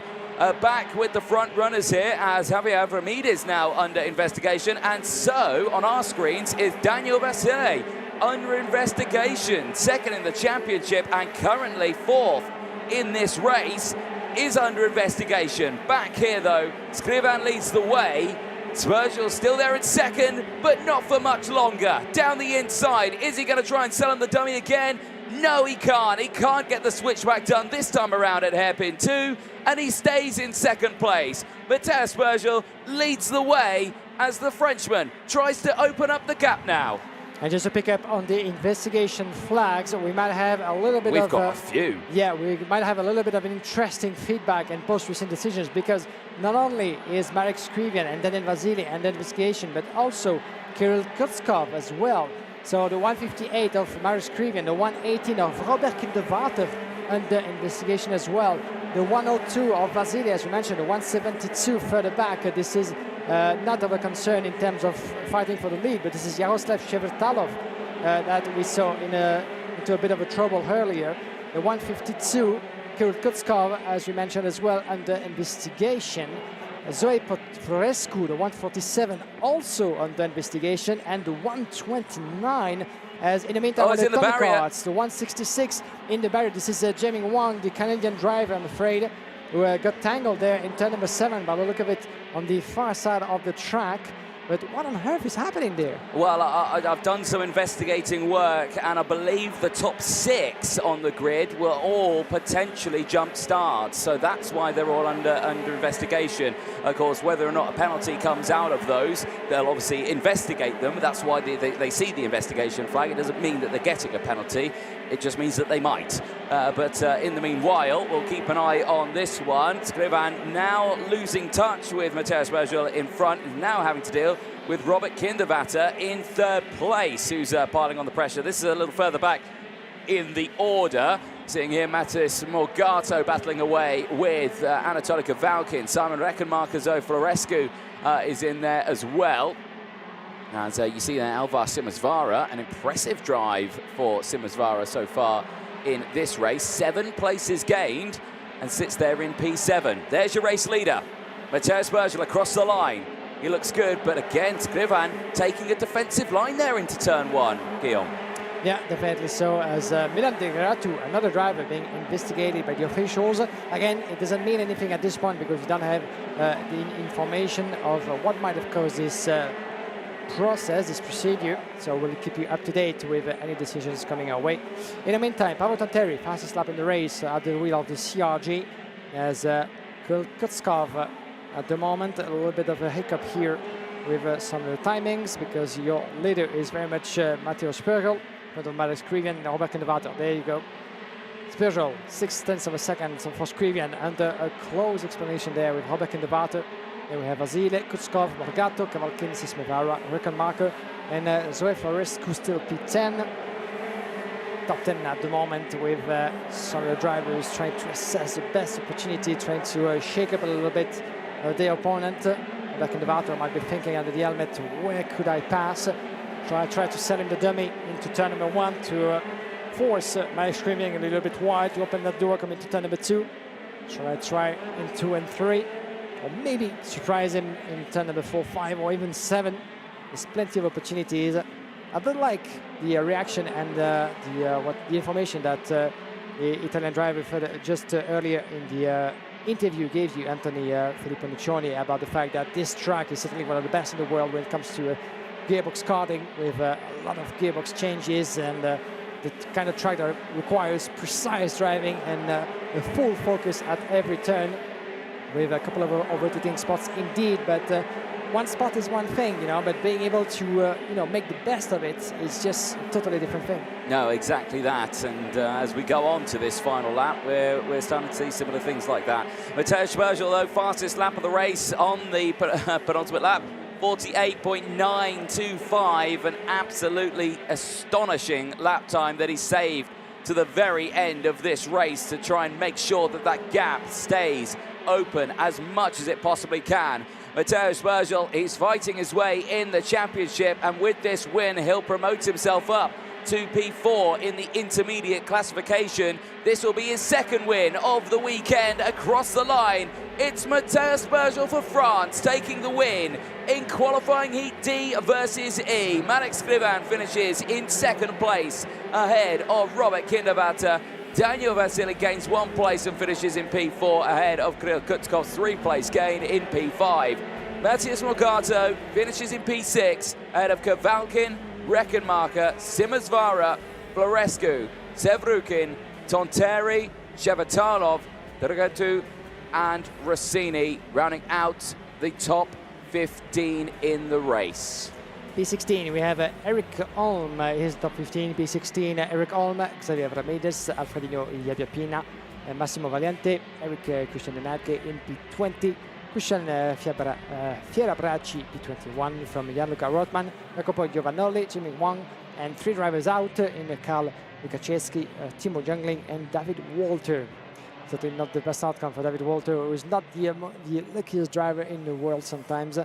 But what can you do?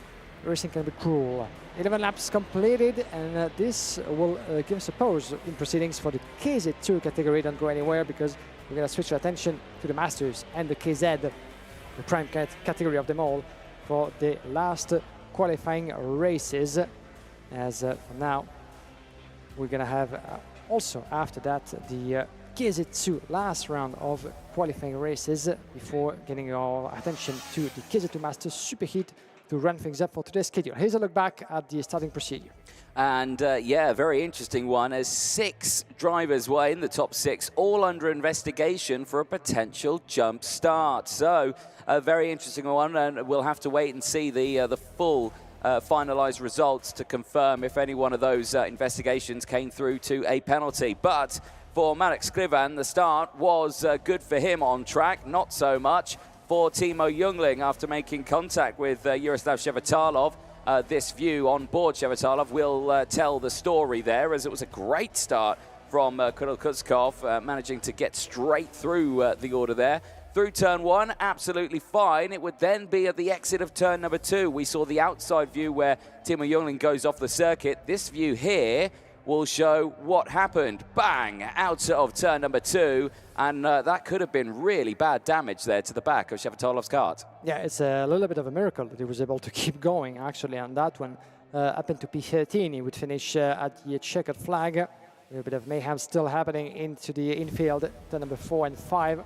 But it was able to go through that mayhem unhurt this time around. As one inside on lap number 2, that was the start of the sending up into the lead, up into the upper part of the field for Daniel Vasil. Then came the move on lap number 6 for Mateusz Spiegel, the move that would give him the win in the end, the second of the weekend since yesterday.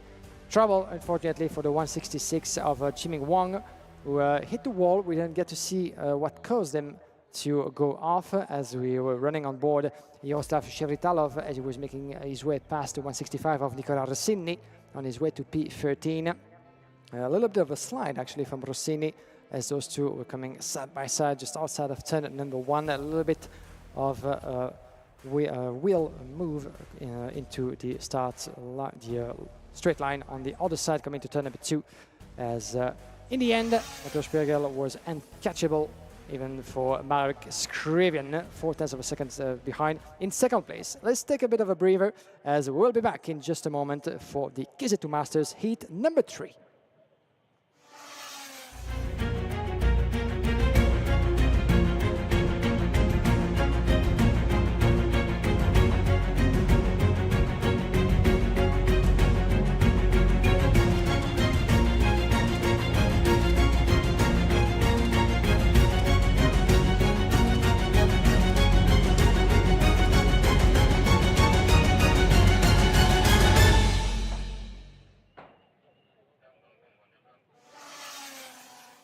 Welcome back, ladies and gentlemen, to the MondoKart.com FIA Karting European Championships for KZ, KZ2 and KZ2 Masters live here from the heartland of Italy at the Val Vibrata circuit on the coast of the Adriatic Sea.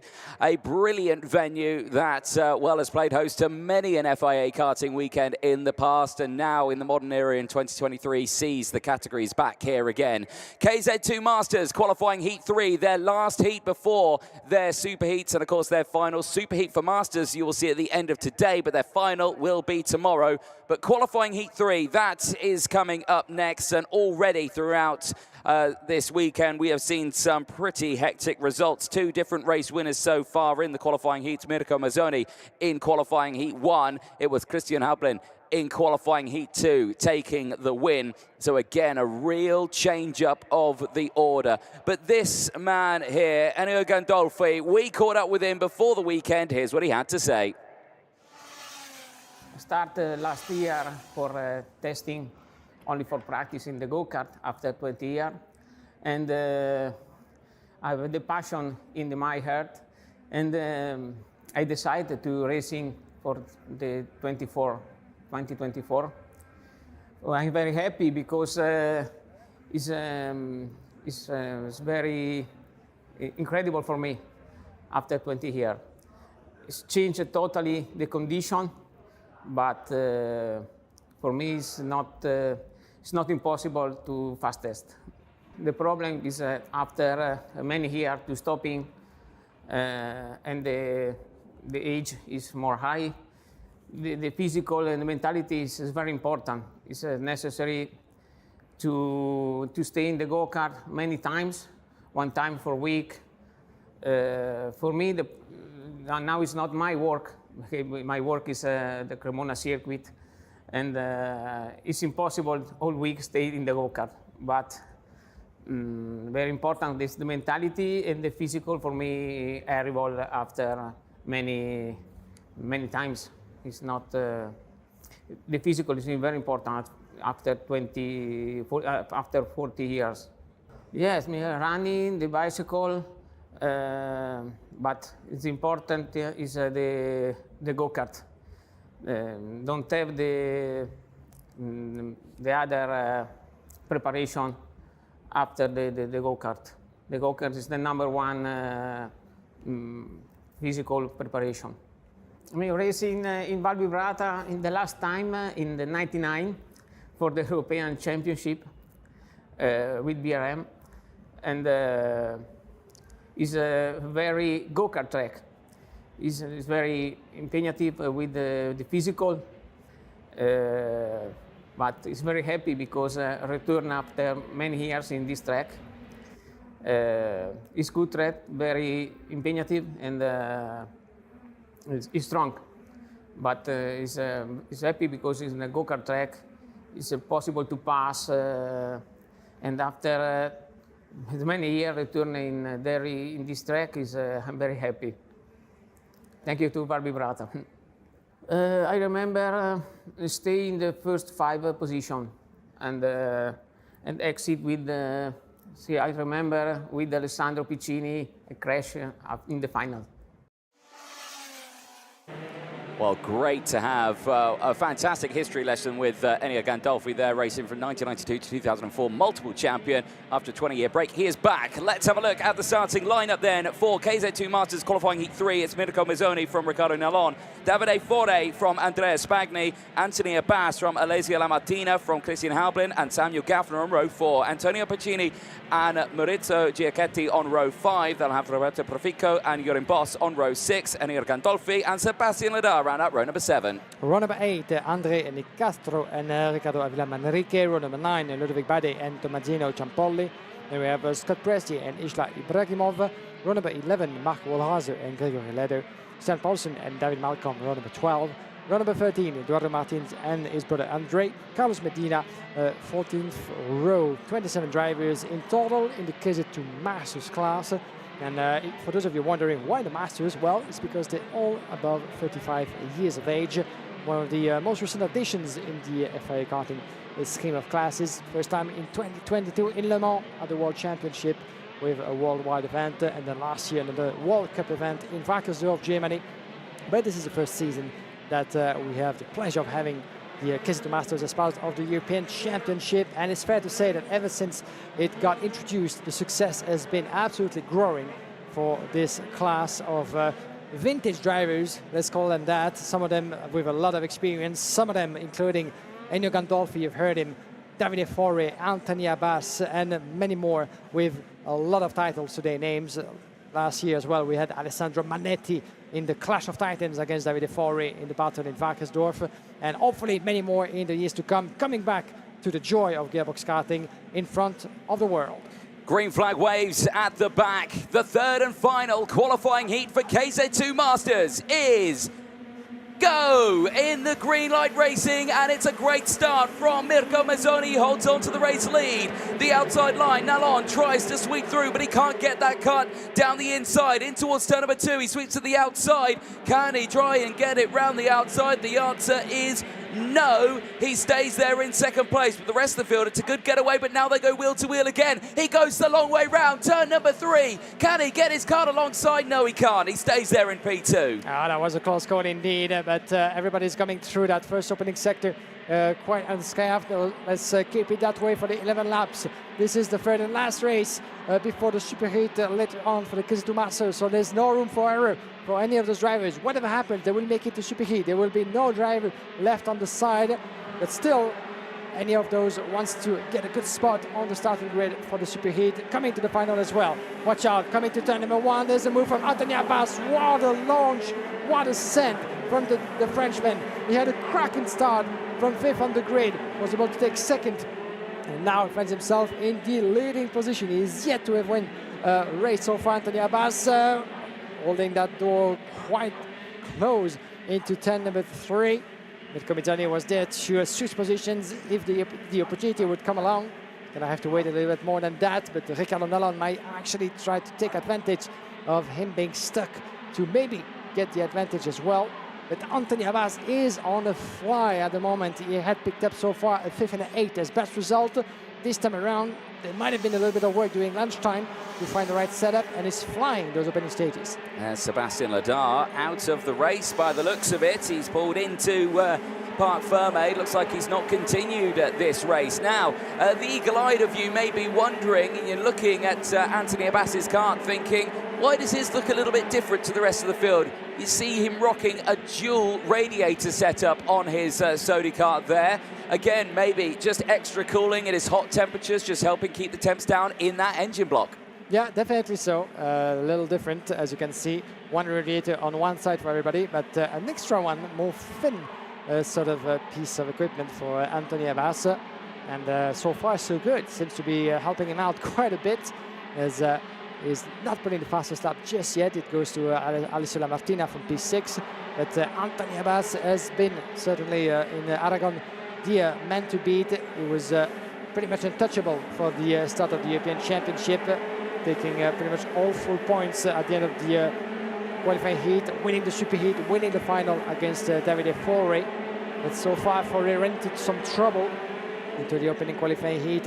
He was stuck into an incident into turn number 1. As run inside goes Forre, as I mentioned his name, the 4-time world champion, getting past Riccardo Nallon at the wheel of his Birellat machine. So Forre is a man on a mission. He was 18 only in his first qualifying race, took a 2nd place afterwards, but he needed that extra piece of result to secure a good starting position coming to the Superheat, especially considering Anthony Abbas leaning on his way to potential victory. Certainly so. We'll keep an eye on that one, as we'll be ending lap number 4, going on to lap 5 now. Out of turn number 10, Abbas still from Mirzoni, Davide Forre still there from Nallon, Hablin from Lamartina, Cioni still there in P7. This trio here, the battle for first is on, and we've seen already Davide Forre going for some decent moves, and we're going to see another one right now, down into the inside at turn 3, and Davide Forre moves up to 2nd place as he hunts down the Frenchman, Anthony Abbas. One of the greatest names in the history of karting, as part of the golden era at the end of the 90s and 2000s. 4 titles to his name, 3 European crowns as well, and many more, as he came back at the forefront, picking up another title last year, Valkensdorf, for the KZ2 Masters, International Super Cup, winning as well other great results, other great races on the international level. He has a chance, Davide Forre, to pick up another European title. That will be the first in the history of that category. We're not there yet. Anthony Abbas is very much in place to finally get his hand on the FIA Karting title. Would you believe or not, but Anthony Abbas, through his long career, is about to lose first place, as I say that. The battle is on between Anthony Abbas and Davide Forre. Mirko Mizzoni, Riccardo Nallon as referees, getting himself into that tussle as well. We have Christian Abulin in P5. That's going to give us one heck of a second half of that qualifying. He watch out around the inside of the number 7. No one dares to move a muscle. Watch out for the upcoming lap. But now, Forre in the lead. He's hungry for victory. Anthony Abbas is not going to let him get away, that's for sure. The Frenchman is going to give everything that he has, while defending against Mizzoni and Nallon explaining each other himself. Well, let's see what happens here. The train behind starting to bunch up now. Abbas, Mizzoni, Nallon, Haublin in that group, trying to close in on Davide Forre, but he is breaking away now at the front. Here we go, change again. Here come Mizzoni down the inside, and Abbas seems to be fading now into the back of the field. Well, here, Riccardo Nallon as well could get a chance, but he's got to be careful because Haublin's right there behind him. We've already seen Christian Haublin take a win in this class this weekend. He won the 2nd qualifying heat earlier on, and right now he's just not been able to get those positions done. He's not been able to move up the order as quickly as what he did earlier on. We are ending lap number 7. We go on to lap 8 of 11 right now, as all the drivers just bunch themselves up. This is Davide Forre, his first overtake there, getting up into P3. That was nicely done. Later on, getting past Mazzoni, that was his P2 overtake. And then even later on than that, you can see the hand gestures coming in. And then there's the move again from another angle from the outside there. Again, another showcase of just saying, right, okay, let's dig in, let's focus. And then once again, always, constantly, turn number 3. That's where he's been doing it. But now that they've seen that, they know his moves. They know where he's going to want to overtake. So when it comes to that superheat later on, if he's trying to get through, they'll make sure they won't let him get past there. That's certainly one of the most difficult tricks out of the book here in gearbox karting at this level, is to be able to find that extra piece of advantage, the even tiniest of difference that will make you able to be faster, be better, or find a little bit of extra spot to get to the overtake. Around the inside goes Ricardo Nalon on Abbas. Abbas is losing momentum. Unfortunately, he was leading at some point into this qualifying race, but now he went from P1 and finds himself now in P5. Christian Habolin as well. Habolin has made his way past driver from Croatia, find himself now up into P4. So that's something that we didn't expect to see from Anthony Abbas, who was looking very strong in the first half of that race. But now P5, Alessio Martina is putting the pressure on the shoulders of the Frenchman once again. So we see him falling one place more down into the field. Hopefully not for him, but Anthony Abbas seemed to have been picked up at the wrong moment and not quite able to keep the momentum. As in the meantime, Davide Forri is putting up the fastest lap in this race, 49.4, slightly faster, a tenth and a half faster than Mirko Mezzoni. A full second advantage for Davide Forri on his way to victory number 1 at the right moment, certainly for Forri. If he stays where he is, he would put himself on the second row of the grid coming to the superheat, on the outside coming to the number 1. Here's a look back at the move. On the 303, that's the door slightly open, but that was enough for Ricardo Nalon and Christian Habolin to both get past Anthony Abbas. Certainly so, and we will maintain our visual on that battle as they're still close, but just opening up a fraction to keep the gaps and battles nice and safe. We go on to the last lap of this race, and Davide Forri leads by 1.1 seconds from Mirko Mezzoni, who is on your screen right now, battling with Ricardo Nalon in 3rd place. Christian Habolin is there. You can see him on the TV Cup trying to close in, trying to do what he can, but it's at the moment not being able to really pile on the pressure. And again, for Anthony Abbas, a really strong start to his race, getting up into the race lead. I thought he was going to win the race, if I was honest, but unfortunately for him, just slowly started to drop back in the order. But for Davide Forri, no such drama for him. He will claim his first win of the weekend, and he becomes the 3rd different qualifying heat winner in KZ2 Masters. Davide Forri takes his first win of the weekend ahead of Mirko Mezzoni, Ricardo Nalon and Christian Habolin, the top 4. Anthony Abbas rounds out P5 from Alessia Lamartina, Piccioni from Spagni, Gaffner from Profico, Boss from Giacchetti. And, well, for everyone else on this one, what a day it has been. Riccardo Avila finishing in P13 ahead of Ludovic Badi. Ennio Gandolfi does round out the top 15. But in the intermediate classification, you see it there on your screen, Mirko Mezzoni will start on pole position for the superheat later on today.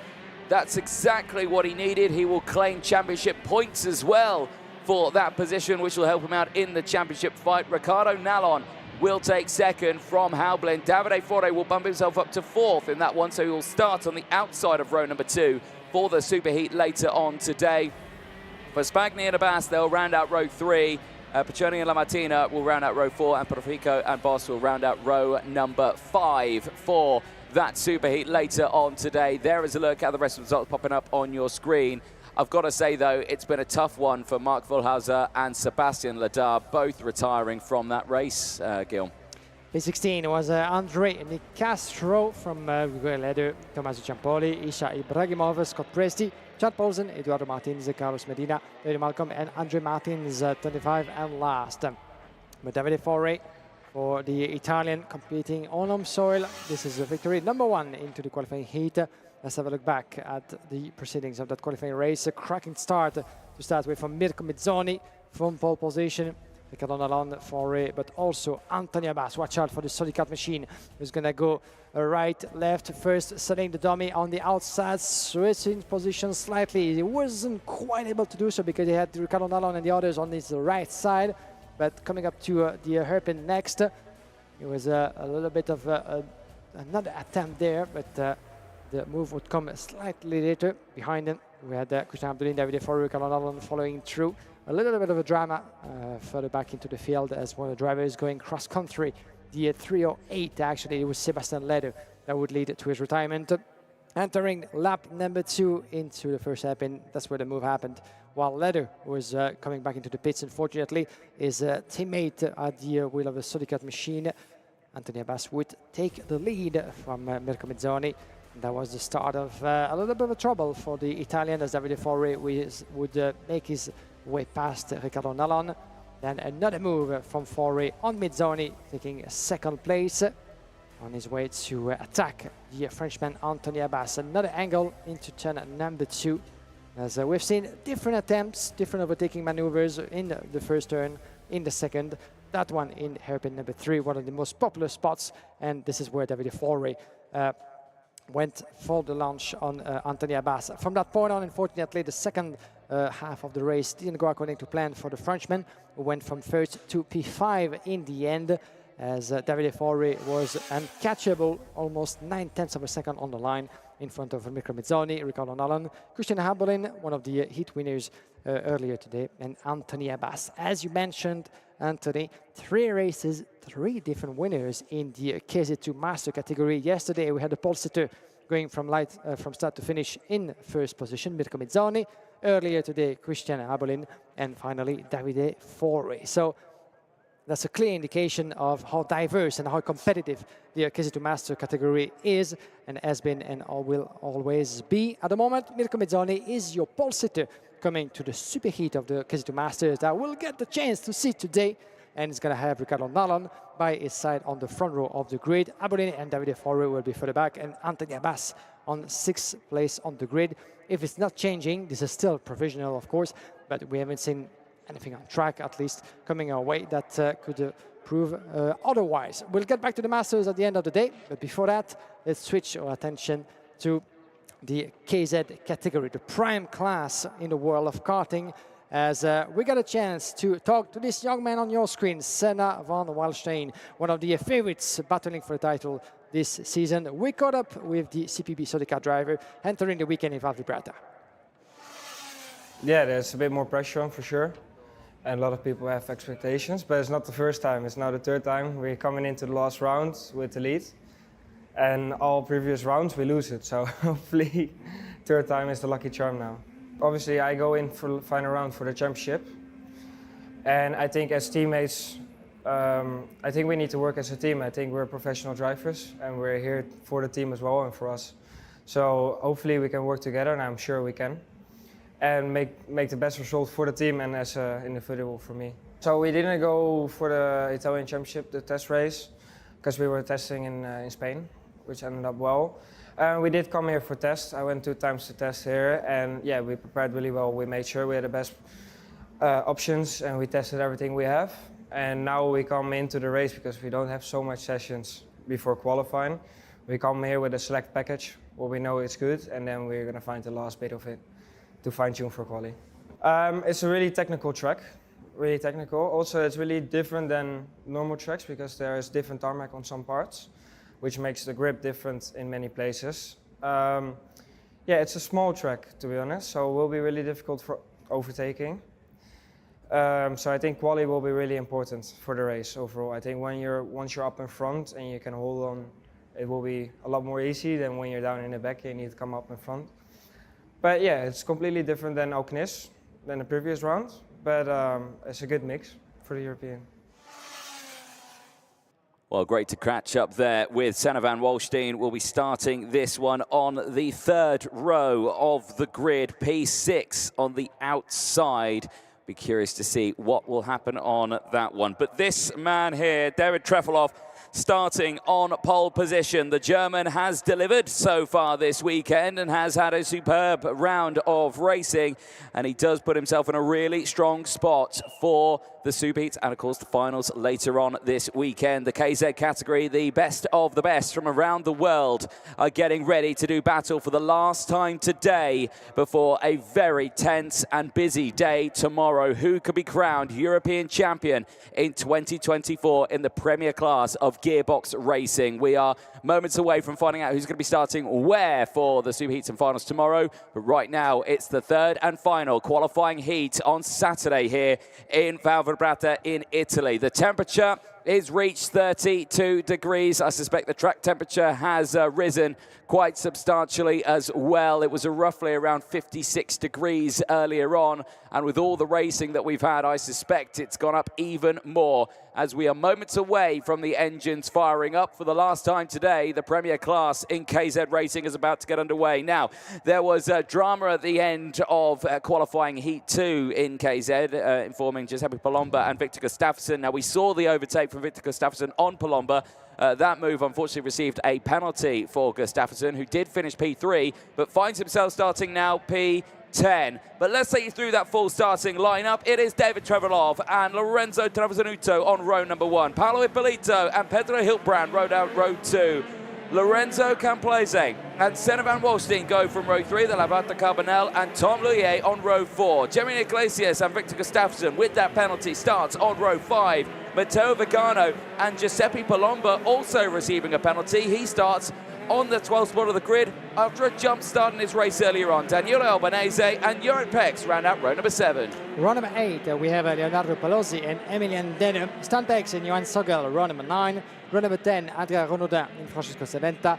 Row 11, Myron Kremers and Louis Speck, Matteo Benedetti and Riccardo Longhi, row number 12. Row 13, Nicola Bartolini and Francesco Leone. Mattias Torregiani running up the top 27. This is often what we like to call the F1 of karting, even though KZ is very much down to the kart racing world. This is the prime class of them all, with some of the best drivers you can find all over the world.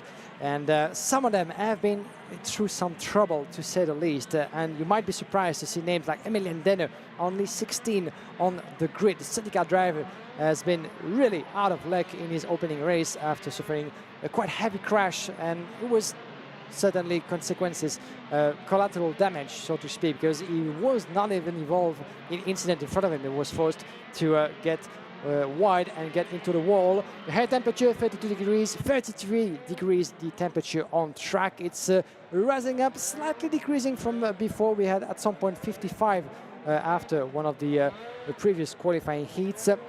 But picking up on some of the favorites further back, Denner, Stan Pex, Adrien Renaudin, Danilo Albanese, the leader of the European Championship, Nigel Edwards on the bridge just above our heads. So Albanese only 13 on the grid, Giuseppe Palomba only 12, Matteo Vigano 11. So a lot of big names with a lot of work to do into that last race before the Superheat for tomorrow. Certainly so. Right, drivers are lining themselves up on the gantry. The spectators in the grandstand have a prime view of some of the best drivers from around the world getting ready to battle in this KZ qualifying Heat 3 of the weekend. It's Lorenzo Travasanuto who leads the intermediate classifications, as unfortunately into the pit lane is Torrengiani, who would have been starting at the back of the grid. He'll be starting a little further back as he's in the pit lane, and hopefully he does get to start this race. The green flag is up at the back as Nigel Edwards starts the lights procedure. It's 4 red lights. Lights go out. We're racing in KZ, and it's a lightning getaway for the front row. But Trevelov holds on to the lead of this one as Travasanuto has to slot into second place. A second place finish for Travasanuto will still help him out. He will still start on pole position tomorrow in the rest of the races as he leads it by a fair few points right now, but you can see the breakaway for the front row is absolutely clear from the rest of the field. Camplese's got up into third place as drama has struck in the background. I'm not sure who that is. It looked like potentially the 35 or the 36. If it was the 36, it's Marlon Kramer's, but I don't think it's a Tony kart off the track. That's a power lane, if I've seen correctly. We'll get back to that in a moment, but certainly some drama from one of the drivers out there. It's the Pelosi. 95. Yeah. It's Pelosi who's off the track. It is the 95 who's gone no further at turn number 3. So his race is over. Look at this lead already from David Trefilov. That little back rub he had before he went out and track really looked like it worked. Into the pit lane with what looks to be damage is the number 14, and that is Johan Sjögel. Unfortunately, he's also out of this race. Yeah, quite unfortunately. David Trefilov in the lead with 1 win to his name already for the race before. We have 1 win as well for Lorenzo Trovzanuto. Will we have another one, a different winner like in KZ2 Masters? Will it be again for David Trefilov? But as for now, Leonardo Pelosi, Johan Sjögel and Mathias Torregiani are 3 drivers that we've lost in just 1 lap out of 11. Let's have a look as the proceedings keep on going. With Trefilov 0.8 of a second, Trovzanuto second, a little bit on his own, the Italian. Another Italian at the wheel of the Tony kart machine with the green and white livery in 3rd place, Lorenzo Camplese. And we have Pedro Hilbrand in 4th, Van Wallstein picking up a place in P5. Let's get on board Pedro Hilbrand, that is, yes indeed. The Birelot machine is just further back, Lorenzo Camplese battling for P3 and is about to lose that place to Senna Van Wallstein. Senna Van Wallstein, half of his helmet in tribute to the great Ayrton Senna. As Van Wallstein fighting for the European title this year against Danilo Albanese as they come into turn number 7. This is going to be a close call as Van Wallstein came to Val Vibrata as the leader in front of Victor Gustafsson and Albanese. They're close on points. We'll make the calculations once all the qualifying heats are done. Because coming to the Superheat, there will be another 25 points. Let's run inside on the live feed on your right. This is still battling along for Paolo Ippolito. I think who made his way past Pedro Hilbrand. Yes, he did. Ippolito, last year's world champion in Germany, upper place in front of Hilbrand, P5. Gustafsson coming fast as well from further back in P7, and he's about to do the same as his Hilbrand. My apologies. Trying to fight as well. No, Gustafsson indeed just made his way past Pedro Hilbrand. This is done for the 45. Gustafsson, one of the contenders for the crown this year in KZ, fighting his way through. Hilbrand was first. Can he make it stick? Can he make the connection with Ippolito? Still has a couple of laps to do so. He certainly does, and we'll keep an eye on that as progresses. We're ending lap number 4 now, on to lap number 5, and it's still Trefilov from Trovzanuto, Camplese from Van Wallstein, Ippolito from Gustafsson, Hilbrand, who is on board with currently now down into 7th place, is down 3 spots. The biggest mover in this race, I'm going to give it to Riccardo Longoni, the number 11, who's up 8 positions right now and is into P16. So again, he's having a really strong race there. David Trefilov at the front of this one. Really, really impressed with his performance this weekend. He's setting fastest laps of the race. He's breaking away. The gap's nearly a full second. His commitment right now is second to none.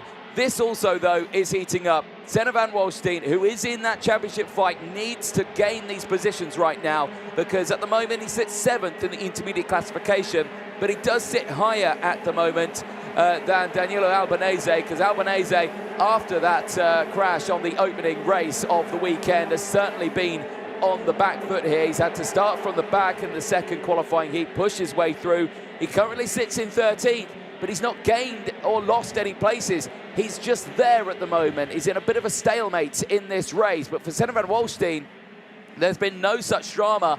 He's been able to really dig deep in this one and push himself forward. And right now, he finds himself on that rear bumper of Lorenzo Camplese after setting that fastest lap of the race on the last one. In towards turn 8 they go. Is there going to be a move this time around through turn 9? No is the answer. He'll stay behind, but I suspect, well, I don't think he's going to go for the move this lap. It looks like he's in a bit of a conservation mode right now. He's just looking after it, but Paolo Ippolito is dropping down the order on our timing screen. Now, is that a transponder failure, or is he out of this race? Now, here's a replay of Loris Speck running a fraction wide there. That is sub-optimal, is what I would say to that one. Yeah. But yes, Paolo Ippolito, yeah, he spotted is. him. He's just outside of turn number 7, by the look of it, on the far side of opposition, where the driver is about to come right now. We didn't get to see what happened there, but Paolo Ippolito from Car Republic is out of this race. Disaster for the reigning world champion of KZ. As we might need to see that again, hopefully, if we can, but Ippolito is out as he was fighting his way past Peter Hildebrand, was getting close to Victor Gustafsson for a place within the top 5. He will have none of it, unfortunately, as we're here back with Van Wandstein and Complese. The battle for P3. Travis Anuto, second place, trying to catch up with David Trefilov, but the driver from Germany has been absolutely catchable. In the meantime, Van Wandstein sends it right inside of Complese into turn number 3. Beautifully done for Senna Van Wandstein, up into P3. And the fastest lap to Danilo Albanese. Let's have a look at his climb through the field. Albanese 2 places up to P11. Certainly not as high as he would have hoped. The Italian has been stuck behind his fellow countryman Giuseppe Palomba as well as Matteo Vigano. Still missing 1.1 second actually to try to make the connection. As we'll get back to that in a minute. 2/10, sorry, just behind Palomba. Then we have the 2 Frenchmen, Arthur Cabanel and Emilien Dennen, 12 and 13 respectively. Not quite able to get any higher than that, I'm afraid. But we still have like 2.5 laps to go for a checkered flag to try to change that situation. They certainly do. Right, live on board on the left-hand side of your screen, the live feed on the right-hand side. Pedro Hildebrand is slowly reeling back in Victor Gustafsson. He got the overtake done on him earlier on. He's now trying to get it back as they head down in towards turn number 7. You can see how much he closed in under braking there. Has the power on the exit. The Birrell pace here is matching or even beating the CRG pace right now. Through turn 9, out of turn 10, back onto the start-finish straight we go, onto lap number 10 of 11, but still yet to see an overtake from these two at this point here. Pedro Hildebrand is digging deep here. You can see how much he closes in under braking. You see he's trying to brake as late as he possibly can, but it's just not happening right now. He is still there behind. Every time he just outbrakes himself there, I feel like he just loses it a bit on the exit. It feels like he's gaining, but he's not. Yeah, he's not going to be able to try to make the move on Victor Gustafsson, I'm afraid, as the race is getting near its conclusion. Every time at the breaking point, Hildebrand is getting close to Gustafsson, but he's not quite able to make the connection to launch a move. But never say never with Pedro. Coming to the last lap of this race, David Trefilov, 9/10 of a second. Luis Peck under investigation. If it stays like that, Trefilov will be taking his second win of the weekend, but this will be Lorenzo Trevisanuto for just 2 tiny points who will get to start on pole position for tomorrow's Superheat. He certainly will. David Trefilov has delivered this weekend. The German certainly putting himself in a really strong position in the championship standings in KZ. It's all a fight between 2 drivers in this one. Senna Van Wandstein, Victor Gustafsson, well, 3 drivers, Daniel Albanese, but it's certainly not going their way. For David Trefilov, it didn't go fully his way in Spain, but here in Italy, it certainly is going his way. He's looking for 25 championship points. He gets 25 championship points. It's David Trefilov across the line. He wins the 3rd and final qualifying heat for KZ, and he delivers for Germany here in Italy. He takes his 2nd win of the weekend, and he will start on pole position for tomorrow's races. Trevisanuto will be on pole position, I should say. Trefilov will be 2nd in that one. 2 points separating them. But Trevisanuto, 2nd in that race, secures pole position. Trefilov's race win secures a front row start. Complese will round out the top 3 in the intermediate classification. Pedro Hildebrand, with his results, bumps himself up in the order as well. P4 for him in the intermediate classifications. There's a look at the full results. Trefilov from Trevisanuto, Van Wandstein from Complese, Gustafsson from Hildebrand, Luye from Iglesias, Palomba from Vigano, Albanese from Denner, Carbonell from Pex, Logoni rounding out the top 15. With 9 places gained for Riccardo Logoni, so a very strong race. Jarrett Pex finishing in P16 ahead of Adrian Renardin. Martin Kremers from Francisco Salenta, Loret Speck from Francisco Leon, Matteo Bendetti and Bartoloni rounding out the 23 finishers. The retirements, Paolo Ippolito, Leonardo Pelosi, Johan Segel and Matthias Trajani, unfortunately, all out of the race. For Paolo Ippolito, that is a big name retiring, drops to 5th in the intermediate classifications. Let's have a look at the highlights from that one. This is the start from on board Petter Hilbrand at the start of that race. You can see he had the inside line, but he certainly got squeezed out the way there on the exit as he had to hold on to that position. Here's the outside view. You can see covering off the likes of the drivers behind. Lorenzo Camplese being one of those drivers getting closed off. The same as Seta van Walstein being denied the chance of going down the inside there with that move. But the top two, though, Trefilov and Travasanuto, breaking away at the front here already before we even get in towards turn number 2. We're seeing them break away by quite a big gap. Now, you can see there the very late braking from Petter Hilbrand. Unfortunately, put him on the back foot going in towards turn number 3. He had dropped back at that point, allowing the other drivers to break through.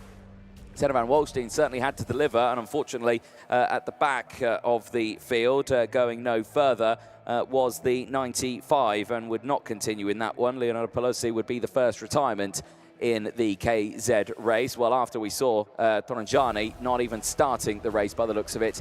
There down the inside, Seta van Walstein on the charge back through the field, getting up to P3 at the end of that race. Big moves from him from the number 3, pushing his way forward thick and fast throughout multiple parts of the circuit. This was Paolo Ippolito going for the move as well on Petter Hilbrand. He got his nose down the inside and was able to hold on to that one. Later, though, we would see the retirement from Paolo Ippolito. Not sure what had happened to him.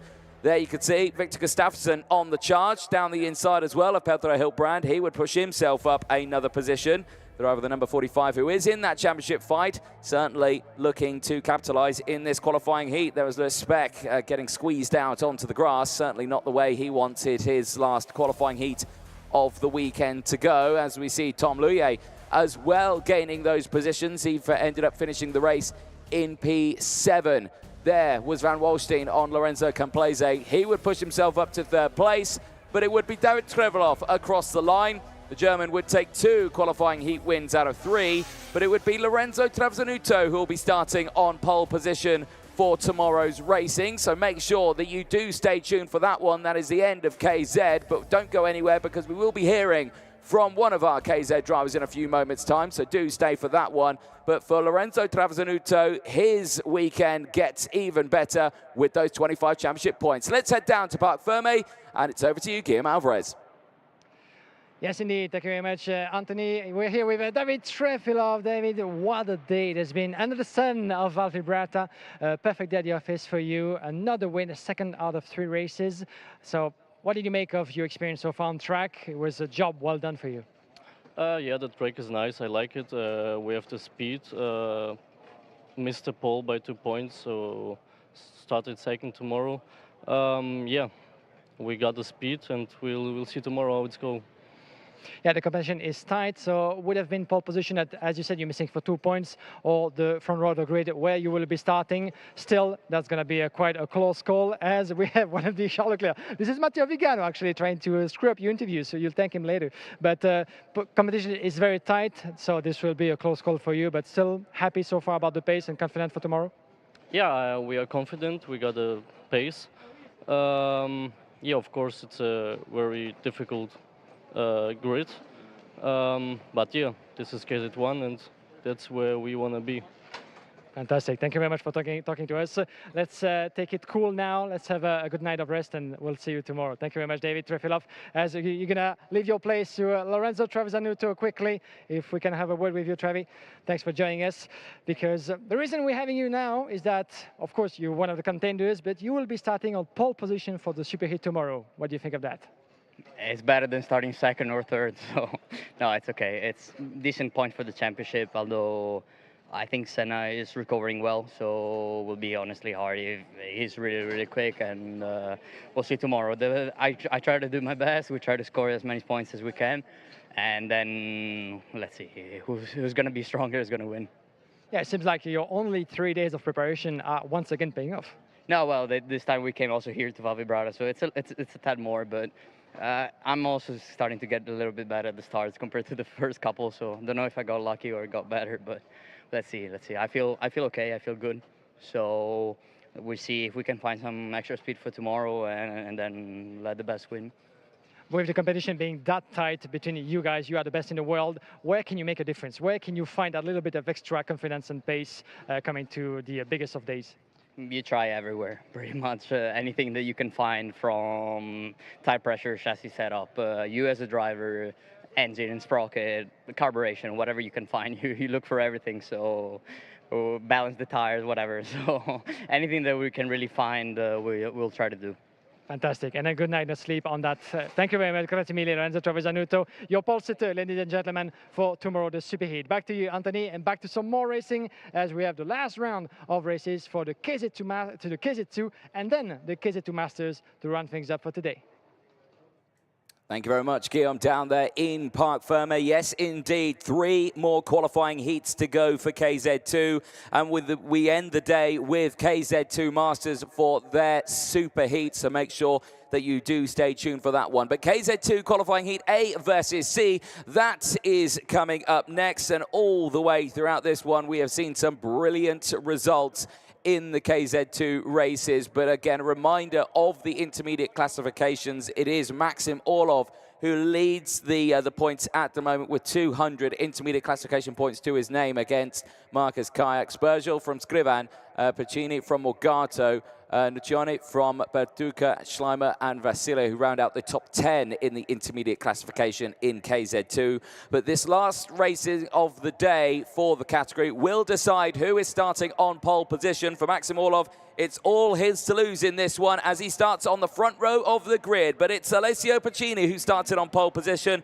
with Maxim Orlov alongside. Quentin Rousseau and Maximilian Schleimer round out row number 2. They'll have Meni Kroza and Dmitry Matviev on row 3. Jean Nimblom and Theo Blanc round out row number 4. They'll have Kimi Tani and Samuele Leopardi on row 5. Matteo Zanchi and Igor Nozov on row 6. They'll have Angelo Lombardo and Emma Felbermeyer on row 7. Andrea Dali and Arta Poulain round out row 8. They'll have Zoe Kopers and Michael Paparo on row 9. Dion van Verven and Jasper Soyberg on row 10. They'll round out the top 20. They'll have Gavin Luye and Nacho Tunion on row 11.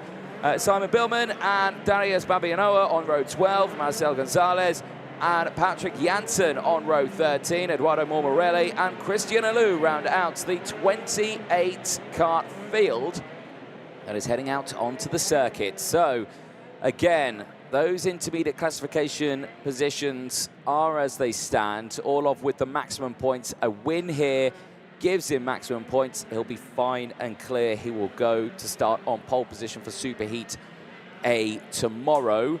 But, like I say, Marcus Kayak, if he does finish in second place and Kayak out-qualifies him in this one, or Kayak wins his next one, it would actually be Marcus Kayak who will start on pole position in Superheat A tomorrow, purely because Marcus Kayak out-qualified Maxim Orlov, even if they would have joint points. So it's all to play for Maxim Orlov on this one. Can he claim the win? If he does, he's clear.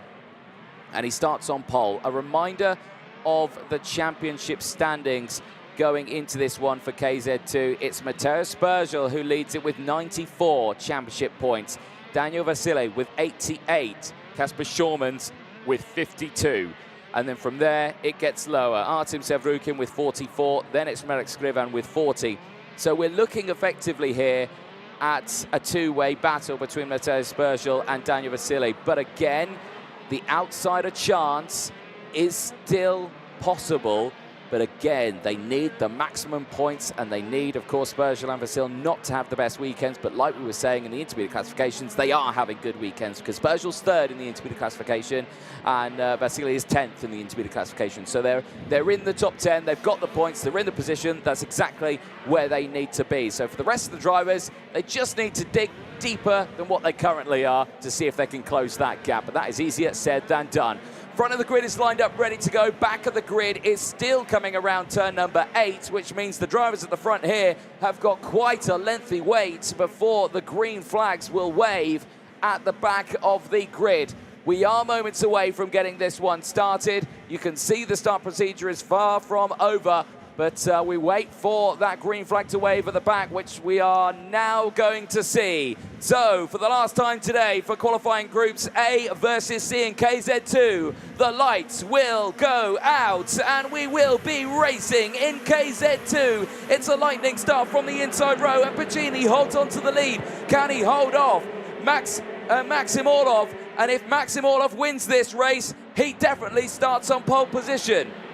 Fantastic getaway from pretty much everybody here through the opening sector of the track. As I say that, one of those, unfortunately, the 157, by the look of it, this is Sepp Kuipers, the 167 from CRG, running into a bit of a trouble.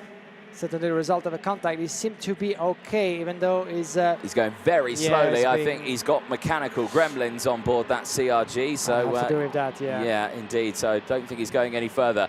Back here at the front, though, at the end of lap number 1, in through turn number 8, in towards turn 9. The sound of these karts as they go past the commentary box is absolutely electric. And I'm not going to lie, I'm going to stick my head out the window. Beautiful sound as they go past a field of angry KZ2s. It's the best noise in the world. And now you cannot you cannot actually close the window now. I wish you guys were here to see Anthony Jordan struggling with shutting down that window. Now you've done it. Great. Now, if you guys heard some extra engine noise through the commentary, it was down to the open window onto the track, but indeed, those KZ2 engines roaring through the sun of Val Vibrata. Yeah, there's nothing quite like it. No, there certainly isn't. Right, Pacini still holds on to the lead on this one, but again, like we've seen from him, his pace has been good, but it's just not breakaway pace, is it? Because he's right there, he's got Schleimer right on his case here, right on his rear bumper. We're going to see a move into turn 1 here, and it's going to be Maxim Orlov taking the lead of this one. Now, with that change, Orlov would have maximum intermediate classification points. No one would be able to beat him, and he would start on pole for Superheat 1 tomorrow. But with this overtake, I thought he was going for it. I thought Pacini was going to send it back down the inside there. I thought we could have seen another good battle. Yeah, it was the start certainly of something very interesting though, but Alistair Pacini and Schleimer as one of the CRGs, as Sepp Kuipers, unfortunately, as we said, he was caught up by some trouble into the opening lap. And oh dear! One of the Tony karts is flying down the under. Theo Blon, I think it's Theo Blon, one of them, and Matteo Zanchi is another one. There is Zanchi. He's off the track. So maybe, yeah, they've had a coming together at turn number 5. It doesn't look like well, actually, that's a lot of damage. That front, actual track rod's broken and the wheel's facing the wrong way. And, yeah, that's a lot of damage, actually.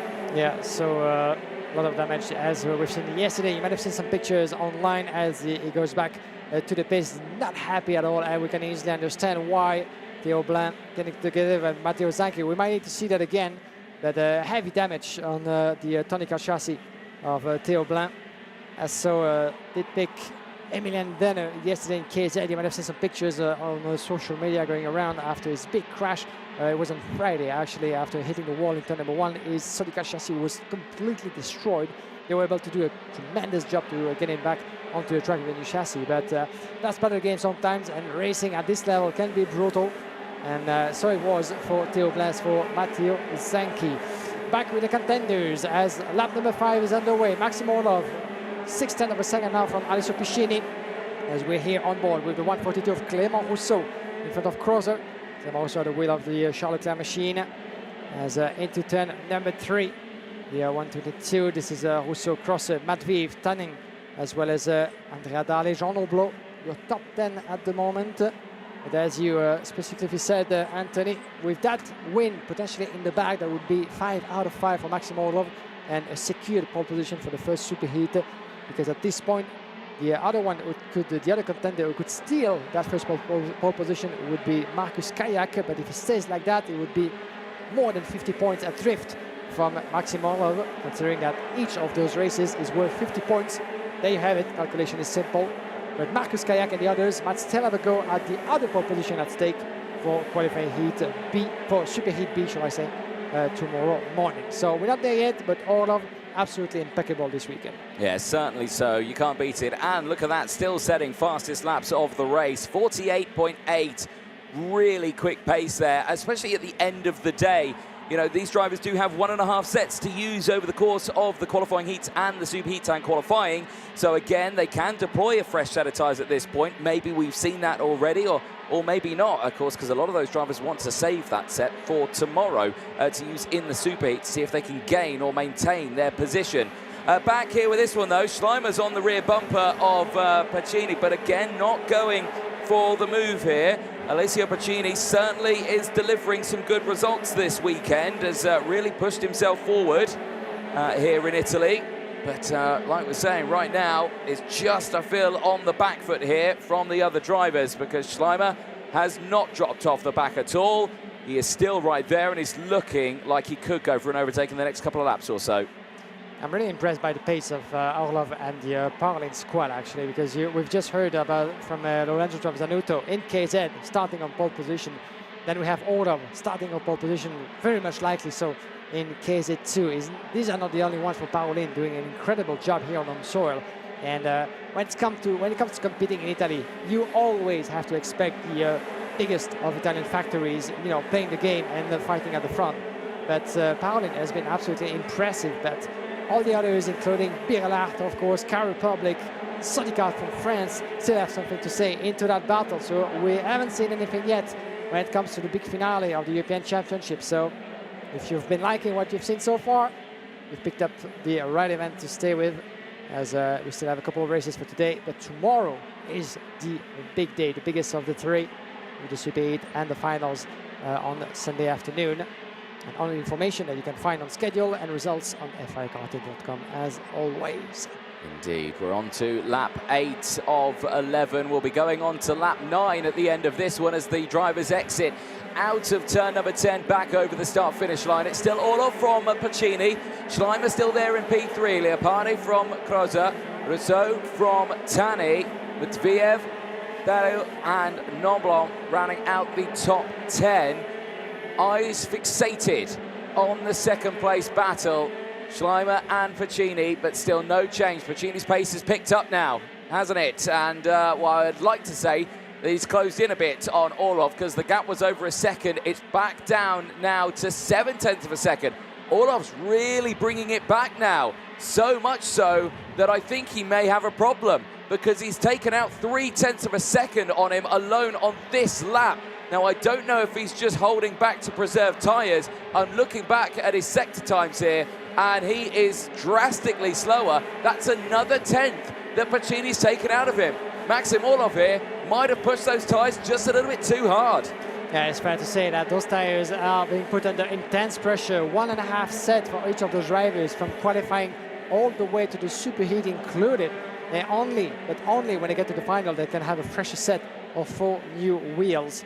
We're not there yet, and it's true that those drivers have to manage their rubber. And as we said, at 7/10 now, and the gap seems to be increasing again, but in the favor of Maxim Orlov, back to 7.5 tenths almost now at the advantage of the Parlin driver. So was it some sort of a dummy maybe at some point by Maxim Orlov? It's not unusual to see leaders, you know, lifting a little bit, maybe giving the impression to the rivals that I might be up for grab, and then putting back up the throttle, getting advantage, getting the momentum back again, and sealing the deal in great fashion. That's what we like to see. That's why we, you know, drivers playing us as well for fools in terms of driver strategy on track. But now it's back to 0.8 of a second. Yes, indeed.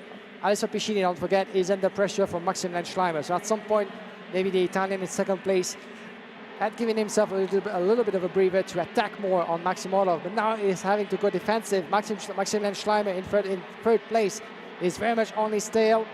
That's going to be, I'm afraid, a little bit too late to try to switch positions, and he's going to have to make do with third place. In the meantime, 5 races, 5 victories from Maxim Orlov from the Parlin Racing Kart Factory. What a day, what a start to this European Championship.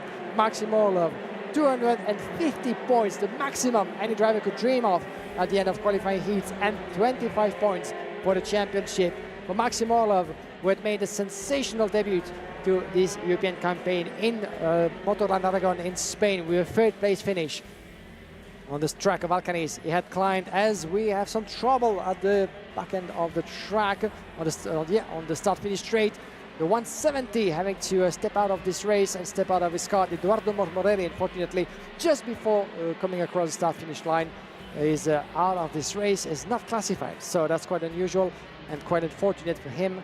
But Maxim Orlov, who had climbed 12 places from 15 to 3rd in the final of Alcaniz, managed to make it 5 victories in a row here in Val Vibrata. Definitely the man to beat in the KZ2 class, and mathematically out of reach from his closest rivals when it comes to pole position and the leadership of the classification. Orlov first, Alessio Piscini, a brilliant 2nd place for the Italian. Maxime Lanschleimer 3rd, from Samuel Leopardi, Menia Croze, Corentin Rousseau, Kimitani, Dimitri Madviv, Andrea Dale, Angelo Lombardo, your top 10, 11th place for Jean Oblot from Egor Nozov, Michael Paparo, Emma Felbenmeyer, Jesper Sjoberg, Nacho Tunan, Darius Babayona, Arthur Paulin, Diane Van Werven, Gabin Le Yepi 20, from Simon Billman, Patrick Janssen, Marcelo Gonzalez, Christian Helou, Edoardo Mormorelli, Matteo Zanchi, Theo Blanc and Sip Kuipers, the last 4 drivers who had to retire from this race. But well done to this young man. The congratulations and the handshake from the mechanic for Paulin. Well-deserved. A round of applause for Maxim Orlov, who from pole position, from the front row of the grid, was able to get ahead of the pole sitter, Alessio Piscini. The fastest in qualifying, didn't manage to translate that beautiful pace every single time into winning results, but Alessio Piscini is certainly one of those to keep an eye on until the end of the weekend. Orlov was just too strong and catchable today once again at the forefront of the field. Further back, a couple of switch of positions as well through the contenders. Unfortunately, it was done and dusted way too early up to his liking, certainly for Sip Kuipers, as came on lap 3, the decisive move for Maxim Orlov in turn number 1, taking advantage of Alessio Piscini. It was done and dusted as well for Theo Blanc, getting together with Matteo Zanchi, as we assume those two had the similar incident coming together into the infield of the Val Vibrata circuit. It was unfortunately over for those two, joined lately by Edoardo Mormorelli, who had to step down just before finishing this race into the very last lap. Maxim Orlov unbeatable this Saturday in Val Vibrata. Alessio Piscini taking a strong 2nd place. That would make him in 2nd overall as it stands. Maxim Lanschleimer, thanks to his 3rd place, is climbing up to P3 in the overall standings. Let's get back to the Parc Fermé as with Anthony Jordan interviewing one of the protagonists of the qualifying heat of the KZ2 class.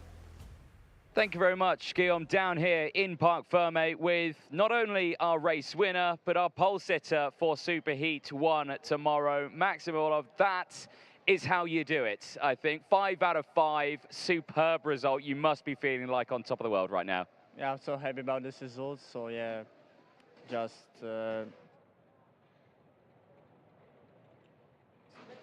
like make a laps, and that's the result. I'm so happy, like I told you before, I'm so happy about the result. So happy about the chassis and the engine. Everything is good. Everything is fine. So we are ready for the Superheat in the final. Let's talk a little bit about the setup because, like you say, your pace in these qualifying heats has been great. You've been able to get to the front and you've been able to break away from the rest. Where was that pace in qualifying, though? Because it wasn't outright pole, but it was still a great time set, though. Where was it missing? What was the change that you did from qualifying into these qualifying heats? I think we missed a little bit in the rear of the chassis, so we fixed it, and now we have the good speed and the fastest speed, I think. So yeah, that's why we lose a little bit in the qualifying. With that pace that you've got now, the setup change, is there anything that you want to change for tomorrow, or is it just keep the setup the same? Put the kart to sleep, come back tomorrow with exactly the same setup, and just hope for the best? No, I think it's fine. So we're going to tomorrow with this setup of the chassis. Excellent. Well, congratulations. That's how we do it. And we'll see you on pole position tomorrow. Maxim Orlov, well done. Thanks. Excellent stuff there from KZ2. But of course, we still need to find out who's starting on pole position for Superheat B. Guillaume, let's head back over to you with the next race for KZ2.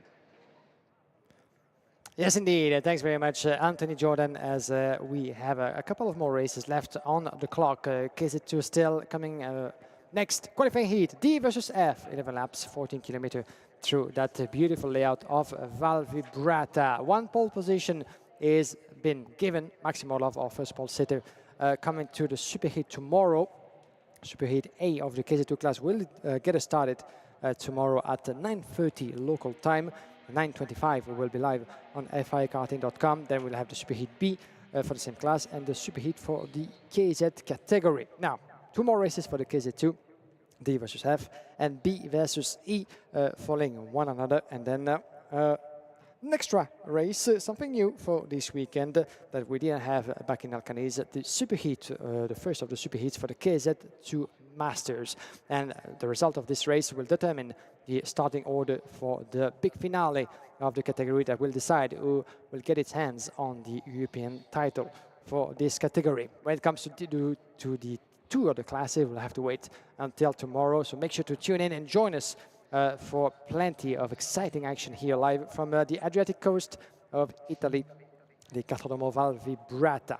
Now, coming up next, D versus F, as well as a couple of great contenders that we've seen performing at their best throughout the weekend. Marek Skrivian will be starting from pole position at the wheel of his IPK machine with the Praga colors, the IPK factory, that of which we've seen a couple of interesting chassis competing at the forefront, whether it was Praga or Formula K this weekend, with Filippo Nuccioni by his side. Nuccioni, who took his first qualifying heat win earlier today, with Marek Skrivian as well, who was 1 win as well for him earlier. So, 2 heat winners at the forefront of the grid, Robert Kinderwater and Kasper Skormans, lining themselves up on row number 2, Daniel Vasil and Miguel Costa on row number 3. The whistle has been blown, the green flag is waving, and with a little push of the mechanics, the drivers make their way onto the track once again out of the dummy grid. Here we go for the formation lap. Here's the grid in full. Marek Skrivian and Filippo Nuccioni, row number 1. Row number 2, Robert Kinderwater and Kasper Skormans. Row number 3, Daniel Vasile and Miguel Costa. Row number 4, Jaroslav Chevertalov and Eli Goldstein. Row number 5, we have Anatoly Kavalkin and Alessio Scabini. Simon Rickenmacher and Moritz Ebner. Row number 6. Row number 7, Milan Di Garatu and Denny Chuya. Row number 8, Nicola Rossini and Georgi Vakovsky. Then we have David Walter and Tim Locati, row number 9. Row number 10, Eric Holm and Josep Viaterato. Row number 11, Jimmy Wang and Jens Streuer. Row number 12, Massimo Valiante and Christian Klein. Jacopo Giovanalli and Sam Luye on row number 13. And row 14, just the one, Jan-Luca Wortmann. In total, 27 drivers. And look at the waving from one of those. It was Filippo Nuccioni, I think, giving a good slide to his Dunlop tires, and that's what it needs. That's what they require to put this envelope up to temperature. And as a reminder, all those drivers only have 1.5 set of tires between qualifying and the Superheat, 1 fresh set for the final. So they're gonna have to play it smooth, to play it nice with those tires for the last race for today. 1 more to go tomorrow, and it's not unusual to see a decrease of performance, or at least in terms of confidence with the tires. The more, of course, they're being put under pressure, the more they're used and the less efficient they will be, especially on a track like that where the tire marbles, I don't know if you can spot them from your position on screen, but there's a lot of them onto the track. The track is slightly decreasing in terms of temperature. At some point we're way above the 50 degrees, now 49.6, still 32 degrees Celsius in the air. So slightly the same temperature in the surroundings here at the track, but the layout itself is slightly decreasing, still very much hot, so that will still be certainly a lot of pressure put on the tires and on the drivers as well behind the wheel. I can imagine that's because the sun is no longer at the highest point in the sky. It's kind of dipping below now. It's 5 o'clock local time here, so it's getting on in the evening, but it's still, like you were saying, an absolutely beautiful day. It's been a beautiful day all the way throughout this weekend so far, and it's certainly delivered some great racing for the drivers. It means the track has stayed super grippy. With the temperature in, these karts have been on rails. There were drivers who were saying that, oh, it's quite oversteery going into the corners, and then it grips up on the exit in the early parts of the weekend.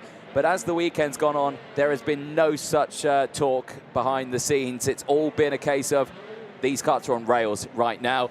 And we're looking forward to seeing what could happen in this last race of the day for qualifying heats D and F. Of course, one more race to go after this one for groups B and E for KZ2.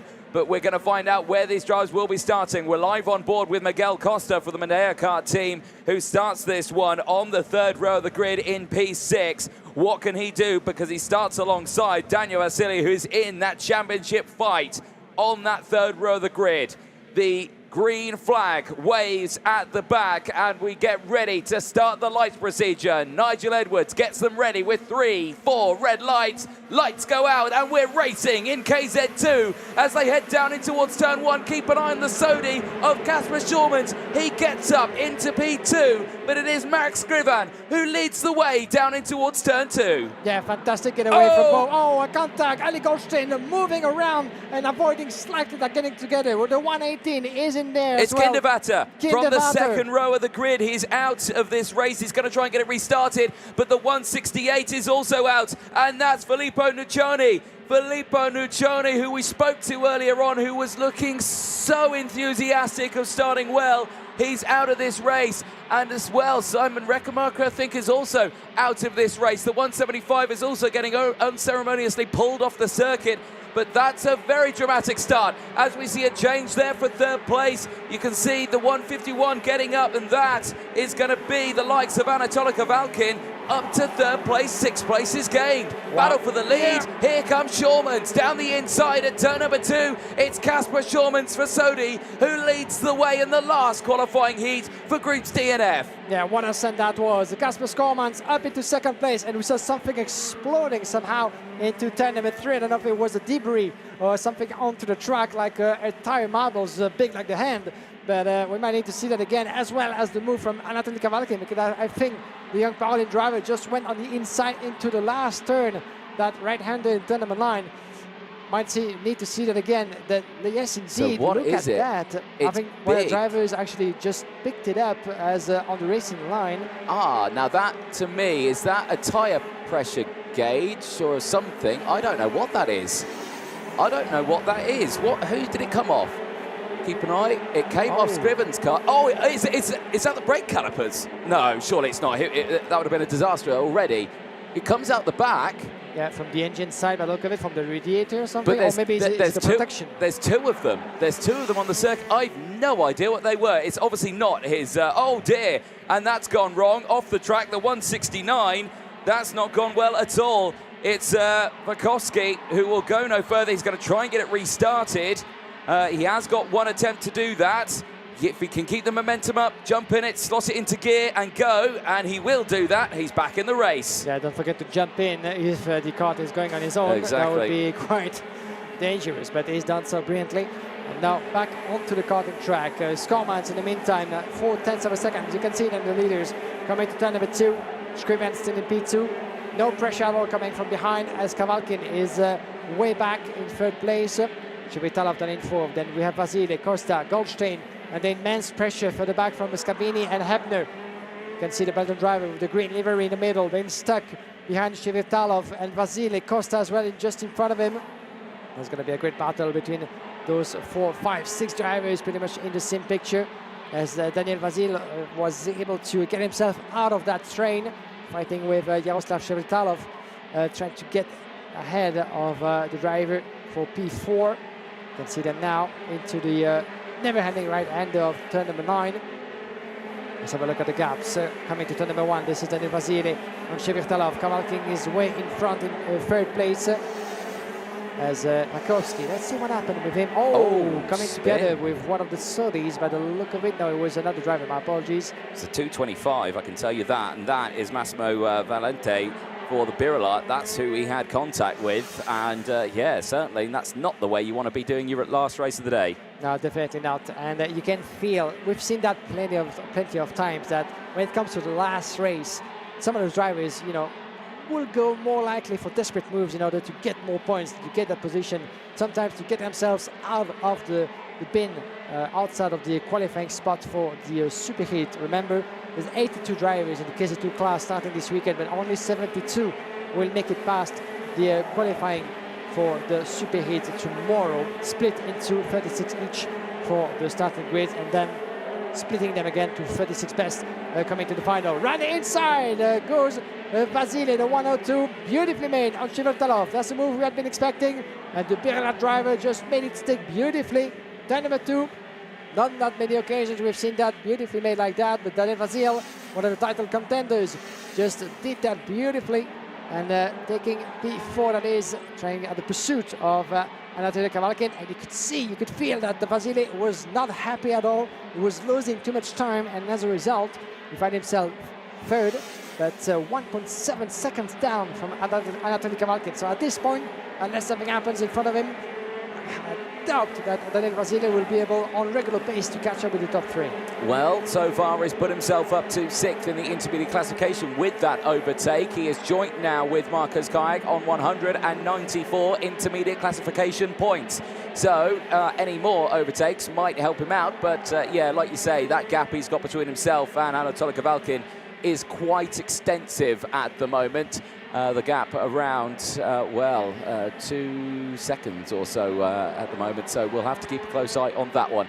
We're on lap 7 of 11 at the moment, and, well, the top 2 broken away absolutely fine with the top 3 at the moment, but the battle for 4th place downwards is from 4th place all the way to 17th place, and there are some big movers in that group. Jens Röhr has gained 11 places and is up into P11 in this one. This will certainly help him out. Samuel Lia as well, 10 places gained, is up into P16. So there are some really big movers in there. The same can be said for Tim Lecati, who's gained 8 places, as well as Christian Decline and Jan-Luca Wertmann, all gaining 7 positions apiece as well. So there has been some really strong performances out there in this race. But eyes at the moment fixated on the Daniel Vasily and Shevatalov battle that you can see right in front of your eyes. And I was looking down the classification very quickly, as something is certainly secure is the first pole position for Maxim Orlov. But when it comes to the second one, now second in the standings is Marek Skrivian, currently second as well on track, but it doesn't mean that he will get away with pole position for the second Superheat, because the gap is not sufficient enough on some of the drivers that we're going to have for the race after. And I'm talking about Marcus Kayak and Matteo Spergel side by side on the front rows. The battle is raging. 2:21 on your pictures. Kabani and Shevirtalov run inside. Shevirtalov is closing that door as getting past was Daniel Vasily just in front of that train of drivers. Miguel Costa is the 4th one, being chased as well by Eli Goldstein in green. Ebner in 9th place. We jump on board the Brazilian. It was 6th on the grid, 7th currently. Certainly not the result he had been expecting. Chasing Scabini just in front and trying to shake him up a little bit on lap number 9. But time is running out for Miguel Costa to try to switch those positions. If he's lucky, if he can keep the momentum going, might be able to get not 1, not 2, but 3 spots at once. Always easier said than done. That's a theory. When it comes to do it, there might be sometimes a bit of a gap. As look at the Maranello driver trying to make his bit on the inside of Daniel Vasily, trying as well to go defensive because he has Scabini and Costa harassing him just behind. So not the easiest of job for Shevertalov with that beautiful red and yellow livery of the Maranello team. He won't have an easy time just to make it in one piece to a checkered flag, because I think that Scabini has other ideas in mind, not quite able to open the gap in turn number 7. We will have a few other spots left to try to make the move. Certainly so, and definitely think it's more of a defensive posture that he's deploying right now, because I think as we go on to this final lap, he's thinking there's no way I'm going to be able to get past Vasily, so I might as well defend this one like my life depended on it. But there, in the lead of this one, Kasper Schurmans has delivered 3 position, but at the moment is not needing to worry about anything else. Now there's a kart off at turn at number 9. Falling down the order, I'm not sure who it is. It might be Vakoski, it might be Goldstein, but all the meanwhile at the front here, we are sitting. In fact, I think it's Giovanoli who's gone off the track. Schurmans, though, is going to deliver here a superb end to his day. Out of the final corner, it will be Kasper Schurmans across the line. In his last race, he will take a race win ahead of Marek Skrivan. Anatoly Kavalkin will finish in P3 ahead of Daniel Vasily. Shevatalov finishes in P5 from Scabini, Costa from Ebner, Trio from Rossini, Fay from Degratu, Tuya from Luye, and Decline, who rounds out the top 15. Now with Marek Skrivan's second place, he puts himself second in the intermediate classification, which would put him at the moment on pole position for Superheat 2 tomorrow. But you have got Marcus Kayak out in the next race, who could very much beat that. So again, the pole position for Superheat 2 is still undecided with one race to go. 16th place downwards sees Tim Licati, Massimo Valente, David Walter, Ziming Wang, Wertmann from home, Kindervatter from Vakowski, Goldstein rounding out the 24 finishers. Goldstein doesn't appear to have crossed the line on that last lap as well, because he's dropped down to 24th, and I can confirm it was Giovanoli who did get caught out at that final corner, because he's dropped out of the standings. Well, there on your screen, Casper Schurmans. Well, what a drive for him. Absolutely delighted. Bumps him up to 7th in the intermediate classifications, but with one more race to go, we expect that order to change once more. But certainly a fantastic way to end the day for the Dutchman, who will put himself in a really strong spot for tomorrow. Here's a look at the highlights from that race. Initially, great getaway from Marek Skrivan getting into the lead. No drama whatsoever. For Casper Schurmans, though, the start was perfect. See him off the line here, drives out of it and gets up into second place straight away. You can see the power that he had off the line there. This was on board with Miguel Costa, who didn't get the best getaway, unfortunately, on that one. It was a much calmer getaway in the early stages, but certainly held his own as the field all went P-tong on the outside there. You can see several karts getting ejected from the start of that race. One of them, Filippo Nuccioni, unfortunately. Watch him here, down the inside, makes contact, unfortunately, and then gets collected by another. And unfortunately for Robert Kindervatter, he was able to get restarted in that race, but unfortunately ends it in 22nd place. For Filippo Nuccioni, he was out on that opening lap. Then the battle for the race lead. Casper Schurmans down the inside of Marek Skrivan, and he gets up into the race lead. Now, this was the question, Mark. What came off his kart? Absolutely no idea. Was it a tyre pressure gauge that was left in the kart at all? And did it break in two? But this moment here, again, because of where the sun is, unfortunately, we don't really get a good look at it. And yeah, to me, there's string attached to it. I've no idea what that is. No idea at all. So we'll have to see if the marshal returns that, and might have to ask the question, what came off that kart? But the rest of the racing, though, carried on. And there was the unfortunate spin later on in the race. Unfortunately, Massimiliano Valente battling away with Georgi Vakowski, but Vakowski able to get restarted at that point. Then we saw the battles happening thick and fast all the way throughout. Eli Goldstein trying to fight his way through the field. Had a decent race somewhat at the start, but then slowly started to fall back, and unfortunately for Goldstein would finish it in 24th place and out of the race. Daniel Vasily with the move down the inside at turn number 2 as well. Frustration started to kick in as he got past Shevatalov. And then the Shevatalov battle really started to kick off with everyone just trying to push back. But out of the final corner, it would be Casper Schurmans ending his day with a qualifying heat win. Skrivan would put himself up second in the intermediate classification with 218 points. But of course, we have still got Marcus Kayak to go out, and he has 194 points. Right, so let's head down to Parc Ferme. Guillaume Alvarez, it's over to you. Thanks very much, Anthony. Done here with Casper Schurmans. First-time winner this weekend. Has been a long time coming, Casper. Your pace has been absolutely impressive, consistent every race. Finally, it's paying off. Yeah, finally. We had such an amazing week already, and the pace has been so strong. Unfortunately, a little unlucky in qualifying, and yeah, the rest of the heats were consistent, except for the first one, of course. But yeah, I think it's racing, but yeah, we move on.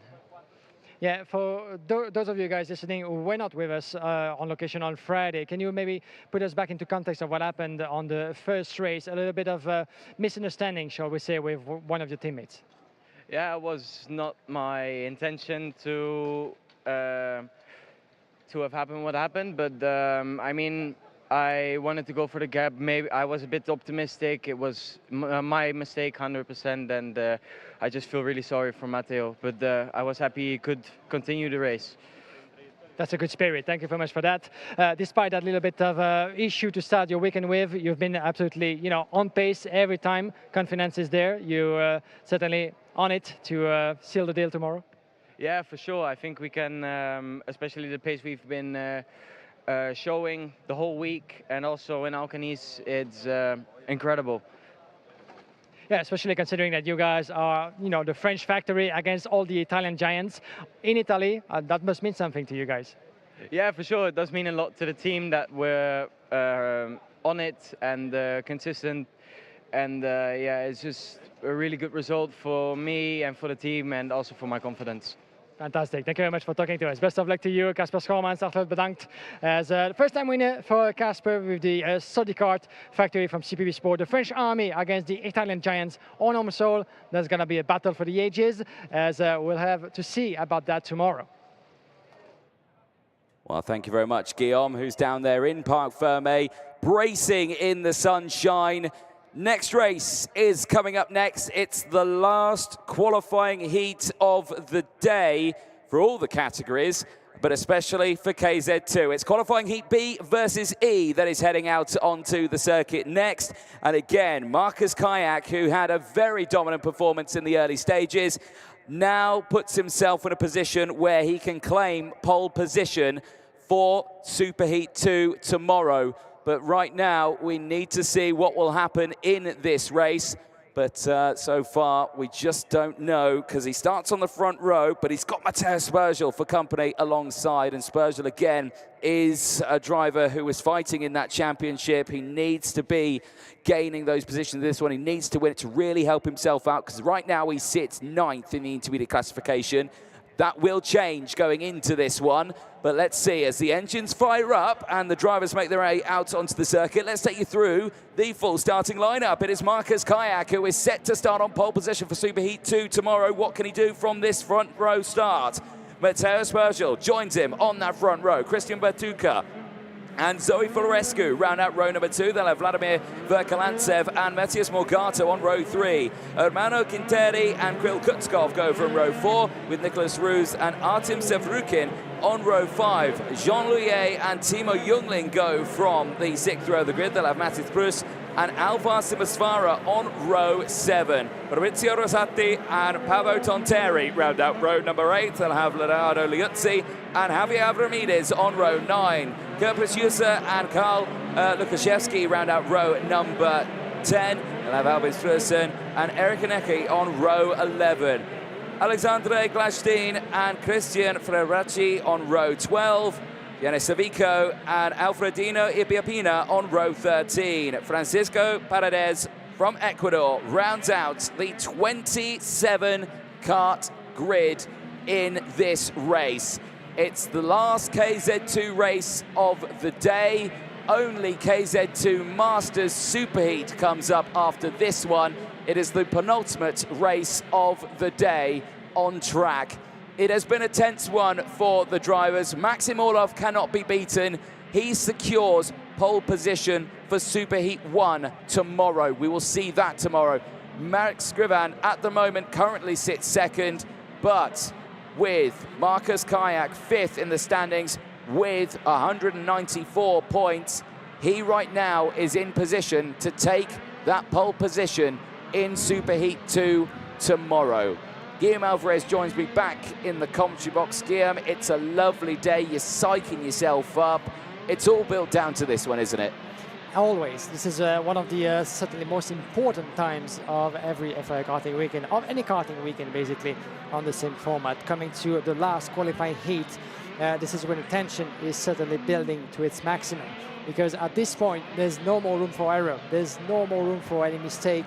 And some of those drivers out there might be in the danger zone. They might need a couple more extra points to get themselves out and qualified for any of the 2 Superheats tomorrow. Some others at the forefront will fight for pole position. And as you said, the second one is still up for grab. Mathematically speaking, anything could still happen, you know. We could have end up with a disaster completely for the two contenders for pole, Marcus Kayak and Mateusz Pierjol. Not what we wish for, but certainly Marek Skrivian, who's currently second in the classification, that would make him the pole sitter for Superheat B, will be watching this race with a lot of focus and from the sideline in the grandstand, certainly, because anything could happen to any of his rivals on track that could make him pole sitter. But mathematically speaking, that's always a bit unlikely considering the pace and results those two drivers, Marcus Kayak and Mateusz Pierjol, the two closest on points, have been showing so far. Green flag at the back, last race of the day for KZ2. Lights go out. Now we are racing in KZ2 in qualifying EB versus E, and for Marcus Kayak it's a lightning start as he breaks away from the rest of the field. One car gets squeezed out wide. It's the 114 that's going to go backwards there. That's not the start he wants, and that's Artem Sevrukin. Yep, he started on the 5th row of the grid, so he's gone to the back now. He will not be happy, but keep an eye on this one. Spergel's there in 2nd place and he's holding on to it, but it looks like Christian Bertucca is not a happy bunny at all as he throws his hands up in the air in protest about something. Yeah, it's not the best of start for the Birla drivers after what happened to Sevrukin going off in the grass. Now Bertucca in a bit of a trouble, not happy. We might need to see where he is actually currently. The Italian driver is still down in 3rd place where he started.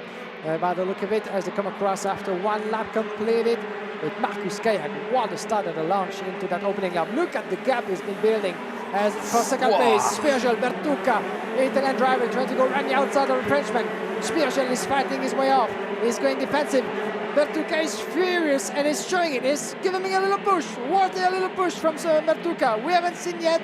We're not sure, but certainly a little bit of an aggressive move coming to turn number 2 with Zoe Florescu. Oh, a contact over there with one of the BL. Once again, was this the 154? That is. This is from further back. This is Jean Louillet, unfortunately. Nothing to do with the contenders for the win. Bertucca, Morgato or Zoe Florescu, with the Brazilian Morgato getting past Zoe for P4. It happened further back. A contact that put, unfortunately, the 154 in trouble. Jean Louillet. We might need to see that again, as well as what happened between Mateusz Pierjol and Christian Bertucca into turn number 2 on the lap before. I think I know why we're seeing this defensive posture from Mateusz Pierjol very early doors in this race. He currently sits 3rd in the intermediate classification. Now he can't catch Kayak, he can't catch Orlov, but oh no, this is where it all goes backwards for him, and he's not happy. Christian Bertucca is not happy at all. Throws his hands up after that one. I'll be curious to see what happened there because I was looking at my timing screen, not at the screen. So as Virgil goes backwards, Bertucca there up to 2nd. Now that does affect the intermediate classification because Spurgel now goes down to 5th. He's gone from starting on the front row for Superheat 1 to being on the 3rd, 4th row of a grid. Dear me, that's what happened further back in the order, which unfortunately resulted in Jean Louillet going off the circuit. There was a couple of other drivers getting caught out in that area, and I think Kutzkoff may have been one of them, maybe Quinteri, another one. There's the move. Very forceful down the inside there. That was the behind view of that. Here's the front view. Yeah, just, well, I don't want to say it, but yeah, it was quite clear on your screen. Yeah, it's hard to say on that angle if Mateusz Pierjol outbreak himself and open that door where Bertucca actually launched the attack. It might be interesting to hear from the two drivers about what happened on track there. But as a result, Bertucca is on the charge and picking up 2nd place. Still 2.2 seconds from Marcus Kayak. So I don't want to make any speculations or predictions at this early point in the race, but unless anything happens to Marcus Kayak, considering his pace and resistance in such a position, I don't see anyone else than him taking that final victory and the pole position that comes with it. But still, anything can happen. As down in 2nd place with Mateusz Morgato, his teammate from the same morning at Birlart. Christian Bertucca is trying to resist. The door is open slightly. No aggressive move, no resistance from Bertucca. They're playing the team game, so to speak, trying to push each other to decrease the gap and chase for the win, at least their positions respectively. All they can hope for is to grab the points and to get themselves as high as possible on the starting grid for the Superheat tomorrow. As it stands, Mateusz Morgato is P5. That would make him 3rd, I think, on the grid coming in for the Superheat 1, while Christian Bertucca would be is 7th at the moment. That would mean certainly the 3rd row of the start for the Superheat number 2. We'll get back to that in a moment, because that might still change in the next couple of laps. Big send down the inside at turn number 2, and through goes Matteo Spergel on Zoe Florescu. Florescu having to defend now from Kirill Kutkov, who now squeezes through as well. So Florescu loses 2 places in 2 corners as Morgato now sets the fastest lap of the race. He's got a job to do, though, to close down a 2.5 second gap between himself and Marcus Kayak in the lead of this race. But keeping an eye on the battles further behind, that was a big send further back. Was that Nicholas Roos trying to go for a move there on Zoe Florescu further back in towards turn 7? Again, we have seen the moves into that corner, but not so many during the second half of the day. Kayak leads. Morgato from Bertuca, Spergel from Kutkov, Florescu from Roos, Quinteri, Verkalantsev, Puz, Simazvara, the top 11 at the moment. There's a look at your intermediate classification. Maxim Orlov cannot be beaten. He's securing pole position for Superheat 1. Kayak at the moment leading this one. Well, he's miles clear from anyone else as well, and I think he can secure the whole position for Superheat 2 tomorrow. But the question still remains, who joins them on those front rows? At the moment, it will be Max Krivan who will join Maxim Orlov on the front row for Superheat 1. Spergel, now back in that position, would be joining Kayak on the front row for Superheat 2 tomorrow. And we have Alessio Piscini and Morgato in certainly the second best position, the third on those respective grids after the pole. And now, let's see how this might evolve as Matteo Morgato on your picture just in front of those two, Christian Bertuca and Matteo Spergel. That's, again, the battle, second chapter. And now Spergel is making his bid on the inside of the Italian. We had seen them battling in the opening stages. Bertuca was not happy at all, losing time behind the Frenchman.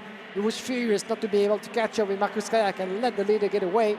But this time around, Bertuca seemed to be cut a little bit on a different pace in the second part of the race, and Matteo Spergel seemed to have found a little bit of momentum back, switching positions up to P3, that is. Can Bertuca maybe try to give his money back? He would be certainly more than willing to do so. Lap number 9 out of 11, and Spergel on a very good pace, and not only is he able to get past Bertuca, who's not the easiest drivers to make a launch on, but also to build himself a bit of a gap, 0.3 of a second, as he lapped in 48.8 and 49.3 for Christian Bertuca, so half of a second faster Matteo Spergel on the last lap. That allowed him to get close to Bertuca and get the move done. Can he maybe emulate that performance on the next Birella Charles Leclerc driver, Matteo Morgato? Remains to be seen. This is a battle for second place, as a reminder. And there's a lot of points up for grab as well, even though I don't think that Spergel might have enough to secure pole position if he goes ahead of Morgato.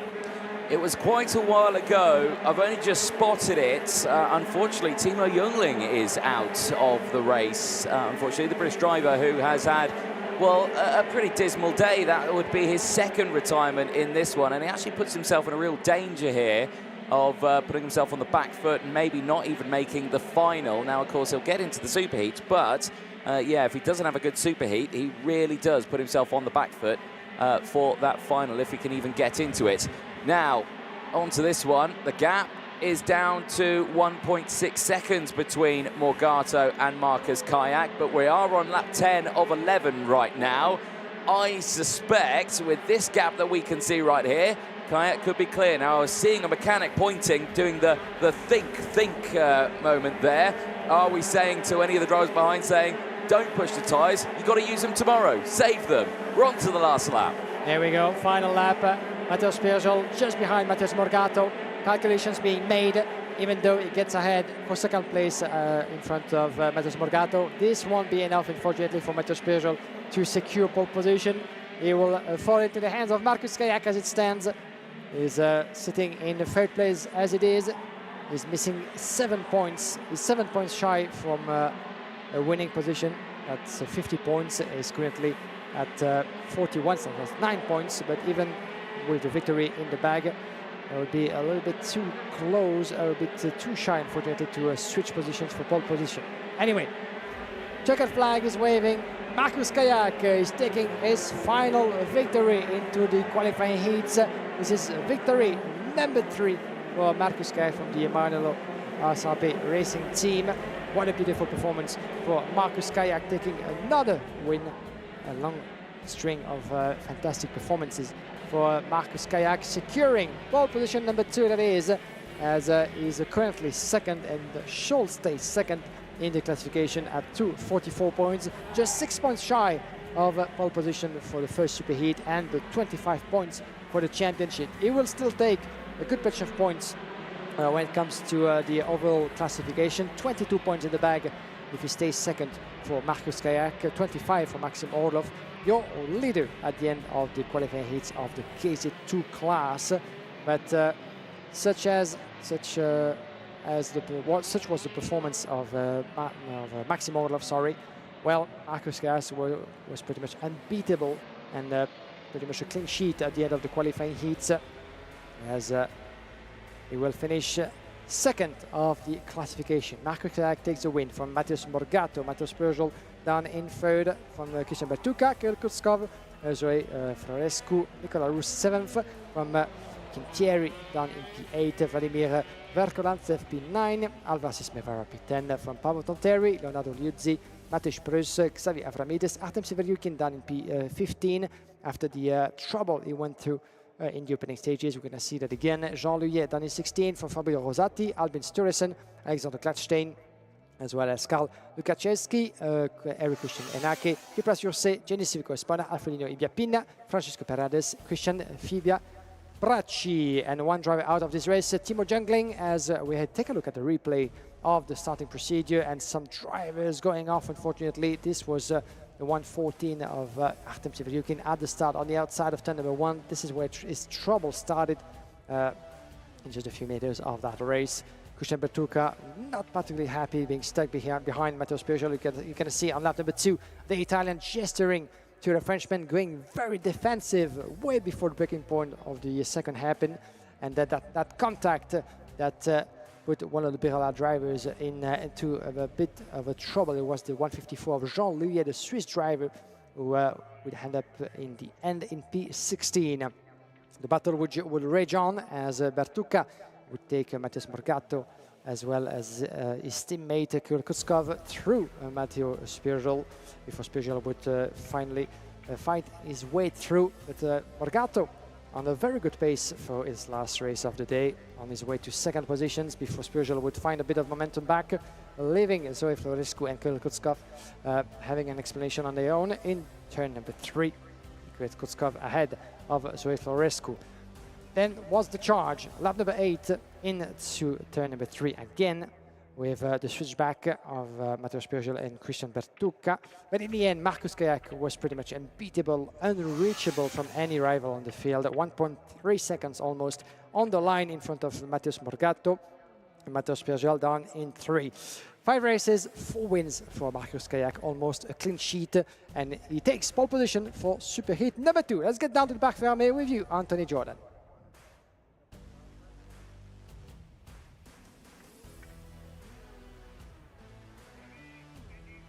Well, thank you very much, Guillaume, down here in Parc Fermé, and Marcus Kayak. A brilliant result for you there. You put yourself on pole position for Superheat 2.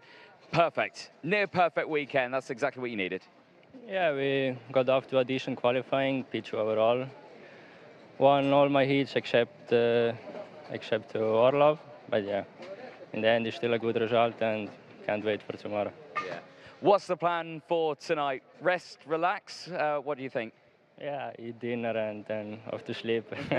Eat dinner and sleep. That sounds like a really good thing to do. Tomorrow's a new day, of course. Superheat's really important. You've had to deal with the likes of Maxim Orlov, who's been undefeated so far. What's the plan for tomorrow? Is there anything you want to change tonight with setup, or is it just dig deep and hope for the best? For sure, we have some ideas in mind, but yeah, mainly comes down to myself to drive as best as I can and bring the result. Let's keep your fingers crossed for that one. It's going to be a brilliant day. We certainly look forward to it. Congratulations, and we'll see you on pole position for Superheat B tomorrow. Thank you so much. Excellent stuff there. Marcus Kayak joining us at the end of his last race of the day. Don't go anywhere, though. We still have one more race to go. It's back over to KZ2 Masters. It's time for their Superheat.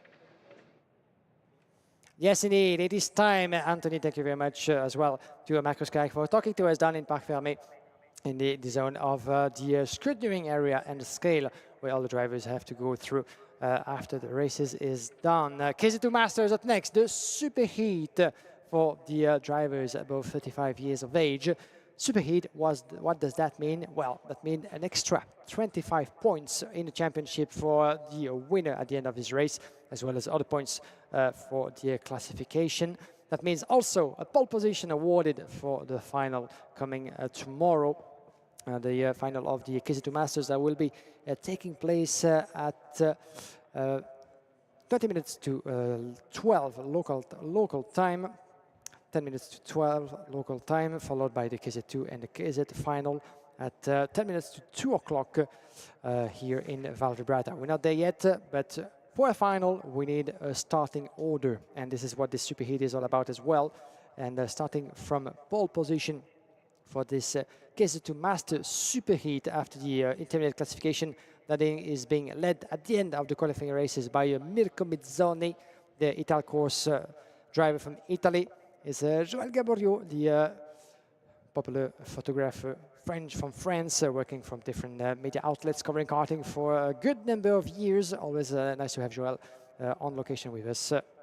As Mirko Mizzoni finished the intermediate classification on top of the ranking. That means that he's going to be starting on pole position, the Italian, after superb run of qualifying heats. A win and 2 second place were enough to reward him with the top position after the qualifying heats. 25 points in the bag for Mirko Mizzoni. Maybe another 25 at the end of this race, but he will have certainly strong opposition, and that will try to prevent that from happening, with Riccardo Nallon by his side on the front row of the grid. He's the final intermediate classification. Mizzoni, Nallon on the front row, the top 2 positions. Christian Habolin, another winner in the qualifying heats, third. That means he will be on the inside on the second row coming to turn number 1. Then we have Davide Forre, Spagni, and Anthony Abbas. Forre, Abbas, these are the 2 contenders for the European Championship after Alcaniz. Classification has slightly changed after the qualifying race with some more points awarded, but still they were close on points. Anthony Abbas, winner of round 1. Let's see what he can do this time around. Here's the starting grid in full, with on pole position Mirko Mizzoni, Riccardo Nallon by his side. This is a full front row from Italy on home soil in Val Vibrata. Christian Habolin, Davide Forre, row number 2. Andrea Spagni, Anthony Abbas, row number 3. Antonio Piccioni, Alisson Martina, row number 4. Roberto Proficco and Jeroen Bos, row number 5. Samuel Gaffner and Riccardo Avila Manrique, row number 6. Ludovic Bade and Andre Nicastro, row number 7. Maurizio Giacetti, as well as Ennio Gandolfi, row number 8. Row number 9, Sebastian Lender and Tommaso Giampolli. Isha Ibrahimov and Mark Wollanser, row number 10. Row 11, Scott Presti, Gregory Leder, Stan Paulsen and Eduardo Martins, row number 12. Carlos Medina, David Malcolm, row number 13. And Andre Martins running up the grid. 27 drivers still, everybody qualified for the Superheat, making its way now onto the grid, onto the track as well, to get those tires up to temperature, as now the KZ2 Masters are getting themselves ready. This race, of course, will be slightly longer than the qualifying heat. We had 11 laps, now we have 16, and it will be even longer than that coming to the final. 23 laps to go through to reward this year's title in the category. Certainly so. We are moments away then for the last race of the day. Technically, I want to call this the first race of tomorrow because it's a superheat. And it's quite unusual that we see a superheat at the end of a Saturday. There on your screen, race director Nigel Edwards on the gantry after a very, very busy day of calling it.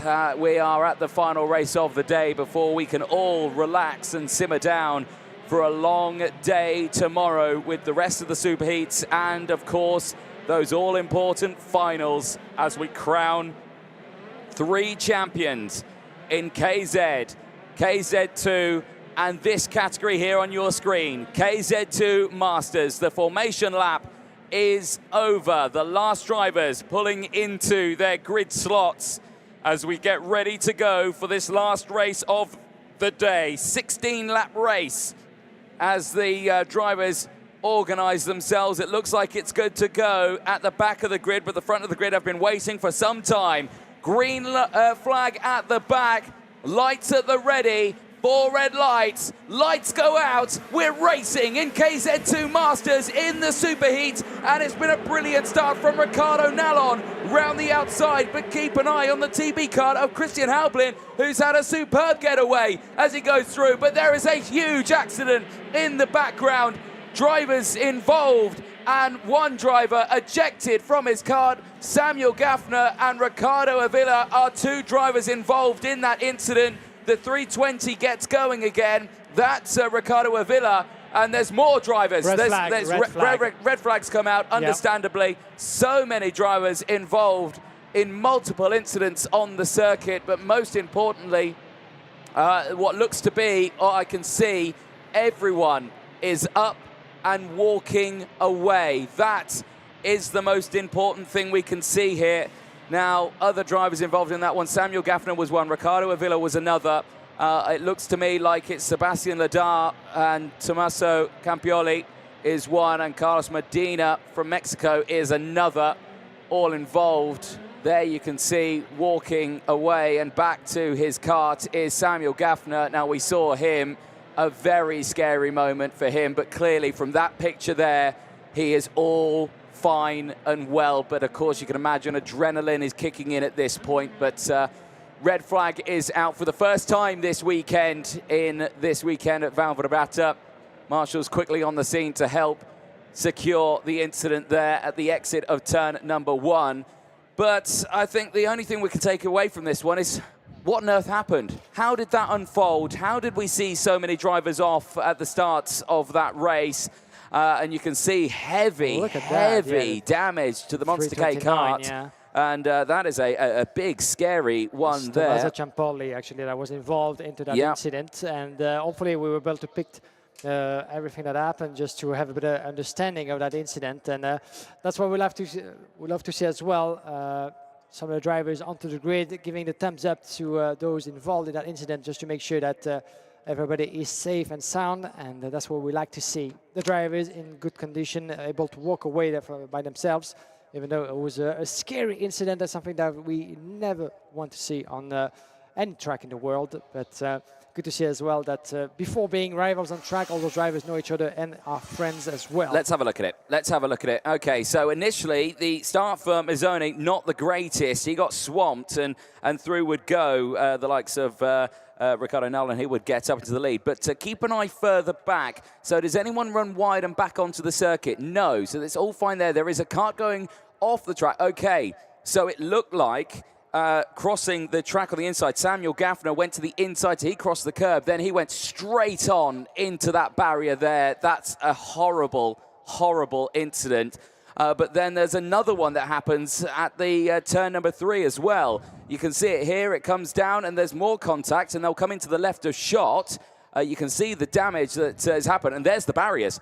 There's the barriers coming through, so it's actually a completely separate incident that had happened, and that's where we see 3 cuts off there. But the crucial thing you can take away from that one, Samuel Gaffner in the 315 that you saw go straight into the barrier is walking. There he is, you can see, and apparently I'm hearing in my ear he wants to restart it as well. So if we can get, of course, that kart repaired, because it will be damaged, and because that was on the opening lap, it's effectively, it's a full race restart. Yeah, it's like that didn't even happen. That's effectively right. in terms of regulation. So all these karts can get repaired. So I suspect we may have a little bit of a wait then before we see this race restarted.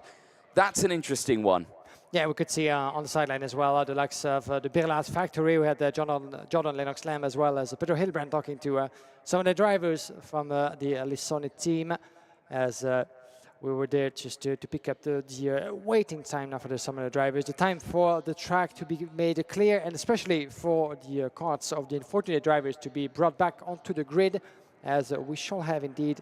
We will have, whatever happens, another start. As you can see on the right side of your picture, all the mechanics are waiting the signal from the officials to make their way onto the track. Now they can make... Yeah, they can come onto the start-finish straight just to help out the drivers a little bit to get back into the mood, giving them a little push as well once the green flag will be waved, and we'll go again for another warm-up lap And we're going to start the procedure all over again. That's part of the game, making sure that everybody is okay. And I think, if I'm not mistaken, that cars will be put back in order from the starting grid. Even though one of those at the back, of course, all those cars will be checked out first of all if they're, safe to drive. Same for the drivers, obviously. And let's see if we're going to have everybody back on board. Yes, indeed. So I'm hearing intel here coming in that there is going to be a delay. We're looking to possibly get started at 10:02, so that is in a few moments' time. Now, in the sort of regulations, there is usually a repair time that's given to the drivers. And of course, drivers do have backup chassis available, and those can be deployed now if they want to. And judging by what we've seen from damage to a couple of those karts, I suspect we will see a couple of replacement chassis being brought onto the grid, and that's perfectly all in order. We, though, are going to take a short break after that red flag. Do not go anywhere. We are due to restart at around 10:02 for the last race of the day, KZ2 Masters, coming up in a few moments' time.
Championship. The safety car should dive into the pit lane and then mark.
Welcome back, ladies and gentlemen. If you are just joining us, we are on the last race of the day. A brief red flag has come out due to an incident on the opening lap, lap 1 of the Superheat for the KZ2 Masters race. Now, because it was on lap 1, there is a full race restart underway. They have allowed a repair time for drivers up until quarter 2. That is very quickly approaching because the local time right now is 5:45, and in 30 seconds' time, you will not be allowed to repair the kart. There is a look at some of the drivers discussing of what have happened out on circuit. But the drivers who are involved in the 2 separate incidents out there, Samuel Gaffner, Tommaso Chiampoli, Sebastian Ladar, and Carlos Medina, now they took the biggest brunt of the damage. And there you can see the drivers are all waiting to get this one restarted. From now that it's got to 45 on the dot, no more work is allowed to be happening on the kart. The 5-minute board is out. From this point onwards, the only thing a mechanic can do to that kart is check the tyre pressures. Other than that, if they see them doing anything else, they'll be in a lot of trouble. There is Davide Fore, who is due to restart this one from the 4th spot of the grid, a multiple champion. We caught up with him before the weekend. Here's what he had to say. Yes, for sure. It's the last round, so everyone has the last opportunity to win the championship. I am one of them, so for sure it will be very important to do a good weekend to arrive to the target. And like you say, it's very exciting to live all this now. So we will try to do for sure our best, and we will see what will happen on Sunday. Alcaniz was a very fast track, where the average was with the speed was much more higher. With the slipstream was difficult to go away, and also the grip honestly was not fantastic, no, for everyone. Here we have a different circuit, different asphalt. Is the racing, so the grip will be different. So I believe everything can change. I believe here we can have some Italian drivers where they know very well the track. So I love the track to compare with Alcaniz just because it's a little bit more technical. And I hope, honestly, this can be an advantage, I hope. So we will see. Great to hear from Davide Fore, who managed to avoid all of that incident at the start of that race. Certainly a very interesting one. I have heard words in the background, but of course we'll wait for the full race results to come out after this one to see if there is anything that could go the way of any drivers in terms of penalties after that race, because certainly a very dramatic start. The first incident that happened, the exit of turn number 1 on the second straight. Then you had the second incident going in towards turn number 3 as well, a completely separate one, which put drivers through the barriers. And I think it was that second incident that actually forced the red flag to come out, because barriers had been moved into the middle of the circuit. It had formed a blockage, and when you have a blocked circuit, the only thing you can do is pull a red flag out, and that's what we're seeing. Mirko Mazzoni, this is going to be an interesting one. He gets a second chance at this race start. It didn't go well from the first time out, and let's see that now. The getaway away, you can see getting swamped there. Still held on to that one, but you can see Ricardo and Alan just able to sweep it round the outside. Now, watch on the inside going through the kink here. Right in the top of your corner now, you'll see the two cuts side by side. One cuts the corner. Now, the one cut in the corner there was Samuel Gaffner. He was the one that was ejected and straight into the barrier there. A scary, scary moment there. But thankfully, he was okay. He walked up, and we actually had word that he wanted to restart the race, and we'll have to see if that's the case. Then you see the separate incident, the one going in towards turn 3, the barriers over the circuit. Drivers involved in that one, Tommaso Campoli and Carlos Medina as well involved in that. So many drivers getting caught. There you can see as well Sebastian Ladar also involved. But there was Samuel Gaffner clearly walking away and clearly in fighting form, which is incredible to see.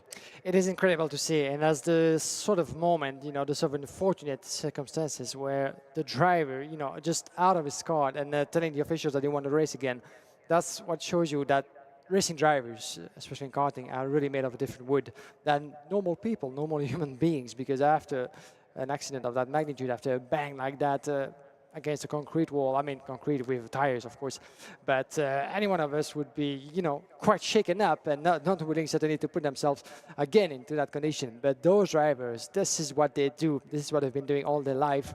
And there's no way for Samuel Gaffner that an incident like that will prevent him from competing again. And that's what we love to see. But something, yes, certainly very, very impressive commitment and determination from the master drivers, as they've been put under the respective starting positions on the grid. The 30 seconds mark will be shown in just a moment, as they will go around one more time for their warm-up laps before getting themselves back onto the grid for another starting procedure. So we do this all over again. Stay with us, bear with us, as we have 16 laps to go through for the Superheat. Points to be awarded for the championship. That's important into the battle for the title. Between the likes of David Foray, Anthony Abbas, very much in the mix, but also the pole position up for grab for tomorrow's final. Mirko Mizzoni has taken 2 pole positions to his name so far. He did that last year in Germany, in Wackersdorf, for the worldwide event. Did that this time around on home soil. Can he maybe take it another one on the way to the final? Well, engines fire up as the green flag waves. Drivers go on to their formation laps. Let's once again take you through the full starting lineup with this time maybe a few missing drivers. Mirko Mazzoni starts it on pole position. He gets a second chance after that not great start earlier on. He'll have Riccardo Nallon starting alongside. Christian Halblin and Davide Fore going from row 2. Andrea Spagni and Anthony Abbas on row 3. Antonio Piccioni and Alessio Lamattina on row 4. They'll have Robert Profico and Jorin Boss on row 5. Samuel Gaffner, who was involved in that incident, is he on that spot on the grid, or was he retiring from the race? I can confirm, judging by my timing screen, he's out of this race and will go no further. So Ricardo Avila will be on his own on the 6th row of the grid. Ludovico Badi and Andrea Nicastro will round out row number 7. Row number 8, we have indeed here Maurizio Giacchetti and Ennio Gandolfi. Row number 9, Sebastian Lender and Tommaso Giampoli. Isha Ibrahimov and Mark Wohlhauser on row number 10. Row 11, Scott Presti and Gregorio Leder. Row number 12, Stian Paulsen and Eduardo Martins. Carlos Medina, David Malcolm, Andre Martins to round things up, as we have a couple of drivers missing indeed. Sebastian Leder and Tommaso Giampoli indeed. Yeah, those two missing on row number 9, and Carlos Medina won't be taking part into this Superheat race of the KZ2 Masters. So a couple of them missing, unfortunately, Samuel Gaffner being one of them. But we would have expected to see him on track. That's what he wanted, apparently. But the officials and the doctors of the FIA Karting Championship decided otherwise. And we can rely on the expertise, we can rely on the advice not to let those drivers commit anything unwise after those incidents. Yeah, you can imagine adrenaline is really pumping at that point. You've only just started your Superheat in a KZ2 Masters race. Then you have a massive accident. You get ejected from the kart. The blood is pumping. You can't feel anything. And obviously we saw him up and walking around, and that looked absolutely fine. But obviously, as he starts to calm down and it starts to sort himself out, that's where you start to feel, oh, actually, my shoulder's really hurting or my arm's really hurting. That's the sort of thing. So, again, we could have seen that. Right, we're ready to go. 4 red lights are on. Lights go out. We're racing once again for KZ2 Masters in their Superheat. And this time around, Mirko Mizoni gets an absolutely lightning start. That second chance has really paid off. And look at the gap he's left the rest of the field. Round the outside there, Davide Fore trying to get involved in this one. He does go the long way round. There's more coming together. 2 drivers off the track. One of them, it looks to me like it could be Andrea Spagni, and the other one, Antonio Piccini, as well involved in that one. They're out of this race and will go no further. Ah, such a shame. Andrea Spagni was starting from the forefront of the grid pretty much, within the contenders. Andrea Spagni, as the other one, Antonio Piccioni is going to try to get back on track. Yes, he did. But that's a race done and dusted, I'm afraid, for Andrea Spagni. It's such a shame at this point, such a crucial point of the weekend, to have your race concluded at such an early point without, pretty much nothing you could do. It's such a shame. Back with the contenders, Mirko Mizoni, 6/10 of a second from Riccardo Nolan. Christian Abulin in front of Davide Fore. Fore is going for the move, launching himself on the inside of the Croatian driver. Abulin's going to try to fight back, trying the long way around. Stays behind. Anthony Abbas watching closely on what happens in front of him. You could see Davide Fore gesturing to Abulin, saying, try not to fight me back just yet. Stick with me. The race is long. This is the second longest race of the weekend. Let's keep it together. Let's try to push ourselves moving forward and try to catch up, because otherwise Mirko Mizoni and Riccardo Nallon will be out of reach very soon. Well, this is good for Riccardo Nallon, because now he's got Mirko Mizoni all to himself here. And if he wants to go for the move, he can do it, not having to worry about the drivers behind. But like you were saying, now Davide Fore is in front of that group and already breaking away from Haublin. The sooner he can get that overtake potentially done, the better, because Davide Fore, every lap is going to close in more and more, and his chances of not having trouble will extend. Right, Mizoni still leads the way, though. Looked like he went a little bit wide there in towards turn 3. A little bit of a shaky one. That's kept Nallon right on that rear bumper as Davide Fore sets the fastest lap of the race. The gap is coming down, less than a second now, as again we're seeing the tighter defensive line from Mirko Mizoni right now. He is on the back foot here as he tries to hold on to this lead right now, but again, he's not shaking Riccardo Nallon off. We saw Nallon get a brilliant start in that first race we saw earlier on. We're going to see an overtake for the lead in towards turn 1. This time, down the inside, absolutely textbook. Yeah, fantastic move indeed from Riccardo Nallon in the lead from Mizoni. Mizoni is trying to switch positions back. That will give him actually to Davide Fore. Fore is never as dangerous as in this position, trying to catch up when he's on his own.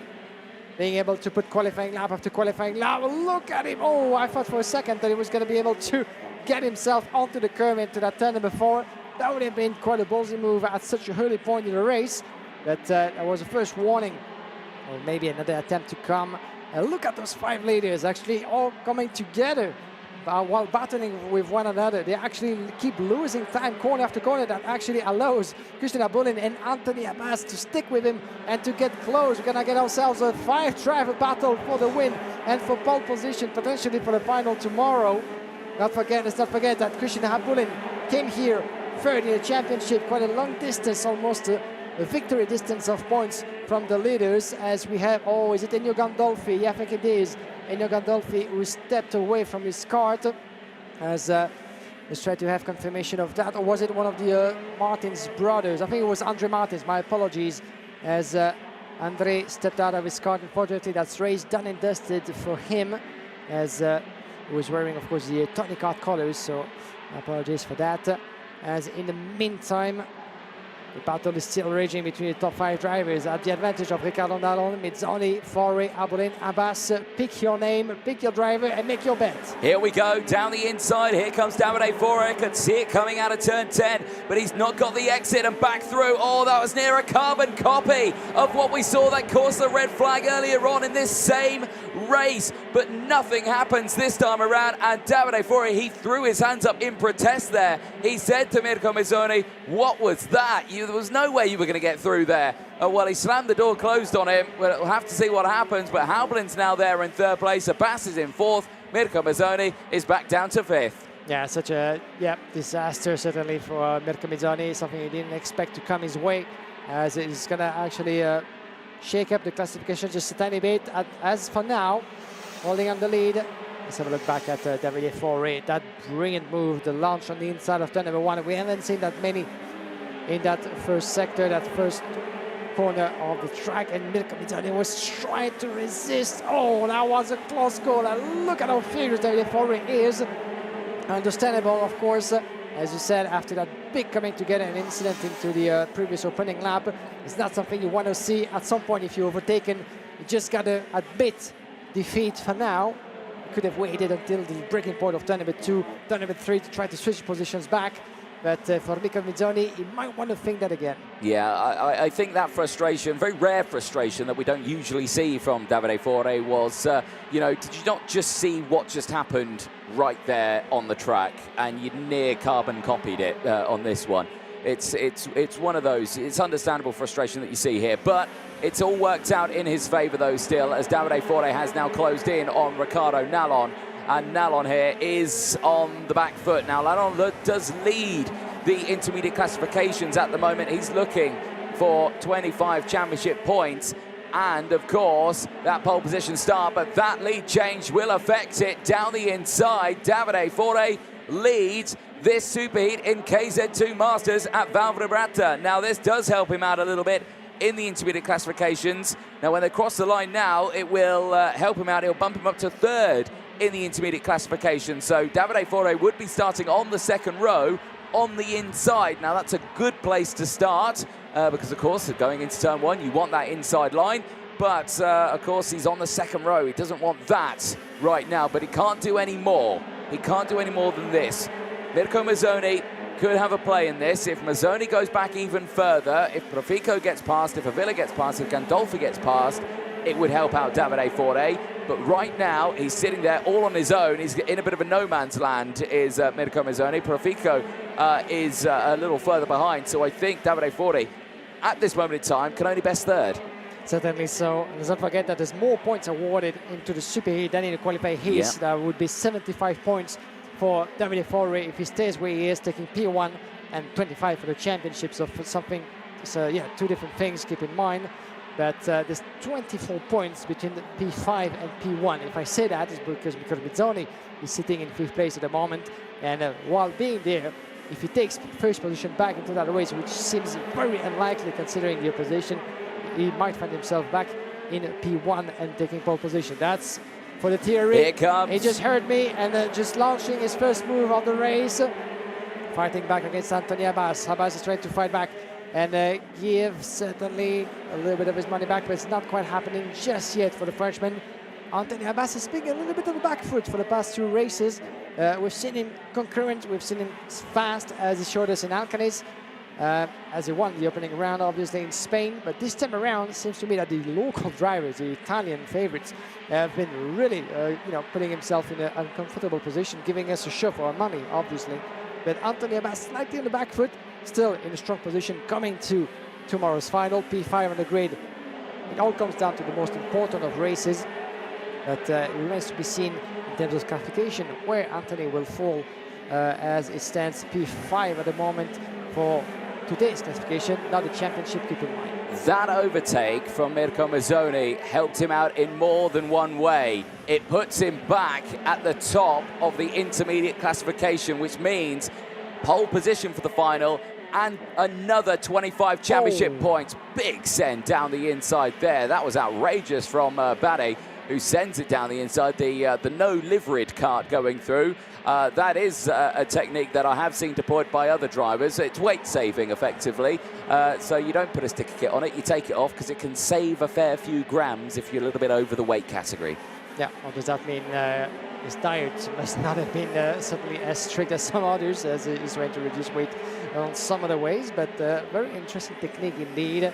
And reminds me of another driver back in the day, young Gabriele Mini, another Italian hero, fighting for the F3 title in Monza. He used to be with a very white helmet and not much on his card either.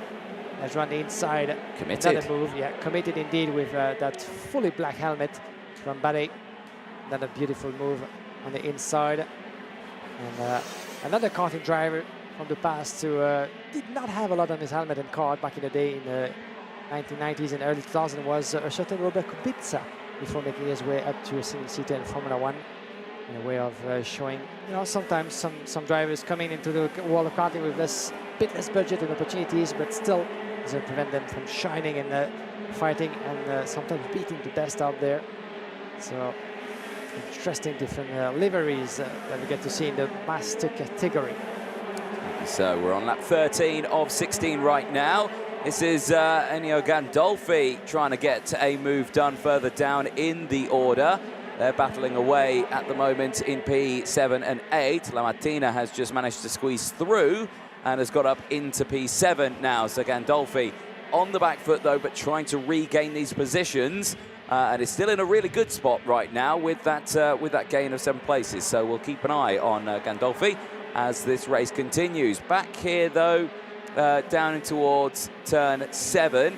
Some really good racing. This is back at the front of the grid, and you can see how kind of spread out the field is at the moment. As oh, that's very unfortunate. Into the pit lane. That looks to me like is that Eduardo? Yeah, it is. He's out of this race. 3:09. Not a great way to end your day, but the good thing is that he can rest now, and he's got a final tomorrow. Certainly so, as this Superheat for the KZ2 Masters is coming slightly to an end. Lap number 14 out of 16, and Davide Forre is still leading for 1.3 seconds. In those moments, Davide Forre is there to do the job, and if he stays where he is, I would put him third overall in the standings. P3 on the grid on the inside, coming to turn number 1. Michele Nolan in second, Mirko Mizzoni in P3. Mizzoni back in the lead on pole position as for now. Impressive how Mizzoni was able to get back into contention into that race. We thought at some point down to P6 that it was done and dusted for him, and it was going to be you know, stuck behind Anthony Abbas, Christian Haberlin, but he was able to really focus back on the task at hand after getting past Abbas and Haberlin. He finds himself in P3, but Riccardo Nallon is up for grab, and I'm pretty sure that Mizzoni wants to finish this day on a high. There will be a serious warning sent to Riccardo Nallon that is just behind him in the classification, and a way of saying, I'm the boss around these streets. This is my day, this is my weekend on my track, from pole position all the way to the final, starting on top. Certainly so. On to lap number 16. We're on the final lap of the race here, and Davide Forre leads the way by 1.4 seconds. Mizzoni is battling away on his own in third place. Nallon still there in second. Haublin, Abbas and Profico battling away at the moment, but this one here is a very close little fight right now. Nallon's having to defend, but it's wheel to wheel here, and through goes Christian Haublin. Christian Haublin past Mirko Mizzoni on the outside going into turn 5. Absolutely superb, and he moves up into third place. So there was a little life left in those tyres before their final race tomorrow. But Davide Forre will end on top here in the Superheat for Italy. Across the line, it's Davide Forre. He takes the win ahead of Riccardo Nallon. Christian Haublin finishes in third place ahead of Mirko Mizzoni. Anthony Abbas finishes in 5th place. But in the intermediate classifications for the final, Mirko Mizzoni, with that 4th place finish, will start on pole position. He is joint on points with Riccardo Nallon, but because of time qualifying and of course race results, Mirko Mizzoni will take that lead.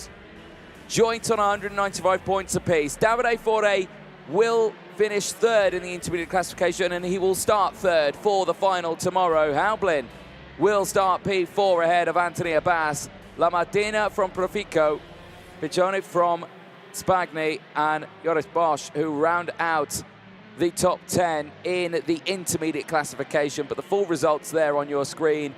We've done the top 5. Profico finishing in P6 ahead of La Mattina. Gandolfi from the Castro, Badet from Joris Bosch. Ladar in 12th place from Riccardo Avila. Maurizio Giacchetti from Presti. Ibrahimov from Posen. Piccioni from Malcolm. Martins rounding out the top 20. Eduardo Martins, that is.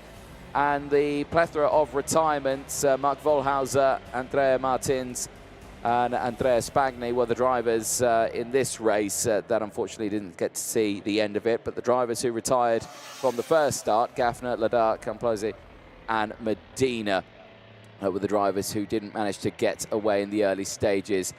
This was the second restart for that race. This was the second start of it, and a much better getaway for Mirko Mezzoni. He was able to break away at the start of that one, a much cleaner start, and was able to fight for it. Davide Forti around the outside there. You can see how late he was on the brakes, but unfortunately because of that, he left the racing line open on the inside, and he would go no further. There you can see the hands up, the unhappy drivers. Andrea Spagni out of the race, involved in another one there, and unfortunately multiple drivers out of the race on that one. You can see there the 326 also involved. That was Antonio Pecchioni involved, but he managed to recover back to 18th place during that race, but still down 11 spots. There you can see Davide Forti going down the inside. Now, was he given that position from Christian Halblin? I believe possibly so, because yes, you saw the hand gestures coming in first. Then later on, Riccardo Nallin getting the move done on Mirko Mezzoni. There you can see Mezzoni trying to fight back. The later retirements as well. Looks to me like Andre Martins out of the race there. This was an interesting one here. Down the inside, Davide Forti, he got up into second place. Retaliation here, though, from Mirko Mezzoni. Went down the inside, little bit of contact there, and big frustration. That could have been massive. And we have already seen what can happen at that corner when two karts come together. But for Davide Forti, he was able to keep control of his wagon, and he went on to take the lead of that race on lap number 8 of 16. Drove away from the rest of the field of that one. Really a nice controlled drive from him. This was Mirko Mezzoni fighting back. Now that overtake was important because that put him back on top scoring positions, put him back at the top of the intermediate classification with 195 points. He would take that away from Riccardo Nallin, who was looking to claim those 25 championship points and pole position for the final, but that didn't happen. Later retirements there. Mark Volhauser, unfortunately, out of the race, finishing that one in 21st place with a retirement. But there across the line, Davide Forti will claim the Superheat win in KZ2 Masters. He goes into tomorrow starting on the second row of the grid in P3. What can he do from there? But it's going to be a long wait until we see those finals. So make sure you set your alarms for tomorrow. But don't go anywhere, because we will be heading down to Parc Ferme in a few moments' time to chat with some of our drivers. And I can imagine we'll chat to Mirko Mezzoni. But let's head down to Parc Ferme. Guillaume Alvarez, it's over to you. Thank you very much indeed, Anthony Jordan. As we're here with Mirko Mezzoni. Mirko, bravo, congratulations from one pole position to the other, from Friday to Sunday. You are the man to beat in the KZ2 Masters class. A beautiful victory, and that puts you on top for the final tomorrow. Sì, volevo ringraziare innanzitutto tutti, tutto il team, tutta la famiglia che ci sostiene. Sì, è stata una gara dura, siamo partiti con la pole position, primi nella prima hit, e poi abbiamo combattuto un po' con i nostri avversari. Siamo riusciti a rimanere in pole, quindi vediamo domani. C'è la finalissima, speriamo bene. Fantastic. This is a word for all the Italian fans watching along on FIAKarting.com. Mirko, competing at such a level in Italy on home soil, that must feel very special. Sì, l'atmosfera è speciale, siamo qui vicino casa, quindi per noi è eccellente rimanere in prima fila, in pole in questo momento, e speriamo per domani, insomma, di trovare la quadra giusta per portare a casa sta vittoria. Fantastic. Thank you very much. Grazie mille for talking to us, Mirko Mezzoni. Your pole sitter for tomorrow's final, ladies and gentlemen. A good night of rest for tomorrow, as we cannot wait to see what the KZ2 Masters will give us for the final of tomorrow. Last word to you, Anthony Jordan. Mirko Mezzoni, your pole sitter for tomorrow's final after that fantastic Superheat. Bye-bye. See you tomorrow. See you. Thank you very much, Kim, down there in Parc Ferme. Great to hear from Mirko Mezzoni, who really has put himself in a strong position for tomorrow's final.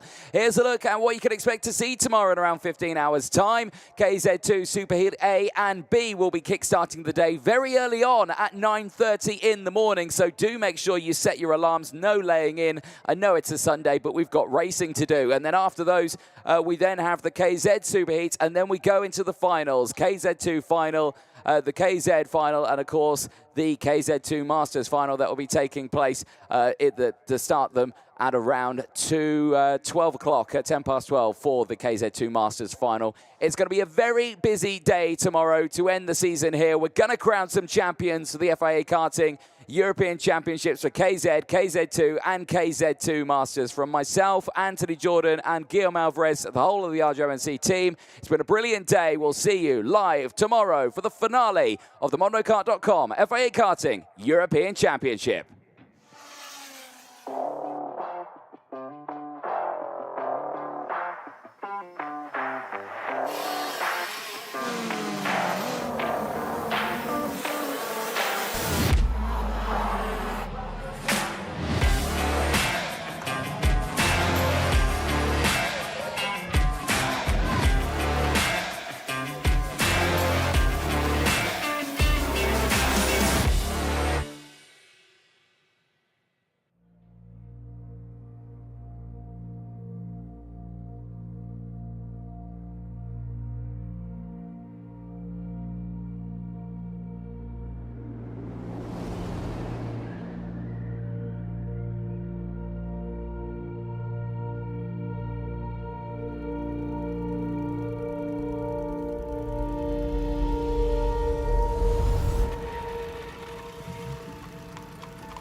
Championship.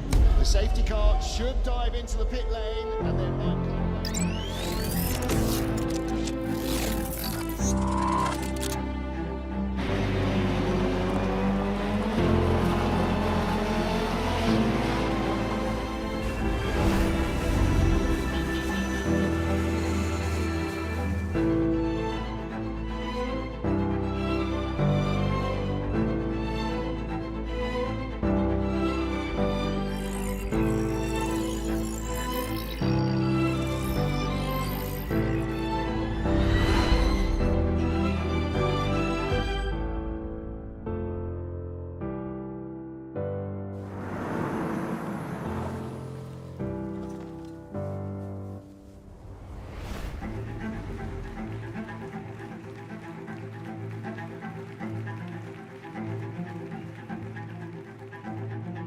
you.